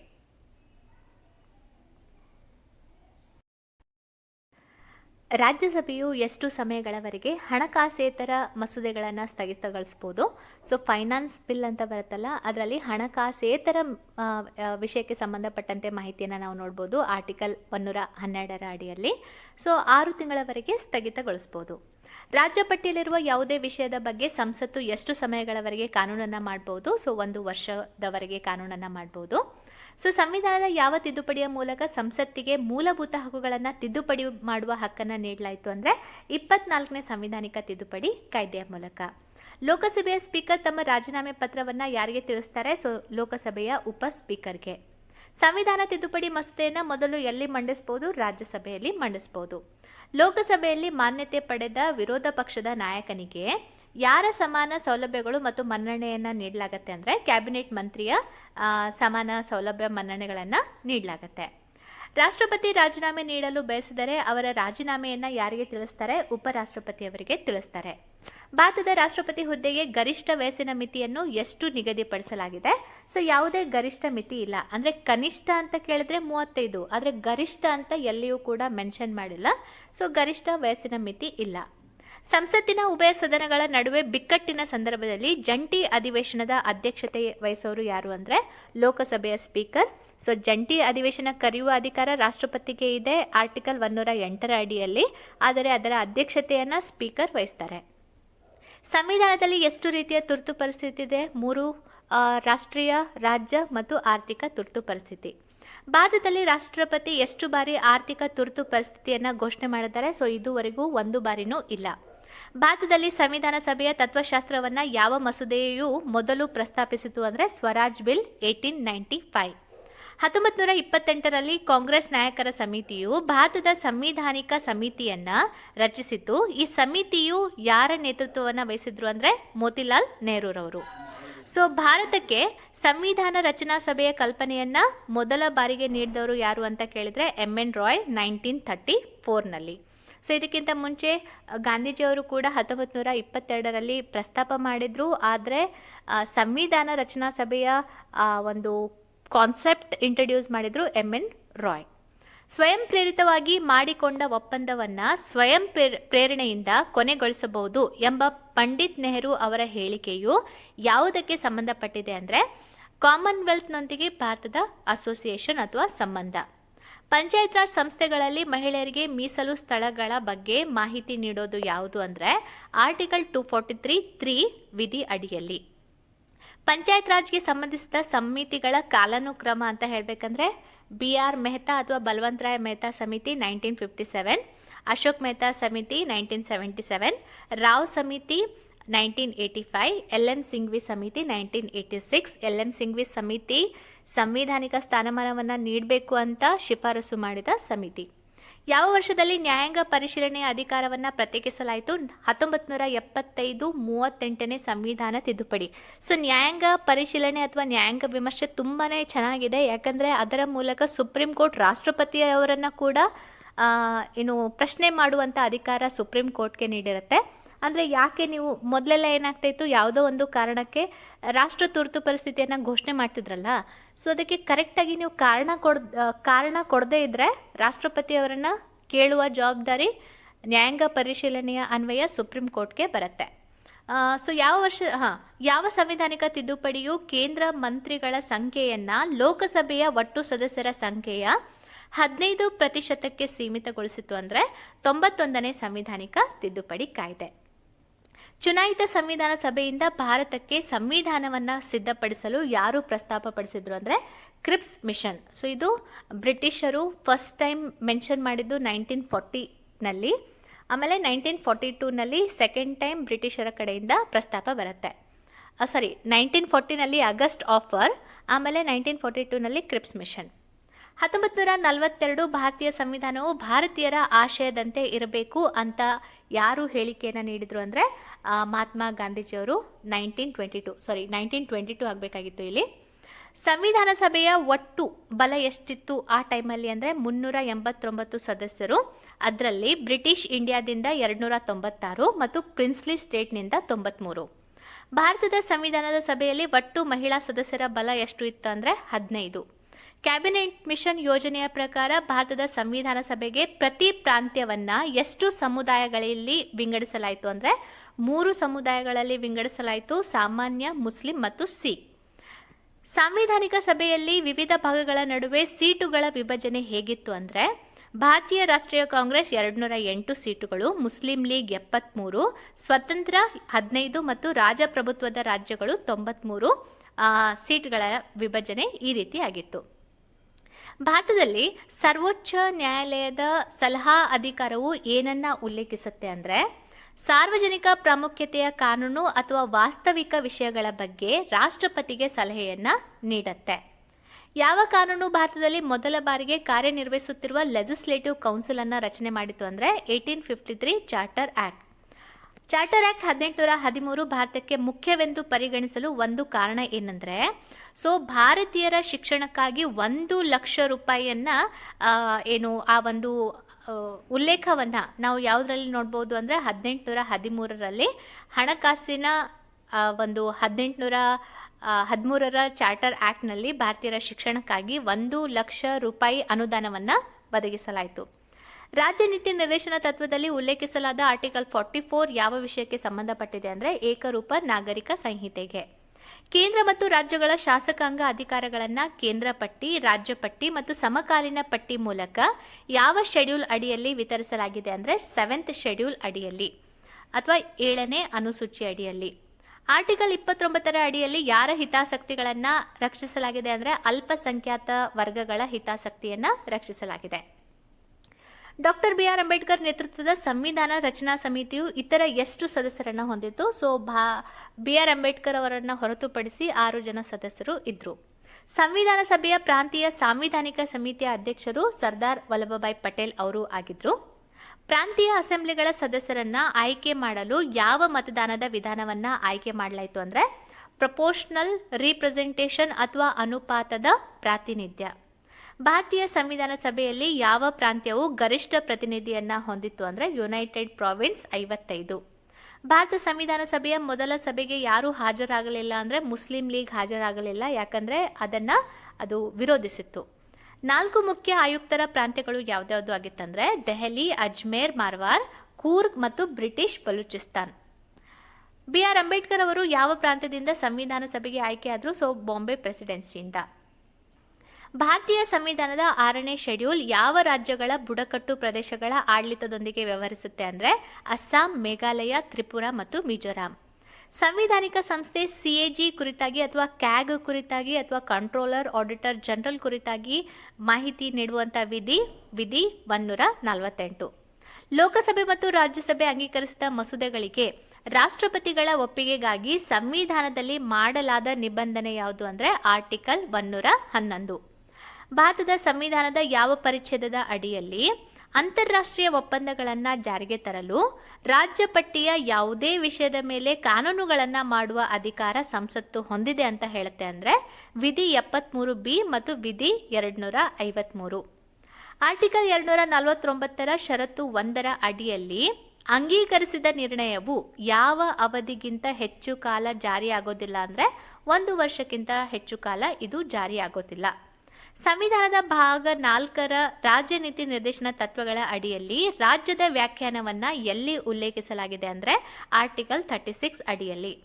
ಭಾಷೆಗಳ ಆಧಾರದ ಮೇಲೆ ರಾಜ್ಯಗಳ ರಚನೆಗಾಗಿ ರಾಜ್ಯ ಮರುಸಂಘಟನೆ ಆಯೋಗವನ್ನು ಯಾವಾಗ ಸ್ಥಾಪಿಸಲಾಯಿತು? ಡಿಸೆಂಬರ್ 29, 1953ನಲ್ಲಿ. ಭಾರತ ಸಂವಿಧಾನದ 5ನೇ ಶೆಡ್ಯೂಲ್ ಮತ್ತು 6ನೇ ಶೆಡ್ಯೂಲ್ನ ನಿಬಂಧನೆಗಳು ಯಾವುದು ಅಂದರೆ ಯಾರಿಗೆ ಸಂಬಂಧಪಟ್ಟಿದೆ ಅಂದರೆ ಇದು ಪ್ರಮುಖವಾಗಿ ಪರಿಶಿಷ್ಟ ಪಂಗಡಗಳ ಹಿತಾಸಕ್ತಿಗಳನ್ನು ರಕ್ಷಿಸಲು ಅವುಗಳನ್ನು ಅಳವಡಿಸಲಾಗಿದೆ. ಆರ್ಟಿಕಲ್ 76 ಯಾವ ಅಧಿಕಾರಿಗೆ ಸಂಬಂಧಪಟ್ಟಿದೆ ಅಂದರೆ ಭಾರತದ ಅಟಾರ್ನಿ ಜನರಲ್ಗೆ. 42ನೇ ಸಂವಿಧಾನಿಕ ತಿದ್ದುಪಡಿ ಮಸೂದೆಯಿಂದ ಭಾರತೀಯ ಸಂವಿಧಾನದ ಯಾವ ಪರಿಚ್ಛೇದದಲ್ಲಿ ಮೂಲಭೂತ ಕರ್ತವ್ಯಗಳನ್ನು ಸೇರಿಸಲಾಯಿತು ಅಂದರೆ ಆರ್ಟಿಕಲ್ 51A. ಭಾರತೀಯ ಸಂವಿಧಾನದಲ್ಲಿ ಸಮಾನತೆಯ ಹಕ್ಕು 5 ವಿಧಿಗಳಿಂದ ಒದಗಿಸಲ್ಪಟ್ಟಿದೆ. ಅವುಗಳೆಂದರೆ ಎಲ್ಲಿಂದ ಎಲ್ಲಿವರೆಗೆ? ಆರ್ಟಿಕಲ್ 14ರಿಂದ 18ರವರೆಗೆ. ತನ್ನ ಕರ್ತವ್ಯಗಳ ನಿರ್ವಹಣೆಯಲ್ಲಿ ಭಾರತದ ಪ್ರದೇಶದೊಳಗಿನ ಎಲ್ಲ ನ್ಯಾಯಾಲಯಗಳಲ್ಲಿ ವಿಚಾರಣೆಯ ಹಕ್ಕನ್ನು ಯಾರು ಹೊಂದಿರ್ತಾರೆ ಅಂದರೆ ಅಟಾರ್ನಿ ಜನರಲ್ ಹೊಂದಿರ್ತಾರೆ. ಭಾರತದ ಗಣರಾಜ್ಯದ 12ನೆಯ ರಾಷ್ಟ್ರಪತಿಯಾಗಿ ಯಾರು ಸೇವೆ ಸಲ್ಲಿಸಿದ್ರು ಅಂದರೆ ಪ್ರತಿಭಾ ದೇವಿ ಸಿಂಗ್ ಪಾಟೀಲ್. ಲೋಕಸಭೆಯ ಅಧಿವೇಶನವನ್ನು ಮುಂದೂಡಲು ಯಾರಿಗೆ ಅಧಿಕಾರ ಇದೆ? ರಾಷ್ಟ್ರಪತಿಗೆ ಅಧಿಕಾರ ಇದೆ. ವಿಧಿ 108ರ ಅಡಿಯಲ್ಲಿ ಲೋಕಸಭೆ ಮತ್ತು ರಾಜ್ಯಸಭೆಯ ಜಂಟಿ ಸಭೆಯನ್ನು ರಾಷ್ಟ್ರಪತಿ ಅಂದರೆ ಯಾರಿಂದ ಈ ಒಂದು ಜಂಟಿ ಅಧಿವೇಶನವನ್ನು ಕರೆಯಲಾಗುತ್ತೆ ಅಂದರೆ ರಾಷ್ಟ್ರಪತಿಗಳಿಂದ ಕರೆಯಲಾಗುತ್ತೆ. ಇಲ್ಲಿ ಸ್ವಲ್ಪ ಟೈಪಿಂಗ್ ಮಿಸ್ಟೇಕ್ ಆಗಿದೆ, ಇಲ್ಲಿ ರಾಷ್ಟ್ರಪತಿ ಬರಬಾರ್ದಾಗಿತ್ತು. ಓಕೆ. ಭಾರತದ ಸಂವಿಧಾನವು ಲೋಕಸಭೆಯಲ್ಲಿ ಆಂಗ್ಲೋ ಇಂಡಿಯನ್ ಸಮುದಾಯದ ಪ್ರಾತಿನಿಧ್ಯವನ್ನು ಒದಗಿಸುವ ಆರ್ಟಿಕಲ್ ಯಾವುದು? 331. ಆದರೆ ಅದನ್ನು ಇವಾಗ ತೆಗೆದುಹಾಕಲಾಗಿದೆ. ಮೊದಲ ಬುಡಕಟ್ಟು ಲೋಕಸಭಾ ಸ್ಪೀಕರ್ ಯಾರಾಗಿದ್ದರು? PA ಸಂಗ್ಮಾ. ಕೇಂದ್ರೀಯ ತನಿಖಾ ದಳವು ಪಂಜರದ ಗಿಳಿ ಎಂದು ಸುಪ್ರೀಂ ಕೋರ್ಟ್ ಯಾವ ಪ್ರಕರಣದಲ್ಲಿ ಪ್ರಕಟಿಸಿತು ಅಂದರೆ ಕಲ್ಲಿದ್ದಲು ಹಂಚಿಕೆ ಹಗರಣ ಪ್ರಕರಣದಲ್ಲಿ. ಸಂವಿಧಾನದ ಯಾವ ವಿಧಿಯ ಅಡಿಯಲ್ಲಿ ರಾಜ್ಯಪಾಲರನ್ನು ರಾಜ್ಯದಲ್ಲಿ ನೇಮಿಸಲಾಗುತ್ತೆ ಅಂದರೆ ಆರ್ಟಿಕಲ್ 155. ಒಂದು ರಾಜ್ಯದ ಶಾಸಕಾಂಗ ಸಭೆಯು 60ಕ್ಕಿಂತ ಕಡಿಮೆ ಸದಸ್ಯರನ್ನು ಹೊಂದಿರಬಾರದು ಎಂದು ಹೇಳುವ 170ನೆಯ ವಿಧಿಯ ನಿಬಂಧನೆಗೆ ಯಾವ ರಾಜ್ಯವು ವಿನಾಯಿತಿಯಾಗಿದೆ ಅಂದರೆ ಸಿಕ್ಕಿಂ ರಾಜ್ಯ. ಯಾಕಂದರೆ 60ಕ್ಕಿಂತ ಅತಿ ಕಡಿಮೆ ಸದಸ್ಯರನ್ನ ರಾಜ್ಯ ಶಾಸಕಾಂಗದಲ್ಲಿ ಹೊಂದಿರುವ ರಾಜ್ಯ ಅಂದರೆ ಸಿಕ್ಕಿಂ. ಸಾರ್ವಜನಿಕ ಲೆಕ್ಕಪತ್ರ ಸಮಿತಿಯ ವರದಿಯನ್ನು ಎಲ್ಲಿ ಮಂಡಿಸಲಾಗುತ್ತೆ? ಲೋಕಸಭೆಯಲ್ಲಿ ಮಂಡಿಸಲಾಗುತ್ತೆ. ಯೋಜನಾ ಆಯೋಗವನ್ನು ಯಾವ ಪ್ರಧಾನಿ ರದ್ದುಗೊಳಿಸಿದ್ರು? ನರೇಂದ್ರ ಮೋದಿ ಅವರು ರದ್ದುಗೊಳಿಸಿದ್ರು. ಹಣಕಾಸು ಆಯೋಗ ಮತ್ತು ಯೋಜನಾ ಆಯೋಗದ ವಿಲೀನವನ್ನು ಯಾರು ಪ್ರಸ್ತಾಪ ಮಾಡಿದ್ರು ಅಂದರೆ MV ಮಾಥುರ್ ಅವರು ಪ್ರಸ್ತಾಪ ಮಾಡಿದ್ರು. ಭಾರತದಲ್ಲಿ ಕೇಂದ್ರ ರಾಜ್ಯ ಸಂಬಂಧಕ್ಕೆ ಯಾವುದು ಸಂಬಂಧಿಸಿಲ್ಲ ಅಂದರೆ ಇಂದ್ರಜಿತ್ ಗುಪ್ತಾ ಸಮಿತಿ. ಸೊ ಇದು ಪ್ರಮುಖವಾಗಿ ಯಾವುದಕ್ಕೆ ಸಂಬಂಧಪಟ್ಟಿತ್ತು? ಚುನಾವಣೆಯಲ್ಲಿ ರಾಜ್ಯ ಹಣಕಾಸಿಗೆ ಸಂಬಂಧಪಟ್ಟಿತ್ತು 1998. ಭಾರತದಲ್ಲಿ ರಾಷ್ಟ್ರೀಯ ಮಾನವ ಹಕ್ಕುಗಳ ಆಯೋಗದ ಅಧ್ಯಕ್ಷರಿಗೆ ಯಾವ ನಿಬಂಧನೆಗಳನ್ನು ಮಾಡಲಾಗಿದೆ? ಸೊ ಮಾಜಿ ಮುಖ್ಯ ನ್ಯಾಯಾಧೀಶರು ಮಾತ್ರ ಅಧ್ಯಕ್ಷರಾಗಬಹುದು. ಇವರ ಅಧಿಕಾರಾವಧಿ 5 ವರ್ಷ ಅಥವಾ ಅವರು 70 ವರ್ಷ ತಲುಪುವವರೆಗೆ. ಆರ್ಟಿಕಲ್ 280 ಉಪವಿಧಿ 3C ಅಡಿಯಲ್ಲಿ ಹಣಕಾಸು ಆಯೋಗವು ರಾಜ್ಯ ಹಣಕಾಸು ಆಯೋಗಗಳ ಶಿಫಾರಸುಗಳ ಆಧಾರದ ಮೇಲೆ ರಾಜ್ಯದ ಪುರಸಭೆಗಳಿಗೆ ಸಂಪನ್ಮೂಲಗಳ ಪೂರೈಕೆಗಾಗಿ ರಾಜ್ಯದ ಕ್ರೋಢೀಕೃತ ನಿಧಿಯನ್ನು ವರ್ಧಿಸಲು ಕ್ರಮಗಳನ್ನು ಸೂಚಿಸುತ್ತದೆ. ಹಾಗಾದರೆ ರಾಜ್ಯ ಹಣಕಾಸು ಆಯೋಗದ ನಿಬಂಧನೆಯನ್ನು ಯಾವ ವಿಧಿಯಲ್ಲಿ ಮಾಡಲಾಗುತ್ತೆ ಅಂದರೆ ವಿಧಿ 243I ಅಡಿಯಲ್ಲಿ. ರಾಜ್ಯ ಹಣಕಾಸು ಆಯೋಗದ ಸ್ಥಿತಿ ಏನು? ಇದೊಂದು ಸಂವಿಧಾನಿಕ ಸಂಸ್ಥೆ ಆಗಿದೆ. ಯಾವುದು ಮಾಹಿತಿ ಹಕ್ಕು ಕಾಯ್ದೆ 2005ಕ್ಕೆ ಸಂಬಂಧಪಟ್ಟಿದೆ ಅಂದರೆ Namita Sharma versus Union of India ಪ್ರಕರಣ. ಭಾರತದಲ್ಲಿ ಮತದಾನದ ಹಕ್ಕು ಯಾವ ಹಕ್ಕುಗಳ ಅಡಿಯಲ್ಲಿ ಬರುತ್ತೆ ಅಂದರೆ ಶಾಸನಬದ್ಧ ಅಧಿಕಾರದ ಅಡಿಯಲ್ಲಿ. ಸಂಸತ್ತಿನ ಸದಸ್ಯರ ಅನರ್ಹತೆಗೆ ಸಂಬಂಧಿಸಿದ ಪ್ರಶ್ನೆಯನ್ನ ನಿರ್ಧರಿಸುವಾಗ ರಾಷ್ಟ್ರಪತಿಗಳು ಯಾರ ಅಭಿಪ್ರಾಯವನ್ನು ಕೇಳ್ತಾರೆ? ಸೊ ಭಾರತದ ಚುನಾವಣಾ ಆಯೋಗದ ಅಭಿಪ್ರಾಯವನ್ನ ಕೇಳ್ತಾರೆ. ಗ್ರಾಮೀಣ ಸ್ಥಳೀಯ ಸಂಸ್ಥೆಗಳ ಚುನಾವಣೆಯನ್ನ ಯಾರು ಮೇಲ್ವಿಚಾರಣೆ ಮಾಡ್ತಾರೆ? ಸೊ ಚುನಾವಣಾ ಆಯೋಗ ಮೇಲ್ವಿಚಾರಣೆ ಮಾಡುತ್ತೆ. ಯಾರ ಪ್ರಕಾರ ನೈತಿಕ ದೃಷ್ಟಿಯಿಂದ ತಪ್ಪಾಗಿದೆಯೋ ಅದು ರಾಜಕೀಯ ದೃಷ್ಟಿಯಿಂದ ಸರಿಯಾಗಲಾರದು. ಸೊ ಈ ಹೇಳಿಕೆ ನೀಡಿದ್ದು ಮಹಾತ್ಮ ಗಾಂಧೀಜಿಯವರು. ಸೊ ಇನ್ನೊಂದು ಹೇಳಿಕೆ ಇದೆ, ಸಂವಿಧಾನದ ಕರಡಿನಲ್ಲಿ ಭಾರತ ಸರ್ಕಾರ ಕಾಯ್ದೆ 1935ರ ಹೆಚ್ಚಿನ ಭಾಗವನ್ನು ಪುನಃಸ್ಥಾಪಿಸಲಾಗಿದೆ ಎಂಬ ಆರೋಪಕ್ಕೆ ನಾನು ಕ್ಷಮೆ ಯಾಚಿಸೋದಿಲ್ಲ. ಸೊ ಈ ಸ್ಟೇಟ್ಮೆಂಟ್ ಕೊಟ್ಟಿದ್ದು ಯಾರು ಅಂದರೆ BR ಅಂಬೇಡ್ಕರ್ ಅವರು. ಅಮ್ನೆಸ್ಟಿ ಇಂಟರ್ನ್ಯಾಷನಲ್ ಅಂದರೆ ಇದು ಪ್ರಮುಖವಾಗಿ ವಿಶ್ವಾದ್ಯಂತ ಮಾನವ ಹಕ್ಕುಗಳ ಆಂದೋಲನ. ಭಾರತದ ಪಂಚಾಯತ್ ರಾಜ್ ವ್ಯವಸ್ಥೆಯ ವಾಸ್ತುಶಿಲ್ಪಿ ಅಂತ ಯಾರನ್ನ ಕರಿತೀವಿ? BR ಮೆಹ್ತಾ ಅಥವಾ ಬಲ್ವಂತ್ ರಾಯ್ ಮೆಹ್ತಾ ಅವರನ್ನ. ಯಾವ ದೇಶವು ಪಿವೋಟ್ ಟು ಏಷ್ಯಾ ವಿದೇಶಾಂಗ ನೀತಿ ತಂತ್ರವನ್ನು ಹೊಂದಿದೆ ಅಂದರೆ USA. ಪಂಚಾಯತ್ಗಳ ಆರ್ಥಿಕ ಸ್ಥಿತಿಯನ್ನು ಪರಿಶೀಲಿಸಲು ಹಣಕಾಸು ಆಯೋಗವನ್ನು ಯಾರು ರಚಿಸ್ತಾರೆ? ಸೊ ಸಂಬಂಧಪಟ್ಟ ರಾಜ್ಯದ ರಾಜ್ಯಪಾಲರು. ಯಾಕಂದರೆ ಪಂಚಾಯತ್ಗಳ ವಿಷಯಕ್ಕೆ ಸಂಬಂಧಪಟ್ಟಂತೆ ಕೇಂದ್ರ ಸರ್ಕಾರ ನಿರ್ಧಾರ ತೆಗೆದುಕೊಳ್ಳಲ್ಲ. ಸೊ ಅದು ರಾಜ್ಯಗಳಿಗೆ ಸಂಬಂಧಪಟ್ಟಿರೋದು. ಪ್ರಬಲ ಪ್ರಾದೇಶಿಕ ಪಕ್ಷಗಳ ಬೆಳವಣಿಗೆಗೆ ಕಾರಣ ಏನು? ಸೊ ಪ್ರಾದೇಶಿಕ ಆಕಾಂಕ್ಷೆಗಳ ಅಭಿವೃದ್ಧಿ. ಪಂಚಾಯತ್ ರಾಜ್ ವ್ಯವಸ್ಥೆಯ ಮೂಲ ಉದ್ದೇಶ ಏನಂದರೆ ಅಭಿವೃದ್ಧಿಯಲ್ಲಿ ಸಾರ್ವಜನಿಕ ಭಾಗವಹಿಸುವಿಕೆ ಮತ್ತು ಪ್ರಜಾಸತ್ತಾತ್ಮಕ ವಿಕೇಂದ್ರೀಕರಣ. ಸಂವಿಧಾನ ಸಭೆ ಸ್ಥಾಪಿಸಿದ ಮೂಲಭೂತ ಹಕ್ಕುಗಳ ಮತ್ತು ಅಲ್ಪಸಂಖ್ಯಾತರ ಸಲಹಾ ಸಮಿತಿಯ ಅಧ್ಯಕ್ಷರು ಯಾರಾಗಿದ್ರು ಅಂದರೆ ಸರ್ದಾರ್ ಪಟೇಲ್ ಅವರು. ಸಂವಿಧಾನದ ನಂತರ ರಾಜ್ಯ ನೀತಿ ನಿರ್ದೇಶನ ತತ್ವಗಳಲ್ಲಿ ಯಾವುದನ್ನು ಸೇರಿಸಲಾಯಿತು? ಉಚಿತ ಕಾನೂನು ಸಲಹೆ. ಭಾರತದ ಕಂಟ್ರೋಲರ್ ಮತ್ತು ಆಡಿಟರ್ ಜನರಲನ್ನು ಹೇಗೆ ಕಚೇರಿಯಿಂದ ತೆಗೆದುಹಾಕಬಹುದು ಅಂದರೆ ಸುಪ್ರೀಂ ಕೋರ್ಟ್ನ ನ್ಯಾಯಾಧೀಶರನ್ನು ತೆಗೆದುಹಾಕುವ ಕಾರ್ಯವಿಧಾನದ ಪ್ರಕಾರ. ಭಾರತದ ರಾಷ್ಟ್ರಪತಿಯನ್ನು ದೋಷಾರೋಪಣೆ ಮಾಡಲು ಎಷ್ಟು ದಿನಗಳ ಮುಂಚಿತವಾಗಿ ಸೂಚನೆ ಅಗತ್ಯವಿದೆ? 14 ದಿನಗಳ ಮುಂಚಿತವಾಗಿ ಸೂಚನೆಯನ್ನು ನೀಡಬೇಕಾಗತ್ತೆ. ಓಕೆ, ಸೊ ಇದಿಷ್ಟು ಈ ಭಾಗದ ಪ್ರಮುಖವಾದಂತಹ 500 ಪ್ರಶ್ನೆಗಳನ್ನು ಒಳಗೊಂಡಂತಹ ಮಹಾ ಸಂಚಿಕೆಯಾಗಿದೆ. ಇದೇ ರೀತಿಯಾಗಿ ನಿಮಗೆ ಇತಿಹಾಸ, ಭೂಗೋಳ, ವಿಜ್ಞಾನ, ಸೊ 1 ಲೈನರ್ ಮಹಾ ಸಂಚಿಕೆಯನ್ನು ಮಾಡಿಕೊಡ್ತೀನಿ. ಮತ್ತು ಥಿಯರಿ ಕ್ಲಾಸ್ಗಳನ್ನು ಕೂಡ ಮಾಡ್ತಾ ಇರ್ತೀನಿ. ಎರಡನ್ನು ಕೂಡ ನೋಡ್ಕೊಳ್ಳಿ. ಮತ್ತೇನಾದರೂ ಮಾಹಿತಿ ಬೇಕಿದ್ದರೆ ಕಮೆಂಟ್ ಮಾಡೋ ಮೂಲಕ ಹೇಳ್ಬೋದು. ವಿಡಿಯೋ ಇಷ್ಟ ಆದರೆ ದಯವಿಟ್ಟು ಲೈಕ್, ಶೇರ್, ಸಬ್ಸ್ಕ್ರೈಬ್ ಆಗೋದನ್ನು ಮರಿಬೇಡಿ. Thank you so much.